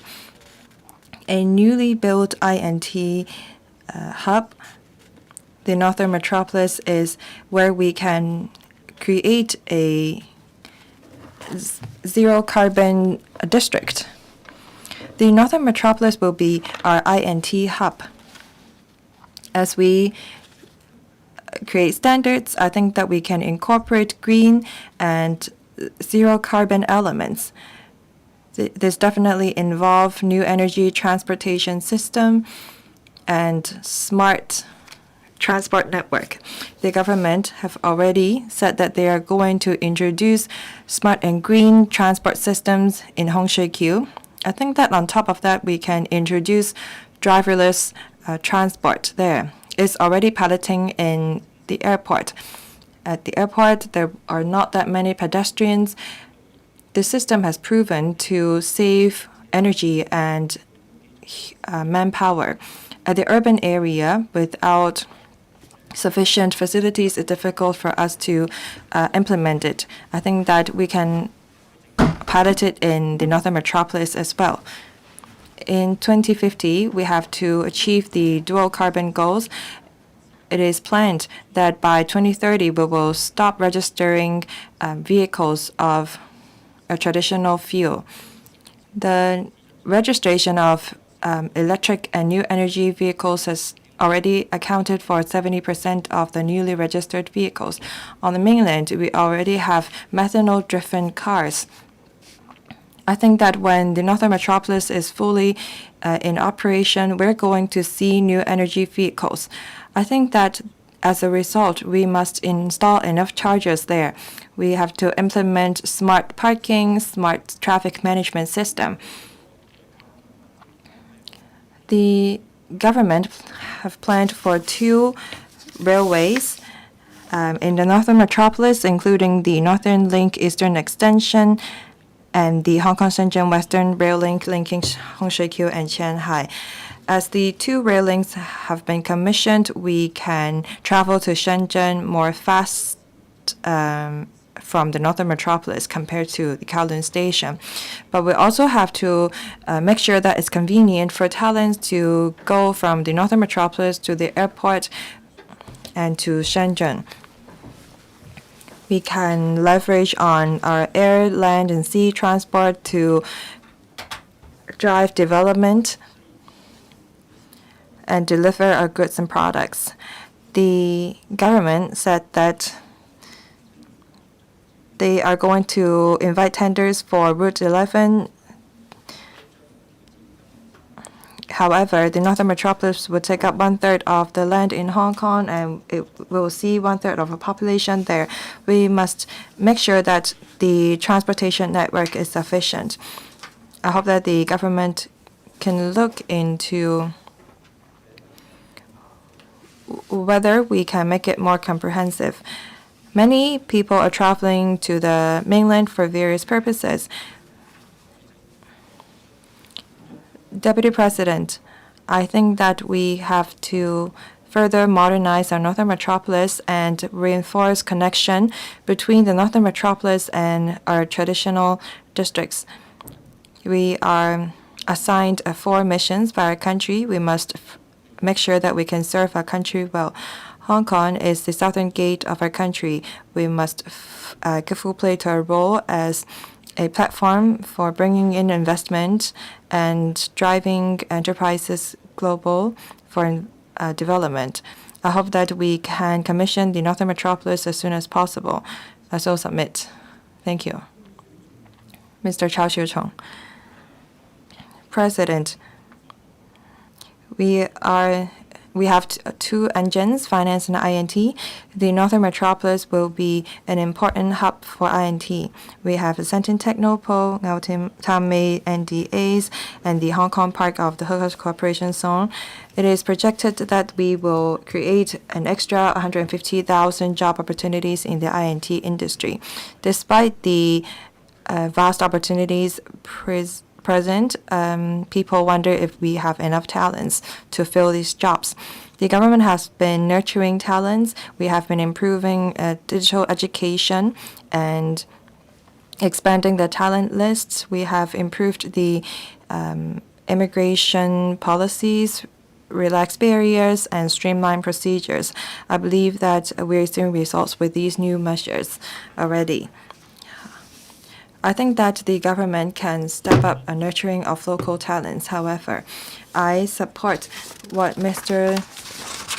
Lee Kuan Yew said, in the sense that we should promote the dual-track system of vocational and academic education. We can draw on the experience of Singapore.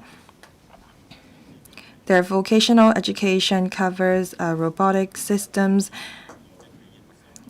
and their education programs are fully connected to the industries and companies. After the students graduate, they can get a job at the relevant companies.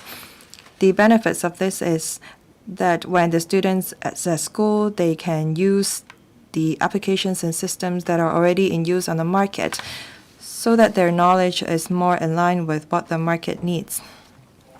When the students' performance is appraised, they will be judged not only by their paper exams, but also their performance at work. This is how we can enhance students' understanding of what the market needs. And as a result of such a program, the enterprise will no longer have to train their new employees, because they are already equipped with such a knowledge at school. The UK already have such a dual-track system of vocational and academic education. Students have internship experience at companies, and after they complete their programs, they are awarded a bachelor or even a master's degree. I have a few suggestions. First, I think that we can implement a entrepreneur internship. We can sponsor universities in collaborating with NM enterprises so that we can implement a dual-track system. We should offer tax incentives for top-notch enterprises so that they offer internship opportunities and on-the-job training opportunities for our students. We should also allow the students to transform their work hours into credits. Lastly, I'm of the view that we don't only need scientists, we also need applied science talents in the Northern Metropolis. We must make sure that the talent chain is comprehensive enough. President, we have no time to spare. We must start now in nurturing our own talents. We should allow our students to gain on-the-job experience as they are at school, and only by this can we ensure that our INT industry flourish. I so submit. I support the original motion and all the amendments. Mr. Rock Chen. Deputy President, I speak in support of Mr. Chen Yong's original motion. The Northern Metropolis is the major driving force of Hong Kong over the next 30 years, and this is also a place where we can further integrate into national development. I am encouraged by the commitment shown by the SAR government. In order for us to transform this blueprint into reality, we must make sure that we have a more forward-looking view on our plans and designs. We have to be innovative in our system and mechanisms. I ask the administration to enact the dedicated piece of legislation as soon as possible. This legislation must be flexible enough to solve our long-standing problems in development. More importantly, the legislation should allow us to speed things up and remove barriers. While this piece of legislation should allow us to resume land more flexibly and speedily so that we can be ready for this INT park. We need cross-departmental collaboration.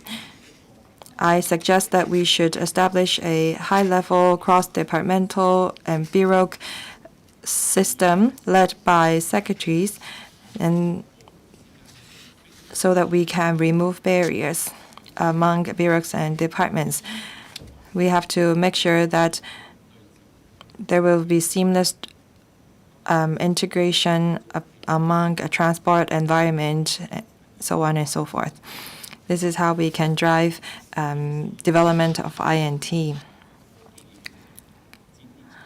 We have to show further flexibility and commitment. We have to focus on building a cluster, and we have to attract top-notch enterprises to come, especially in the fields of AI, life and health science, new energy, new materials. We have to offer a one-stop service to attract them to establish presence in the Northern Metropolis. The top-notch enterprises will become magnets for other investors and enterprises and drive development of upstream INT system. In order for us to attract leading enterprises, we can offer concessions. Apart from traditional tender approach, we can grant land directly and offer a longer tenancy period for enterprises. And we can also offer tax concessions for enterprises so that they will make further investment in Hong Kong. The Northern Metropolis University Town is another driving force. We have to have university plus park plus community plus enterprises so that we can create a comprehensive ecosystem. We cannot just stop at a few campuses. The university town will be the base for the commercialization and transformation of R&D outcome. The university town must work with enterprises and industries. And the town will also be a cradle for international talents.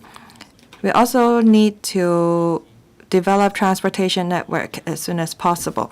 The Northern Link and the bypass must be commissioned in tandem with the establishment of other facilities and buildings. Only when we have the infrastructures can we make sure that there will be efficient flow of people, capital, and goods. Through policy innovation, we can drive development and of industry, academic, and research. I also support the original motion and the amendments. Thank you. Mr. Sunny Tang. Thank you, Deputy President. The Northern Metropolis is the future growth engine for Hong Kong and also the collaborative platform for Shenzhen and Hong Kong. The 15 five-year plan period will be a crucial period for fully commissioning the Northern Metropolis. Now, with the support of the country, we need to seize our unique strengths under one country, two systems, and pick up speed in preparing for the development of the Northern Metropolis and the establishment of an INT ecosystem to contribute to the high-quality development of the country.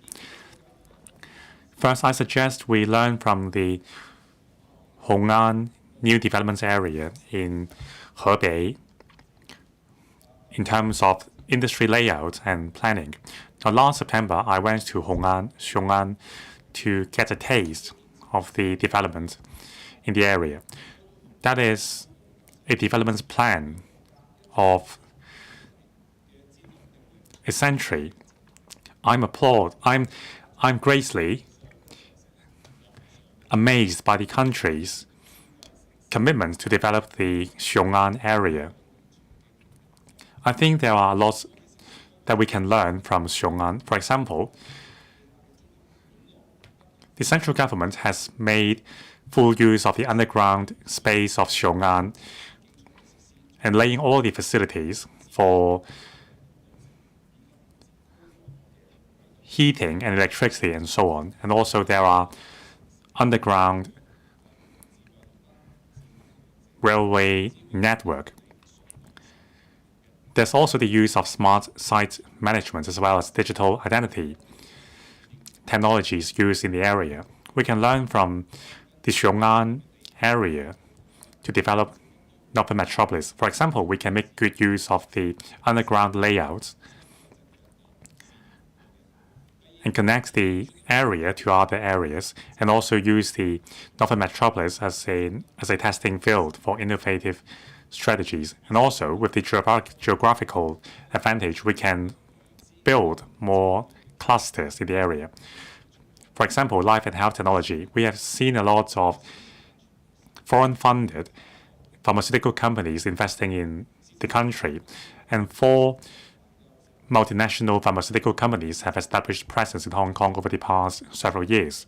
In fact, we have seamless connection with the international community in terms of law and business customs.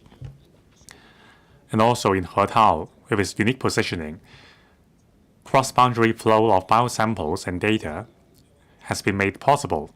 It is very attractive for pharmaceutical companies, which attracts more international pharmaceutical companies to set up in the area to form a cluster with international impacts.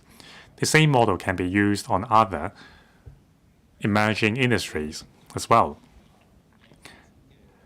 Now, picking up speed and efficiency of development is key. We need to introduce sandbox on trial sites to remove development control red tapes. For example, pilot use of innovative technologies of construction, and also introducing manpower and construction technologies at a more competitive prices from our neighboring cities to speed up the process. Now, AI plus is the trend. Computing capacity and electricity supply are important. Now, besides speeding up the data center development and supercomputing center in Sandy Ridge, we need to formulate the AI development blueprint as soon as possible to formulate a comprehensive blueprint. That includes studying how we can make use of the advantages in computing power and power supply in our neighboring cities to support our development. Now, with good planning, I have faith that the governments can actively dovetail with the 15th Five-Year Plan and promote the high-quality developments in the Northern Metropolis and seize the opportunity. I so submit I support the motion. Mr. Alex Fan. Deputy President, I speak in support of the motion and all the amendments. To pick up speed and efficiency in the development of Northern Metropolis and drive international or INT developments, talent is important. Now, I would focus on the Northern Metropolis University Town. How can we make the full use of the 90-hectare large site and turn it into our core power? I have 4 suggestions. 1, give the University Town a clear positioning as an INT talent nurture hub. Now, the conceptual plan for the university town, which will be published later this year, should give a clear position that it should be a mother port for I&T talents.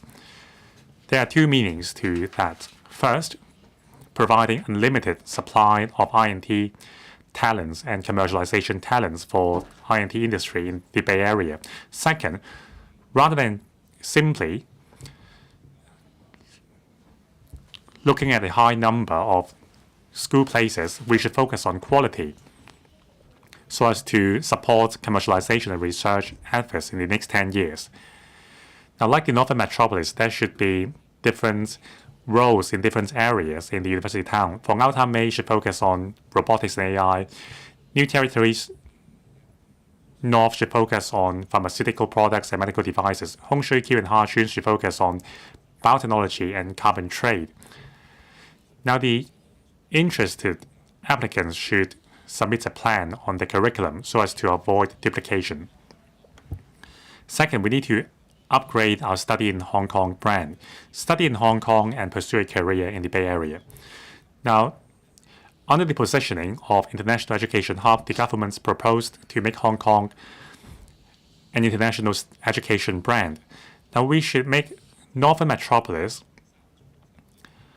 a brand of studying in Hong Kong and developing in the mainland. Now, there should be a three-tier system. In mainland cities of the Bay Area and also overseas cities where sister schools have set up their presence, students should be able to go to these places for internship or exchange. Now, we should encourage high-quality graduates to stay in Hong Kong and pursue a career in research in the Bay Area. 3, we need to combine the academia and the industry.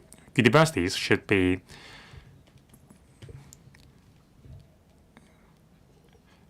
a base of talents for industries. Now, on admission to school, students should be asked to choose a specific field, for example, AI, green finance, or so on. The curriculum should be in line with the industry's need. There should also be internship opportunities for the students. There should also be a collaborative institution comprising different universities in the Northern Metropolis. There should be a credit sharing system between different institutions. For example, AI, regulation, pharmaceutical research, fintech, and so on. We need composite talents which can meet the market's needs. 4th, we need to align with the national policy and forge a Belt and Road hub.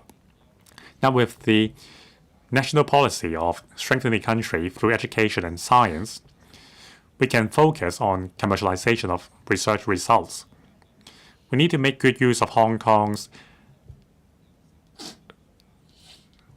friend circle in the Middle East and the ASEAN to turn the Northern Metropolis into a hub.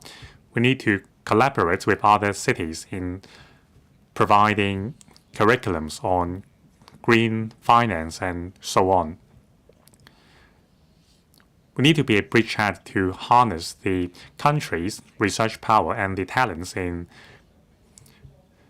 Eastern Asia. Now, we can't let the country down. This is a historical opportunity. Now, with the 4 suggestions I made, we need to make the university town a mother port for talent. We need to accurately tie in with the national policies as well as the need of our partners in the Middle East. We can turn this area into an important education hub. Thank you. Mr. Wu Yingpeng. Thank you, Deputy President. I speak in support of the motion of Mr. Brave Chen.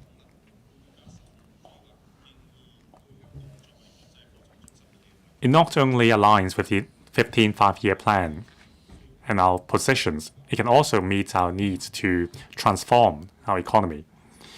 Now we focus on speeding up the Hong Kong Park of the hotel zone and also introducing a dedicated legislation.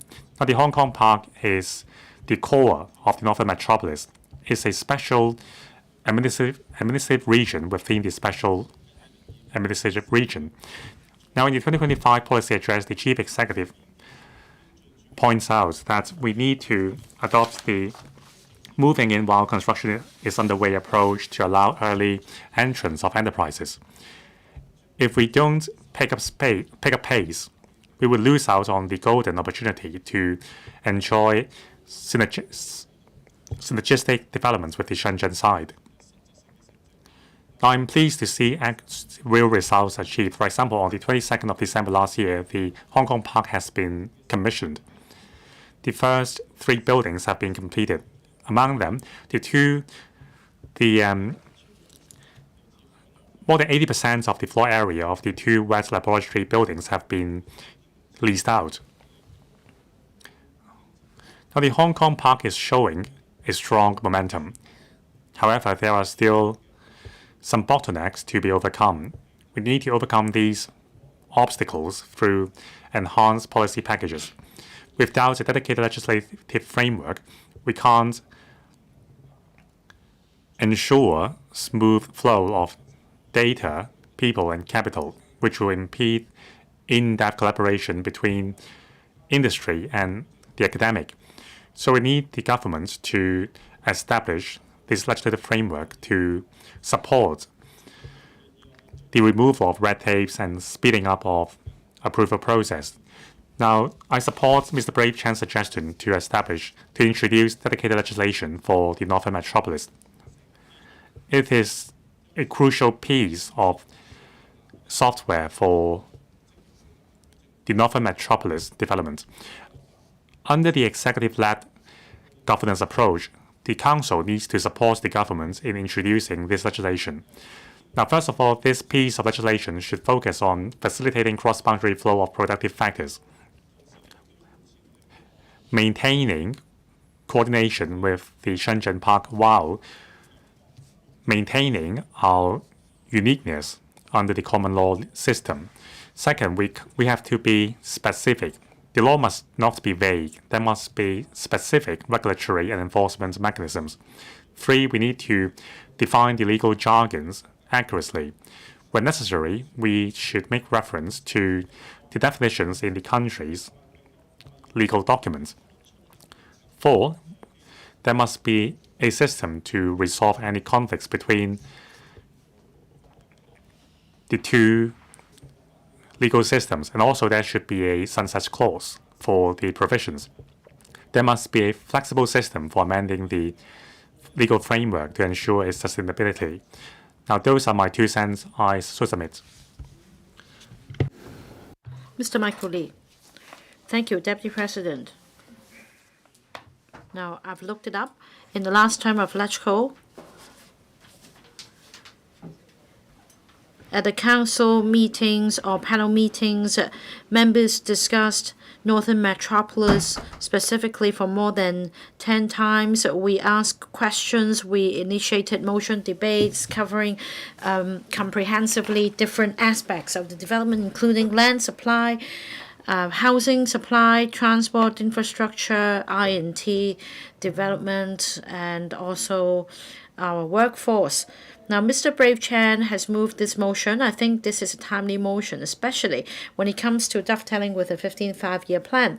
We have all the prerequisites for the development of Northern Metropolis. All stars are aligned, be it the 14th or 15th five-year plan or other areas, Northern Metropolis. I think it is necessary to support the future development of Hong Kong. There are also 7 BCPs in the Northern Metropolis which can help enhance connection with other cities in the Greater Bay Area. We need to create synergy so that 1 + 1 will be bigger than 2, and that members of the public will be able to get the fruit of success through this development. new law should be set up for the Northern Metropolis. There should be new policies, new rules. Administratively, we should cut the red tape to enhance efficiency. We should remove institutional obstacles to expedite the development of industries.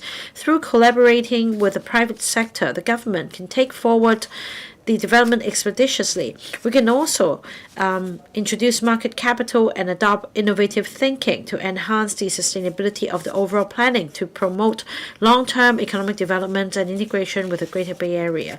Now, as the Secretary always emphasizes, we need to groom talents. We need to attract incoming talents as well. We have 5 top 100 universities in Hong Kong. We also have some 40 we also have the medical schools among the top 40 in the world. And we're going to build the university town in Northern Metropolis. So what we need to do is to make sure that the Northern Metropolis and Shantin Technopole will be the demonstration zone for interested investors to learn more about the future development plan of Hong Kong. We also need to make use of, say, the exhibition space and also the galleries to showcase the infrastructure development in Hong Kong. I believe Professor Sun is very familiar with our key areas of development such as AI, biotech, etc. The Northern Metropolis is not for this generation, it's for the next generation in Hong Kong. It presents endless opportunities. It is also the base for commercialization of R&D results and for the R&D products to go global. It's not just about the 7 million population in Hong Kong. We need to tap the bigger market in the Greater Bay Area. We should join hands with mainland enterprises in going global. We can then leverage on our strength in testing and certification services so as to build the standards in the Greater Bay Area and enhance our connectivity with the mainland and the rest of the world so that we can give play to our roles as a super value adder and super connector. The Northern Metropolis will be pivotal to the future development of Hong Kong. Northern Metropolis is all about improving people's livelihood and making breakthroughs in innovation technology. It's also an important ground for the mission of new development models under one country, two systems to take place. I urge all sectors of the community to work with the government in breaking new grounds through the development of Northern Metropolis. I support the motion. Mr. Kenneth Fogg. Thank you, Deputy President. I'm going to speak on the planning aspect of Northern Metropolis and not so much on I&T. When it comes to new development areas, we often in the past drew up outline zoning plans and other plans. The plans were always rosy. There would be housing for residents, a shopping mall for the community, industrial buildings, commercial buildings, other communities such as schools, parks. It will be a self-sustaining community. But there, at the same time, we have seen blunders in the planning process. For example, when it comes to industrial development, the government may roll out sites to attract industries to come. But after land sale, the government let the market take the lead. The government did not consider fully what industries should set up their base there, what talent should be cultivated, and there was no consideration on the future development needs of Hong Kong. This is the mindset of a small government and a big market. But we're talking about 30 years since return of Hong Kong to our country. I don't think this mindset is appropriate nowadays. For example, for industrial sites, there are proposals for the industrial buildings to be used as mini storage and also community facilities. This is something close to my heart. We're short of sports and cultural facilities, and yet the government has not adopted innovation in providing new facilities. Now, this is contrary to the executive-led approach, as well as capable government and efficient market. I think time is right for a change of this mindset. Through this original motion, I believe that the government should heed our views and change the ways of land development and planning. As the government just now explained, they will now take an industry-led approach in planning for the development of Northern Metropolis. This is the right way to go. It will provide flexibility in land development. The ITI Bureau will also be the lead bureau, whereas the Financial Secretary will be in charge of attracting enterprises and investors. Now, as I said, this is a very big issue. Together with other G19 members, 2 weeks ago, we wrote to the House Committee urging for the setting up of the Subcommittee on the Development of the Northern Metropolis. Our goal is to enhance coordination of policy bureaus and government departments. And in this council, we can, through the discussions of the subcommittee, work with the relevant policy bureaus and government departments to take forward the Northern Metropolis development. Another key factor to success is to actively dovetail with the national planning and development. Now, we're all familiar with Hong Kong's positioning set out in the 15th Five-Year Plan. We have the prerequisites for developing Hong Kong into an international financial, shipping and trade center, and Professor Sun Dong is responsible for the position as an international R&D center and the grooming of talents. We are heading in the right direction. The original motion refers to the park in Hetao as well as Suntin Technopole and Northern Metropolis University Town in the amendments. All these are crucial, but I'm also concerned about the positioning of the cultural sector in Hong Kong to make Hong Kong into an East-West center for international cultural exchange. We should make a breakthrough. The government has always gone by the same playbook in the provision of community or arts and cultural facilities. But to cope with future development of the cultural sector, we need to come up with a holistic plan.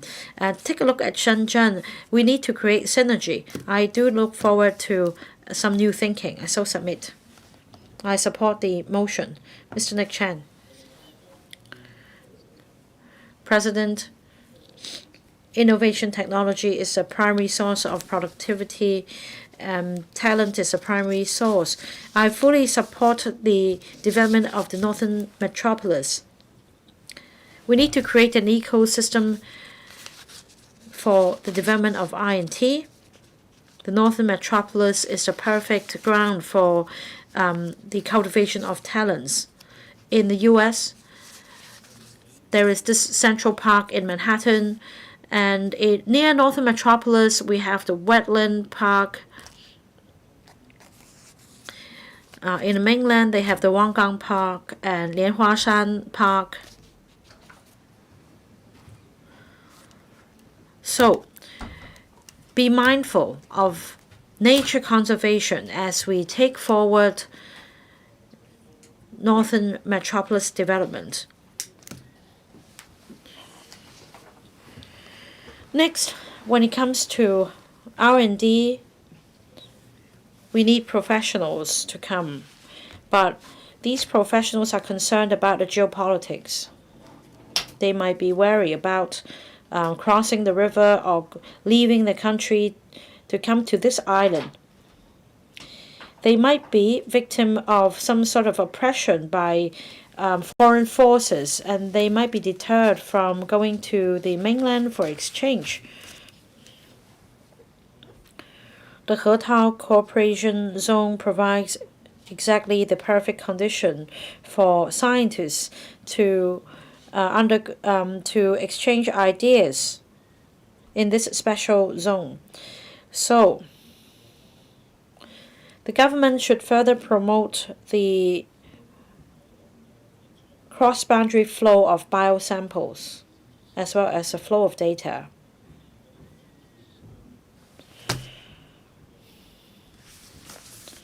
When it comes to Northern Metropolis, I don't think we should only focus on attracting enterprises to set up presence here.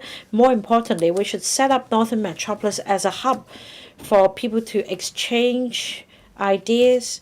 And like Mr. Michael Lee said, we don't just serve Hong Kong, we serve our country.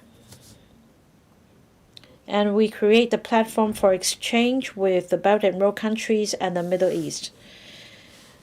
I think it's just right for universities around the world to set up campuses in the university town. My next point is about the data center.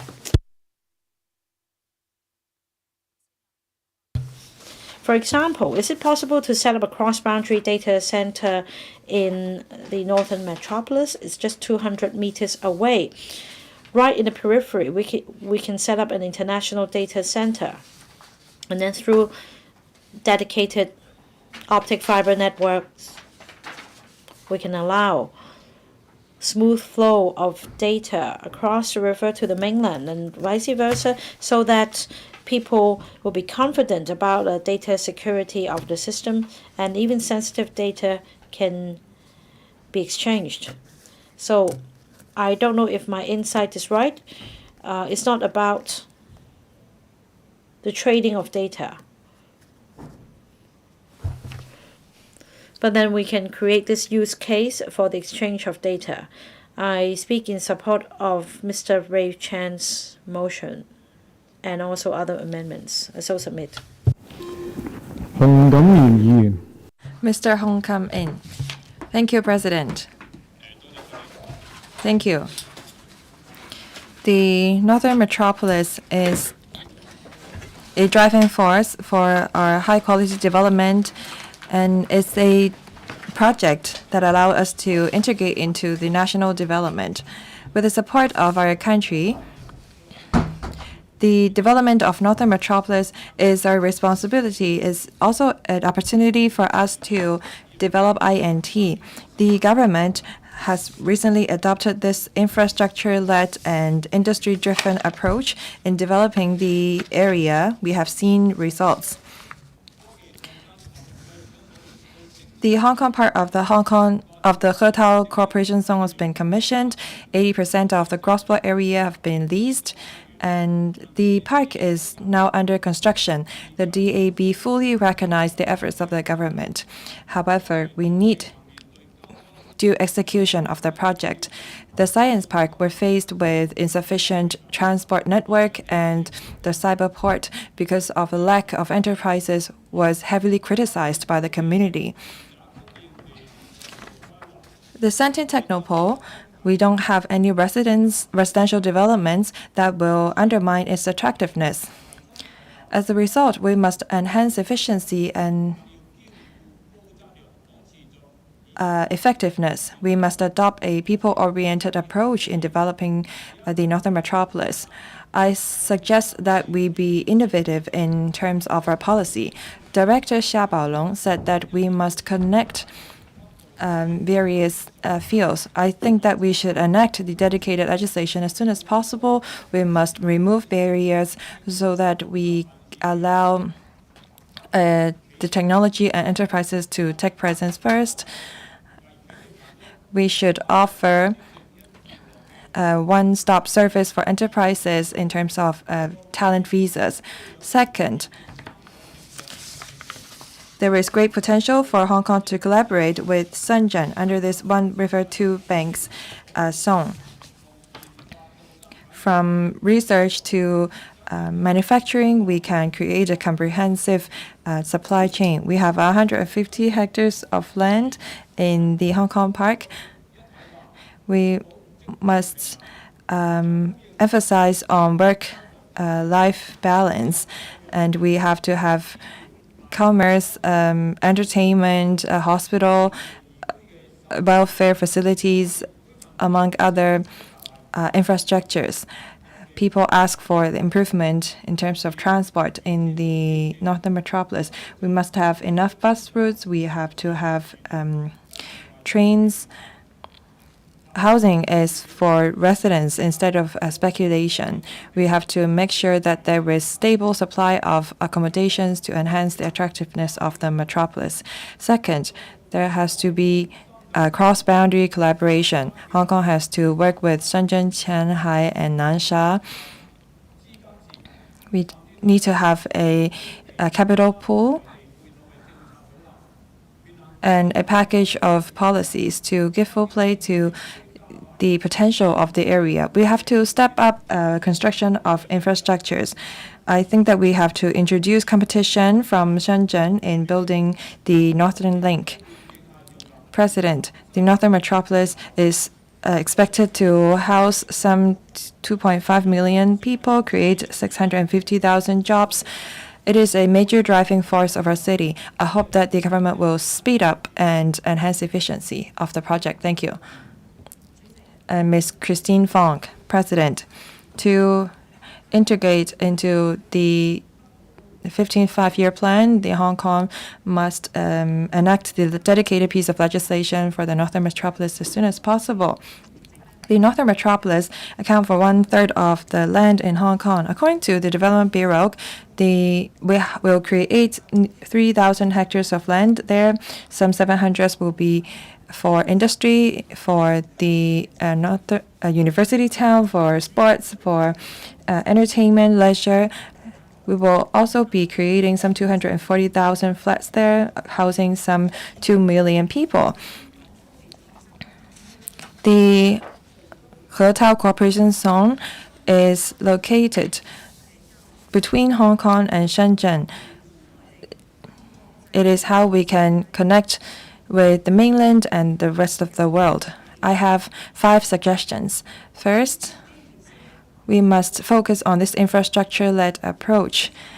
We have to invite tenders, attract enterprises and investment in tandem. I think that we should speed up the constructions of roads, and I hope that we can commission the Hong Kong-Shenzhen Western Rail Link as soon as possible to connect Hongshui and Shanghai. This is how we can enhance collaboration with Nansha and Futian. Second, we have to align standards in terms of constructions. We have to introduce advanced technology and experience from the mainland. Coupling with the international standards in Hong Kong, we can speed up construction. Third, we must enhance cross-boundary flow of innovative elements, including capital, data, and people. We have to streamline immigration procedures. We have to promote contactless visas. We have to use drones, low-altitude transport to enhance a flow of elements. Fourth, we have to integrate research, industry, and academic. We must leverage on the 5 top 100 universities in Hong Kong. The government has granted a hospital to be built in the Northern Metropolis. We have to promote a platform that integrates industry, academic, and research. It is more important for us to commercialize research outcome. This is how we can help, say, local enterprises go global, such as smart fire equipment. Fifth, we must offer tax concessions to attract top-notch INT enterprises to establish presence in the Northern Metropolis. I visited Shanghai. They were able to bring the headquarters of Tencent there. I think that we can build state laboratories and enhance our collaboration with them. I support the motion and the amendments. Mr. Jonathan Lampert. Thank you, President.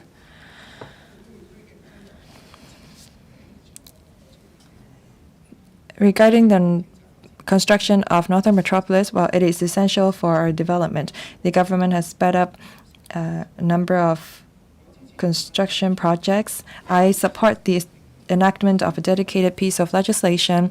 I think we also need to have concessionary measures to create a favorable environment for INT enterprises for investment and development. I thank Mr. Chen Yong for moving the motion and other members for moving the amendment so that we can discuss this topic. As we support expediting the development of the metropolis, I think that the government should not just focus on large-scale INT enterprises. The history has shown that innovation often comes from a small team of young people. We should not just help a small group of people. We have to inject impetus and vibrancy into the entire industry so that it becomes a driving force of growth. According to data of Invest Hong Kong, we have over 5,221 startups employing some 20,000 people. We already have 141 incubators and shared office. They are located in Cyberport and Cyber Science Park. The government has offered various subsidy schemes for startups. As a past startup entrepreneurs, I understand how difficult it is to locate an office space. According to figures last year, the number of startups and its employees have increased by 39 and 43% compared to 2021. However, there is a drop of 14% of office space. This shows that there are many young people who are joining startup these days. The difficulty that they face is the lack of office space. The office rental is so expensive on the market, is barely affordable for these young people. Many people say that startups fail very easily. We need to have a favorable environment for young people with a dream to create their own startups so that they can also. Well, the Hong Kong Foundation conducted a study in 2025 which found that only 23% of university graduates have a startup dream compared to 60% of that of the US. I think that we should encourage young people to try new things. We have 300 hectares of land of INT purposes in the Northern Metropolis. We have sufficient space for potential entrepreneurs. I think that we have to develop a diversified startup space, especially in the Shantung Technopole and the Hong Kong Park of the Hekao Cooperation Zone. We have to offer this space to startup entrepreneurs at a discounted price. I think that we should also encourage international incubators to come and establish their presence there so that they can share their experience with local young people. If we can encourage collaboration among these elements, that will promote commercialization of R&D outcome. Thank you. Mr. Alvin Lee. Thank you, Deputy President. I thank Mr. Brave Chen for moving today's motion and also the amenders. The success of the Northern Metropolis lies on good planning and also whether we can create a strategic ecosystem where we can retain and attract talents to support the development of INT industries. So we must move from just attracting talents to retaining and fulfilling the talents. Now in the future, dedicated legislation, we must forge the Northern Metropolis into a demonstration zone for keeping talents. Whether talents stay in a city is the ultimate vote on the success of the city. Now we have a very high living cost, and there are also challenges in terms of ancillary support for living here. It is a pain point for talents. Now, the dedicated legislation can unleash the potential in the Northern Metropolis.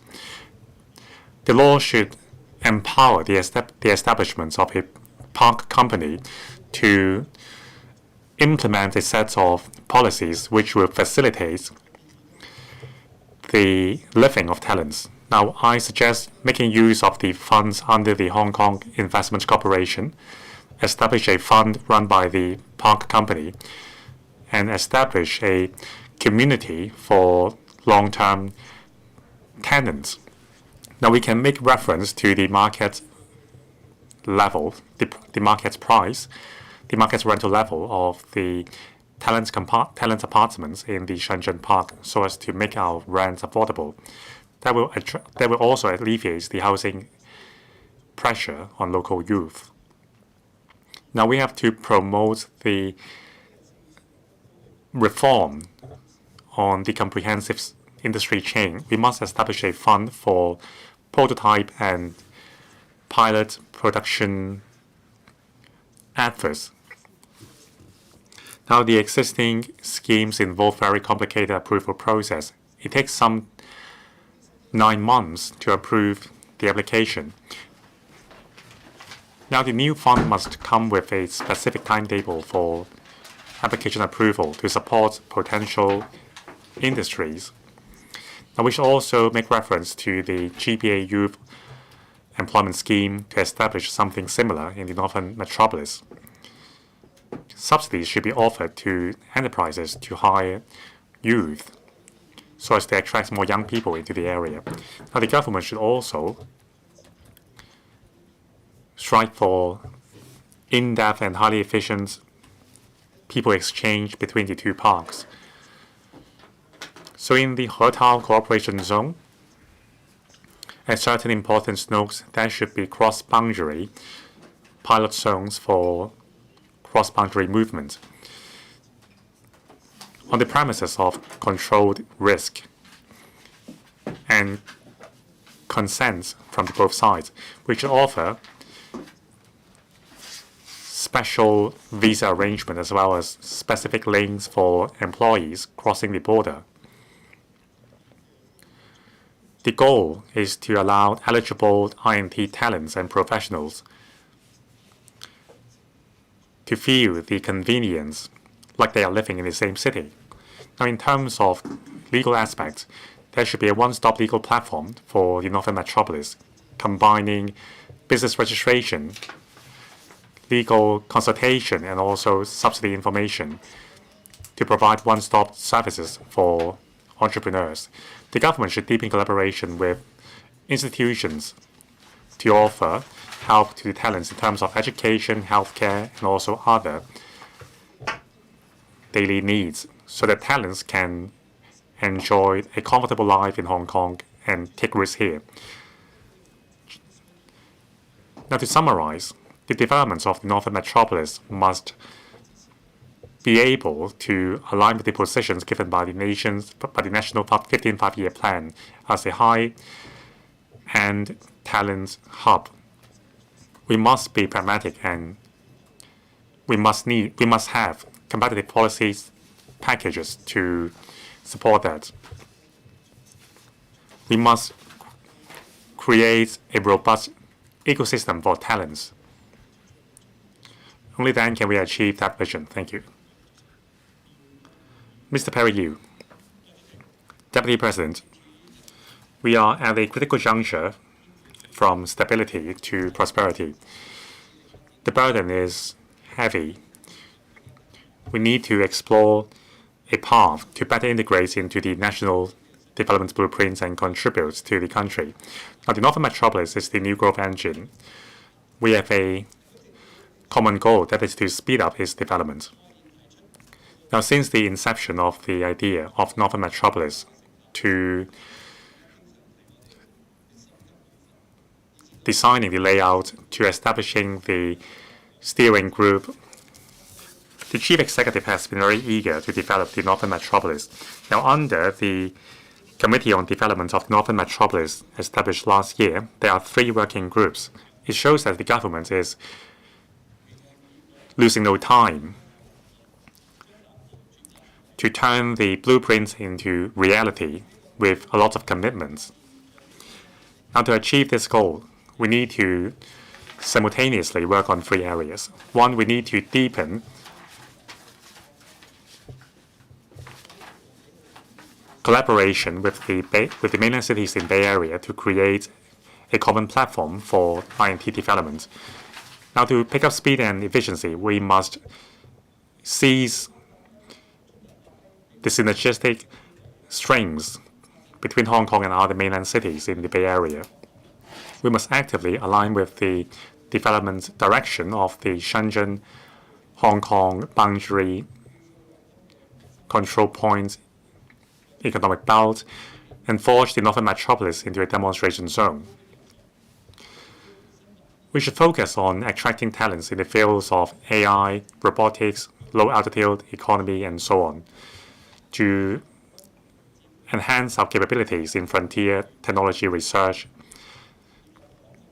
We must enhance our industry chain and also integrate with the supply chain in the mainland. Now, by collaborating with the mainland cities in the Bay Area, we can create another Silicon Valley. Second, we need to nurture a robust ecosystem. We must forge an INT ecosystem with our own characteristics. To create our own version of Silicon Valley, we need to learn from overseas and mainland experience. We need a robust ecosystem to attract research bodies and talents to come. We must also establish joint ventures in research projects. There must also be an active venture fund ecosystem to offer capital support during the entire life cycle. The success of Silicon Valley not only lies in technology, but also the entrepreneurship culture, which is not afraid to make mistakes. We need the same soil for our entrepreneurs. 3, we need to upgrade the blue and green recreation, tourism, and conservation circle in the Northern Metropolis into a strategic asset which can attract talents. Now, the Silicon Valley's pool of talents lies in its robust community. Now, the Northern Metropolis boasts premium ecological resources like wetland and a beautiful coastline. So I suggest upgrading the blue and green recreation, tourism, and conservation circle to a strategic level on a par with the INT development. For example, at Santin, we can plan ahead to create smart ecological corridors linking up Santin and the Westland Park, combining leisure, tourism, and education. At the fringe of the zone, we can offer activities with low ecological impact that can elevate Hong Kong's standard and attractions for international talents, and also allow the public to share the bonus brought about by ecological preservation. The Northern Metropolis is a strategic area. We need to invest in it. We need to take the initiative amidst the fierce competition. We must not shy away from the challenge. We need to be innovative in developing the area. I so submit. I remind members that according to the House rules, the motion debate will end at 5:11 p.m. at the latest. I will invite the mover of the motion at around 4:34 today, after which we will deal with the remaining procedures. Ms. Michelle Tang. Deputy President, this year is the starting year of the 15th five-year plan. The central government has made achieving high level of technological self-reliance as a core strategy. So developing the Northern Metropolis as our new growth engine is important for serving the National Development Blueprint. In October 2023, the government has promulgated the action agenda on Northern Metropolis. Last year, the Committee on Development of the Northern Metropolis, led by the Chief Executive, was established. It shows the government's commitment. But commitments needs to be backed by regulatory framework and also specific measures. So my 4 suggestions are speeding up the introduction of a dedicated legislation and facilitate cross-boundary collaboration. We need to introduce the bill as soon as possible and consult the public on the dedicated legislation for the Northern Metropolis. The legislation should be bold in slimming down the approval process and breaking down the barriers between departments.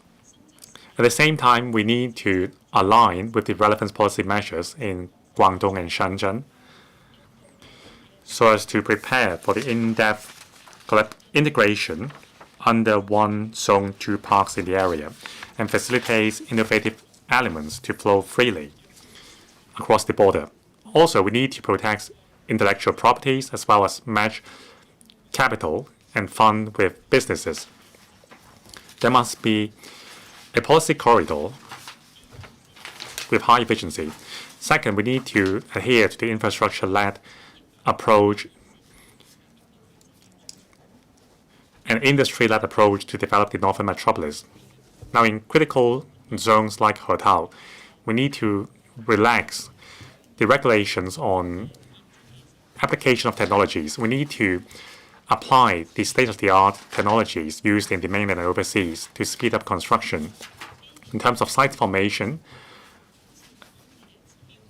infrastructure progress, and other areas, we need KPIs to ensure transparency and efficiency.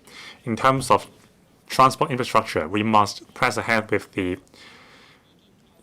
Western Rail Link and also the Northern Link projects. 3, we need to align with industry needs and introduce capital for them. Now, the major I&T zones include Sentinel-Pole. It is equivalent to 17 science and technology parks. It targets frontier technologies like advanced manufacturing, AI, and data science. The government should formulate preferential policy packages covering taxation, financing, and land for the enterprises. In terms of land planning, we need to fully consider the needs of all stakeholders along the industry chain and also make plans to accommodate the brownfield site operators.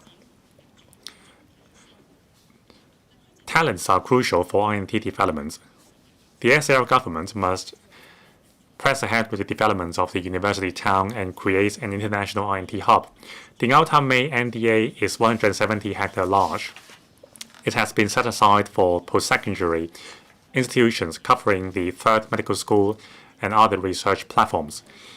I urge the government to announce the conceptual plan for the university town as soon as possible. Under an I&T industry-led approach, we need to introduce world-class institutions and frontier technology research projects. The government should reach out proactively and provide support in terms of financing and land support to attract world-famous universities to come to the Northern Metropolis. There should also be a credit sharing and degree sharing system that would help us pull the strongest talents in Hong Kong. Thank you. Ms. Elizabeth Kwok. Thank you. President, I thank Mr. Brave Chan for moving the motion. I support the original motion and all the amendments.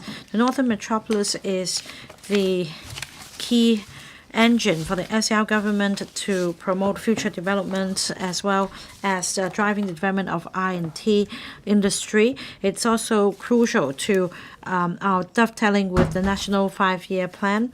We need to enhance the speed and efficiency of its development. The government has mapped out a very clear blueprint. It sets out the development pathway. There are also other groundbreaking land development models, such as large-scale land disposal, in situ land exchange arrangements. There are also policy and facilitation measures to support this development. The Hong Kong Park was commissioned last year. We've also started the site formation for Shantin Technopole. In the face of fierce regional and international competition, we must work harder to advance the development of Northern Metropolis. Now, I'd like to talk about the core that drives the R&T development nowadays, and that's AI. And what's key to AI's development is computing power as well as electricity.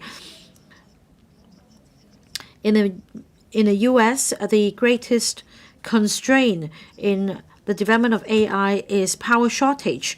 Now, our country has large-scale investments in the development of green energy and power infrastructure, so we enjoy an edge.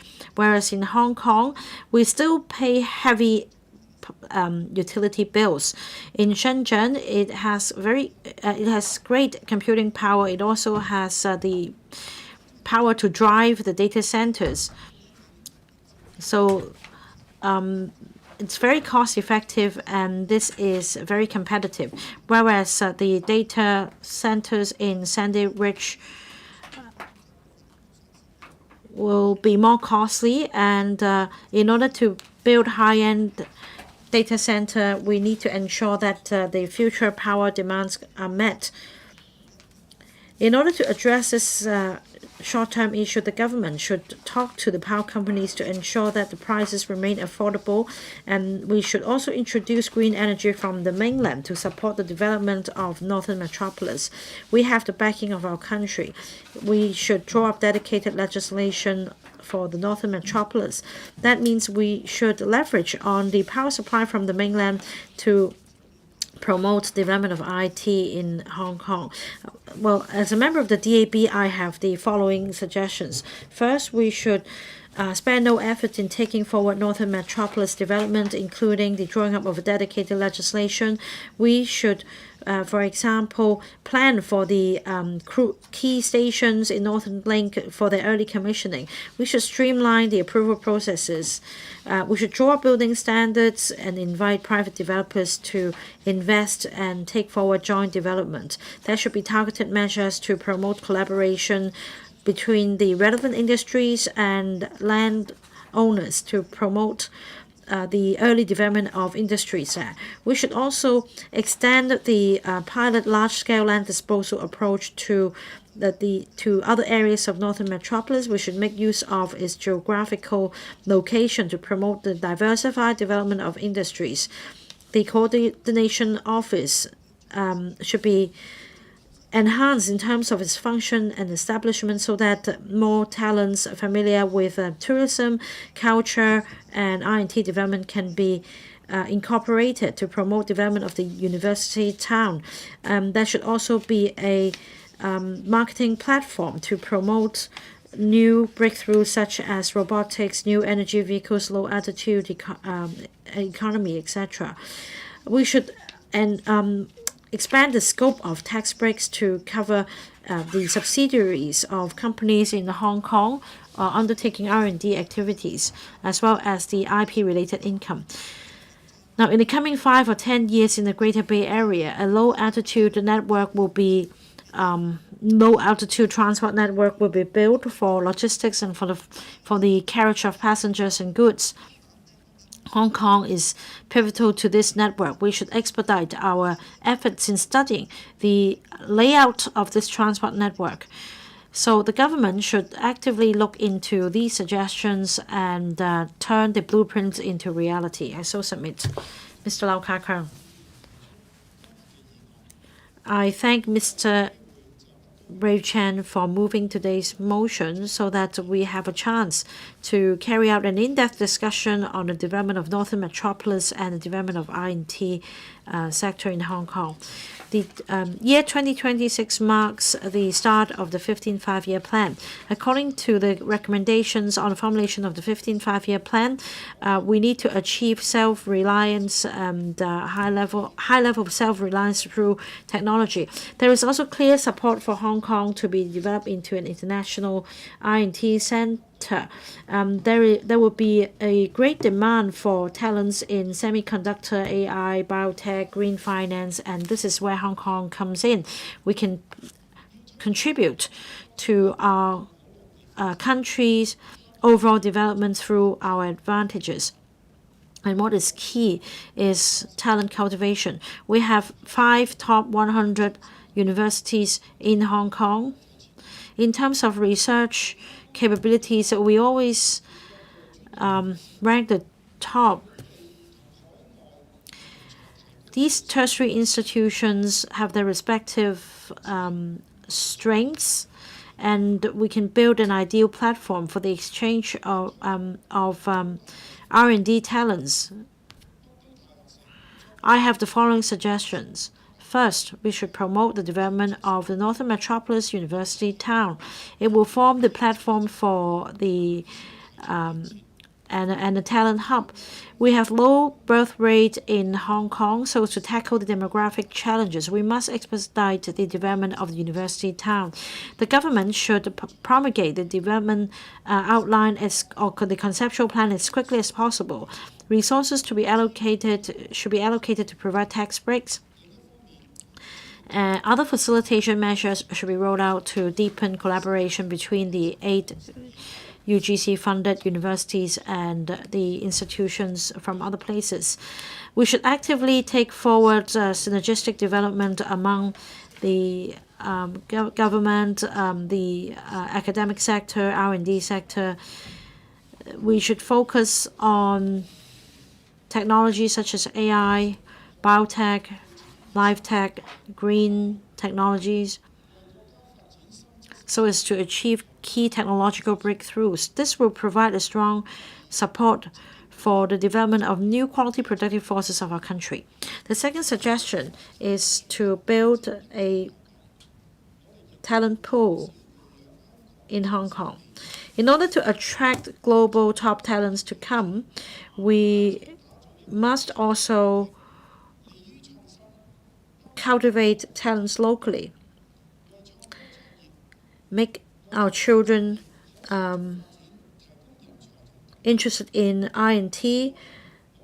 We should start young so that we can create favorable conditions for the development of a talent pool.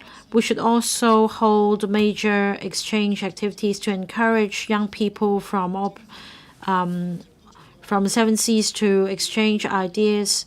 We should deepen collaboration with other youth organizations from around the world.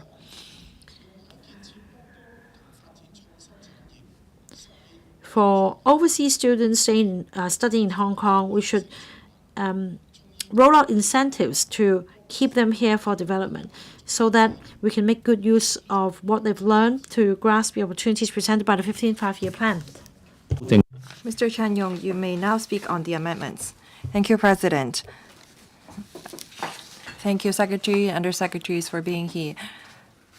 I'm grateful to the many members who have spoken on my motion and the amendments proposed.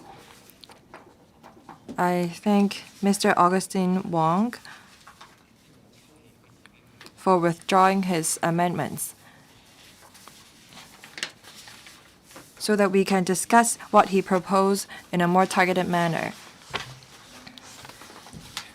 I fully agree with what was proposed by Mr. Wong, that is the 1.5 level development concept.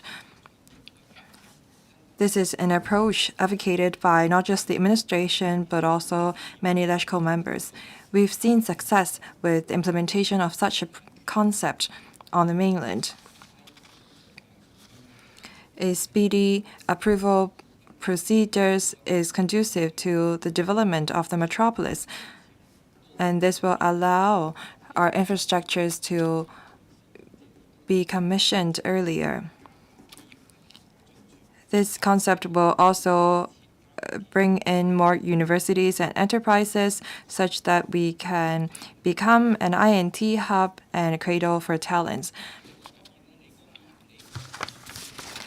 Mr. Lee Kuan-yew, Mr. Michael Ngai, and Professor Priscilla Leung are concerned about how we can leverage on the Northern Metropolis to build a cradle for talents. The DAB has always cared about talents. We established an office for such to advise on the government on how we can retain talents in Hong Kong.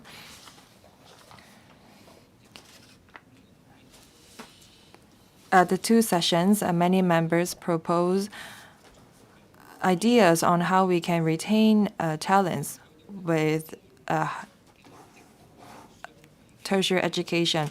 And I also support the promotion of a dual-track system of vocational and academic education. I am also grateful to Mr. Andrew Fan and Dr. Hui Simon Lee for their amendments. And I agree that the dedicated legislation will boost the development of the metropolis. The DAB is also concerned about the development of the INT industry. We also advocate for the cross-boundary flow of biological samples between Shenzhen and Hong Kong. The central government is also concerned about whether there is enough electricity supply. In 2026, hopefully, we can complete the design of the energy network in the Northern Metropolis so that we can plan for other things. In 2027, hopefully, we can kickstart the construction of key energy infrastructures such as power grids, so on and so forth. With energy, computing power, we can drive development, and this is equivalent to the coal and fuel that we're using. We should also focus on computing power. In 2028, hopefully, we can have a comprehensive set of a system, and we hope that the network will come into operation so that the first batch or even the second batch of enterprises can have stable supply of electricity to operate. Mr. John Lee, our chief executive, Ms. Secretary Sun, and the government are promoting fully the development of the metropolis, and hopefully we can pull our minds together to devise new ideas so that we can achieve breakthroughs, we can enhance efficiency and effectiveness in building the metropolis. Thank you. Under Secretary for Development, I thank Mr. Brave Chan again for moving the motion and also 7 members for their amendments. I also thank other members for their invaluable views and suggestions. Well, these are crucial to the future development of the Northern Metropolis. I'd like to briefly respond to the points raised. I'd like to share with you some late updates as well. Now, members have asked for expeditious development of the Northern Metropolis. I'd say that basically we are working full steam, especially for industrial sites. We expect that 120 hectares of land will be formed by the end of the 2025-26 year. Now, in the next 5 or 10 years, the production of land and floor space will also increase progressively. Between 2026-7 and 2030-31, an additional 900 hectares of land will be produced, delivering approximately 70,000 public and private housing units and about 1 million square meters of economic floor space. Further on, if we take a look at the next 5-year period, A total of 1,800 hectares of development land will have been produced, providing approximately 240,000 housing units and over 10 million square meters of economic floor space to the market. The issues and policy areas in the Northern Metropolis are extensive. The Development Bureau will work closely with other bureaus to advance its development and accelerate development and track industries. One of the key tasks is to formulate dedicated legislation on Northern Metropolis development. Other members already spoke on the importance of the dedicated legislation. Now, as the Northern Metropolis and its dedicated legislation straddles different policy areas, including the flow of people, cargo, data, etc. The Development Bureau is coordinating the preparatory work with the aim of submitting the bill to legislature as soon as possible and completing the legislative process within this year. As mentioned, the Bureau will brief the panel on development this quarter, and we hope that members of this council will provide valuable input to help us refine the bill, and this will facilitate the development of I&T as well as various zones in the Northern Metropolis. Many members also spoke on the importance of the Northern Metropolis University town. Since the government floated the proposal, the land set aside for this purpose has increased from 60 hectares to over 100 hectares. These sites are distributed in Ngau Mei NDA, roughly 52 hectares, NT North Newtown, roughly 40 hectares, as well as Hung Shui Kiu Hachun NDA, roughly 9 hectares. Now, the government will consider further expanding the university town in Hung Shui Kiu as needed. Now, these sites are at different stages of development. The first batch will be formed in 2026. The working group on planning and construction of the university town, chaired by the Chief Secretary of Administration, will study the development model for the town and propose visions and positioning for the university sites reserved in the 3 NDAs with a focus on industry development. The Northern Metropolis supports Hong Kong's integration to and contribution to the country's overall development as well as high-quality development of the Greater Bay Area. We attach importance to coordinating with the Guangdong province. We maintain close communication through the Task Force for Collaboration on the Northern Metropolis Development Strategy, co-chaired by the Deputy Financial Secretary and the Vice Mayor of Shenzhen, to ensure effective coordination and joint discussion on cross-boundary matters. Many members also talked about attracting enterprises and investment. The Development Bureau will continue to collaborate with Invest Hong Kong and Oasis to promote NM and attract high-value-added industries and high-potential enterprises to establish their presence in Hong Kong. We'll also maintain ongoing engagement with stakeholders to introduce to them plans and developments and promote opportunities. About young people, we have a dedicated website. And for new community liaison centers in the NDAs, we have progressively added exhibition spaces. There is also an online exhibition hall to introduce the Northern Metropolis to the public. Many members also refer to the innovative mindset and removal of obstacles and the cutting of red tape to facilitate enterprises in coming to Hong Kong. We will continue to adopt this new development model to expedite the development of Northern Metropolis. Apart from the existing land in situ land exchange arrangements, we also adopt innovative approaches such as large-scale land disposal phase development, as well as the setting up of industry park companies. Through these innovative and flexible arrangements, we will be able to implement, for example, flexible land premium payment arrangements, such as payment by installment and offsetting land premium through voluntary land surrender to enhance investment and encourage market participation. On removing obstacles To strengthen coordination and oversight of large-scale private development projects in the Northern Metropolis, the government has established the dedicated Project Supervision Office under the Working Group on Planning and Development, chaired by the Deputy Financial Secretary. Led by the Permanent Secretary for Development, Planning and Lands, the office will implement time limits and report mechanisms to expedite approvals and facilitate the entry of enterprises. The development of the Northern Metropolis is full of challenges, but we're committed to accelerating its development so as to benefit the public as soon as possible. This will also enable Hong Kong to better fulfill its roles as super connector and super value adder in light of its development to serve the country's overall development. I so submit. Secretary for Innovation and Technology and Industry.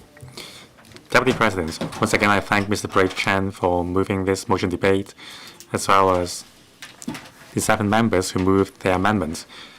I also thank the 34 members who have spoken on the motion. They have given invaluable views on how to promote the development of the Hong Kong Park of the Hotel Zone and the Centennial Pole, as well as Hong Kong's industry development. Just now, the Undersecretary for Development has spoken on views in relation to the planning of the Northern Metropolis. I will now focus on the views on innovation technology development.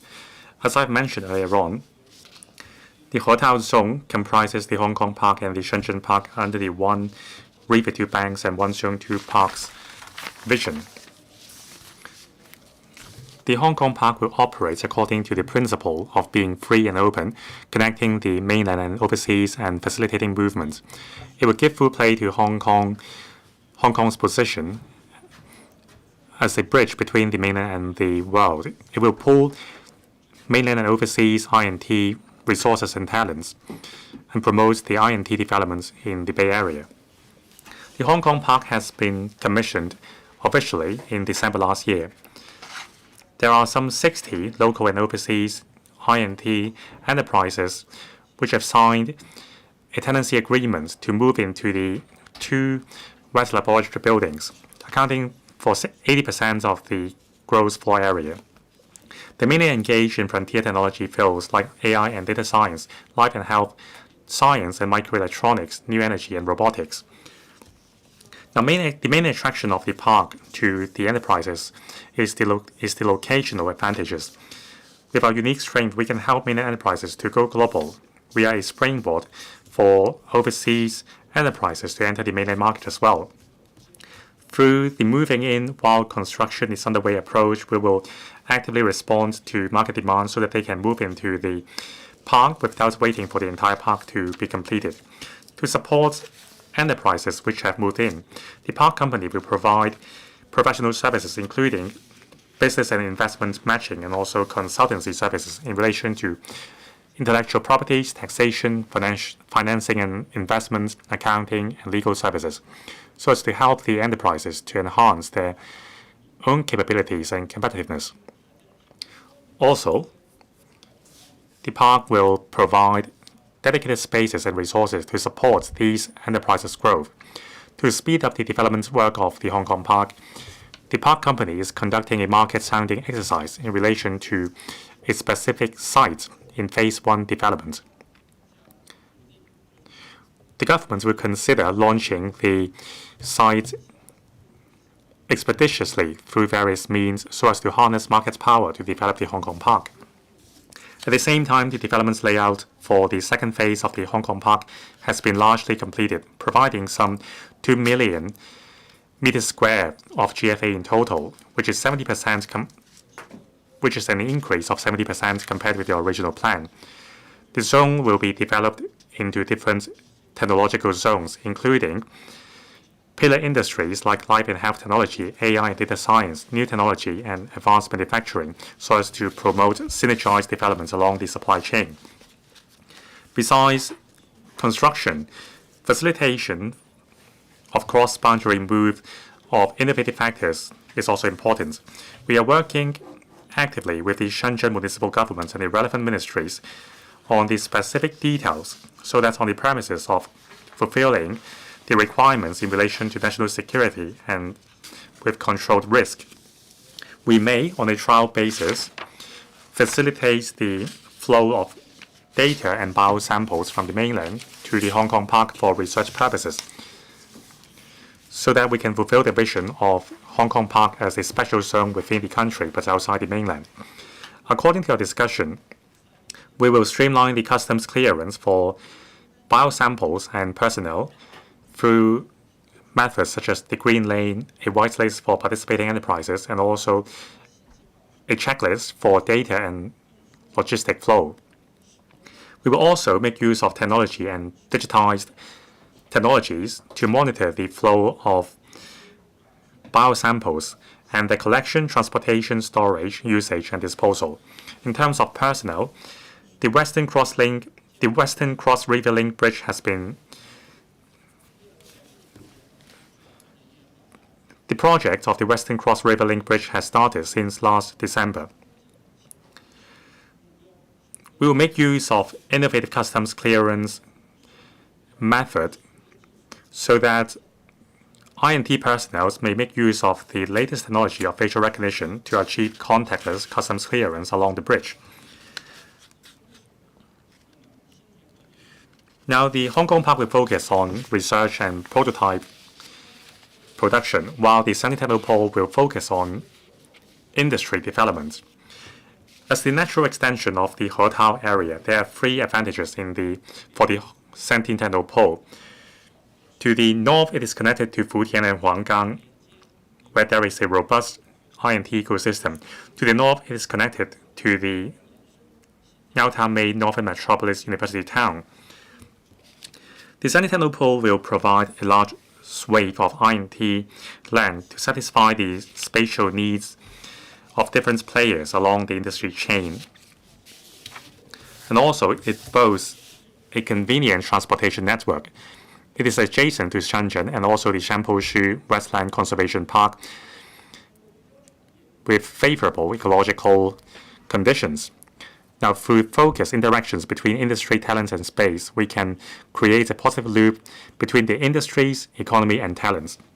In terms of industry developments, the Sentinel Pole can provide land of larger scale to support the development of strategic I&T industries such as life and health technology, AI and robotics, microelectronics and smart devices, new materials, new energy, and green technology, as set out in the Hong Kong I&T Development Blueprint.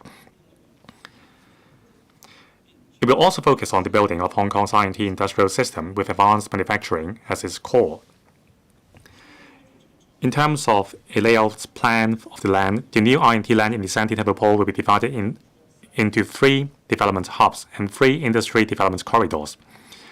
They are the Hotao Hub, Zhoutou Hub, and Keelung Hub from north to south, and the Life and Health Technology Corridor, AI and Robotics Corridor, and Microelectronics and Advanced Industry Corridor. This planning structure can cater for the pace of I&T industry development and the relevant timetable for land resumption and site formation works undertaken by works departments. The development will have 5 phases, from introduction, industry ecosystem expansion, city industry hub to consolidation. We will time with the actual situations and reserve flexibility. For example, we will leave the area to the south of the Keelung hub blank for strategic flexibility. The new I&T land near Sentinel Pole will form an important node together with the Hotao Park for up, mid, and downstream enterprises. It will provide spaces for office as well as spaces for prototype, laboratory scale, and pilot scale, as well as mass production. In accordance with the conceptual plan for Sentinel Pole, the government will press ahead with developments, including considering the establishment of a dedicated company and involving the markets to develop the area. By harnessing market resources, we can speed up the development while optimizing the development cost. We will propose a phasal development plan according to the land supply timetable. Many members are concerned about the development of the I&T ecosystem and our new industrialization development. Since 2023, we have nurtured some 500 potential I&T enterprises to establish in Hong Kong, covering frontier technologies like life and health technology, AI and robotics, and new energy. We will continue to seek reforms in policy measures so that we can help a wider range of businesses to make use of the advantages in Hong Kong. In terms of supporting startup and pooling INT talents, we are going to roll out the $180 million pilot INT accelerator scheme. And also, we have pulled together a large batch of young INT talents. We have also launched the $3 billion Frontier Tech Research Support Scheme so as to promote the integrated development of education, technology, and talent. We have attracted top-tier talents from over the world to come to Hong Kong. Deputy President, I once again thank all members who have spoken. The Hong Kong Park in Hotao and also the Sentinel Pole have an important mission, that is to promote the INT developments in Hong Kong as well as the Bay Area. They are the important vessels for supporting our future INT development, and they will bring about important opportunities for high-quality development. We will further strengthen the highly efficient collaboration between the industry, academia, research, and investment sectors so as to create a robust ecosystem. We will seize the opportunity, deepen reform, and remove red tape. In Hotao and Sandy Ridge, restrictions will be relaxed. We will make good use of the country's support and engage in developments with greater speed and efficiency. It will become our new growth point and support our development of new quality productive forces. Thank you. As Mr. Augustine Wong has indicated that he will not move his amendments, this Council will not deal with his amendments. I now invite Mr. Lee Kuan Yew to move his amendment. President, I move my amendment. I propose the question to you that Mr. Lee Kuan Yew's amendments be passed. I now put the question to you as stated. Voting begins. Members will please press the present button.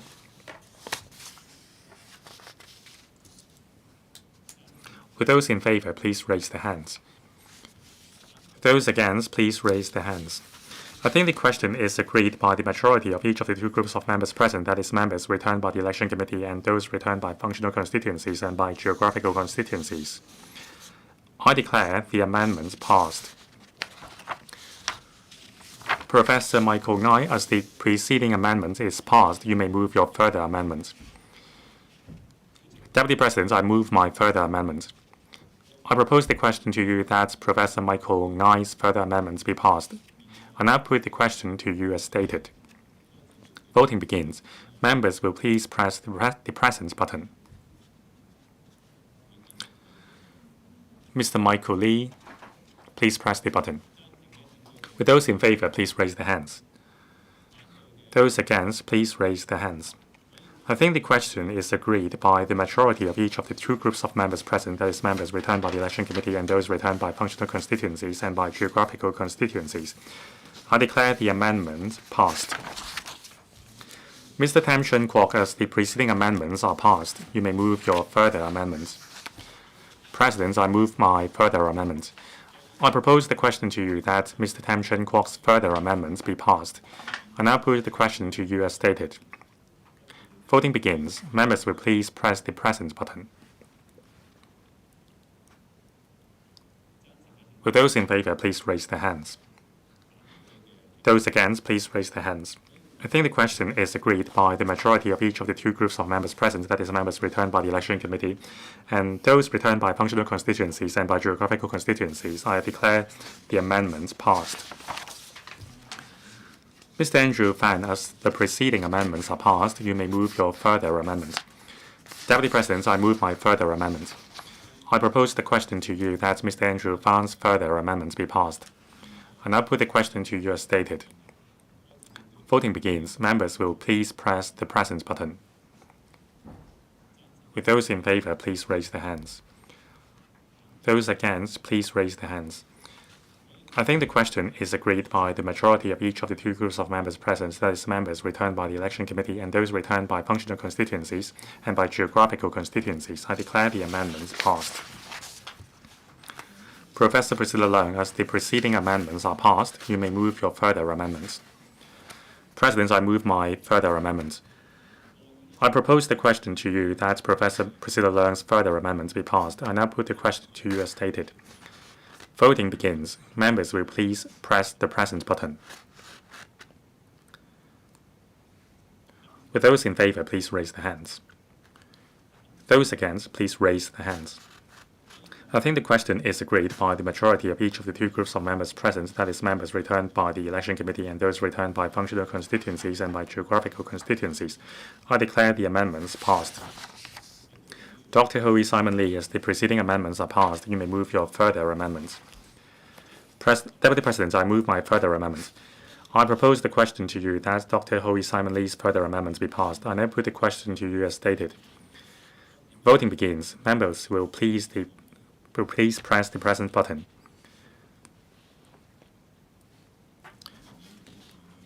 Mr. Hong Kian-min, you still haven't pressed the button. With those in favor, please raise their hands. Those against, please raise their hands. I think the question is agreed by the majority of each of the two groups of members present, that is, members returned by the Election Committee and those returned by functional constituencies and by geographical constituencies. I declare the amendments passed. Mr. Chan Yong, you still have 4 minutes 11 seconds to reply, then the debate will come to a close. Mr. Chan Yong, thank you, President.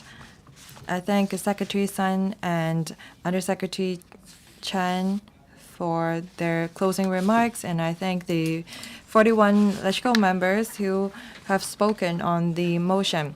We've come together to facilitate this government-led development.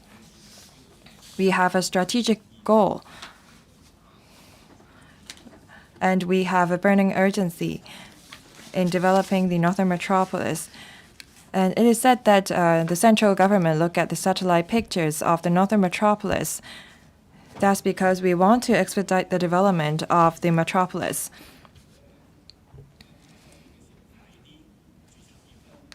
If the couple love each other, we often encourage them to get married as soon as possible. They should have a children.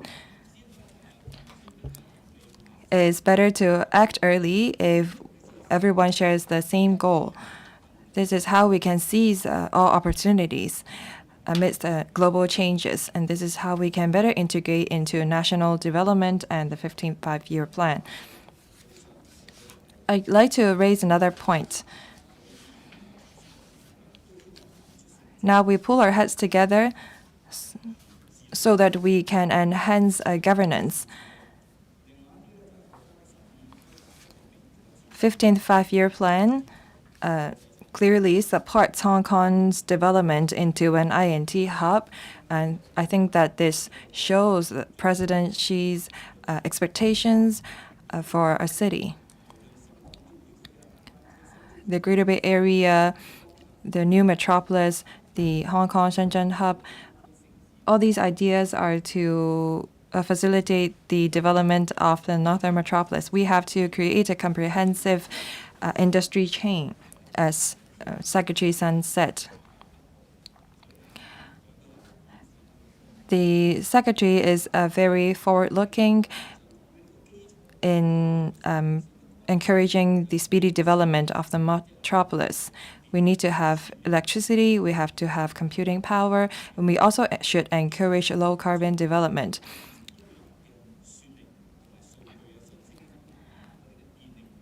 We need to focus on all these three areas in order to develop the metropolis into a world-class cluster. On this front, we need the government, the ITIB especially, and the Development Bureau support.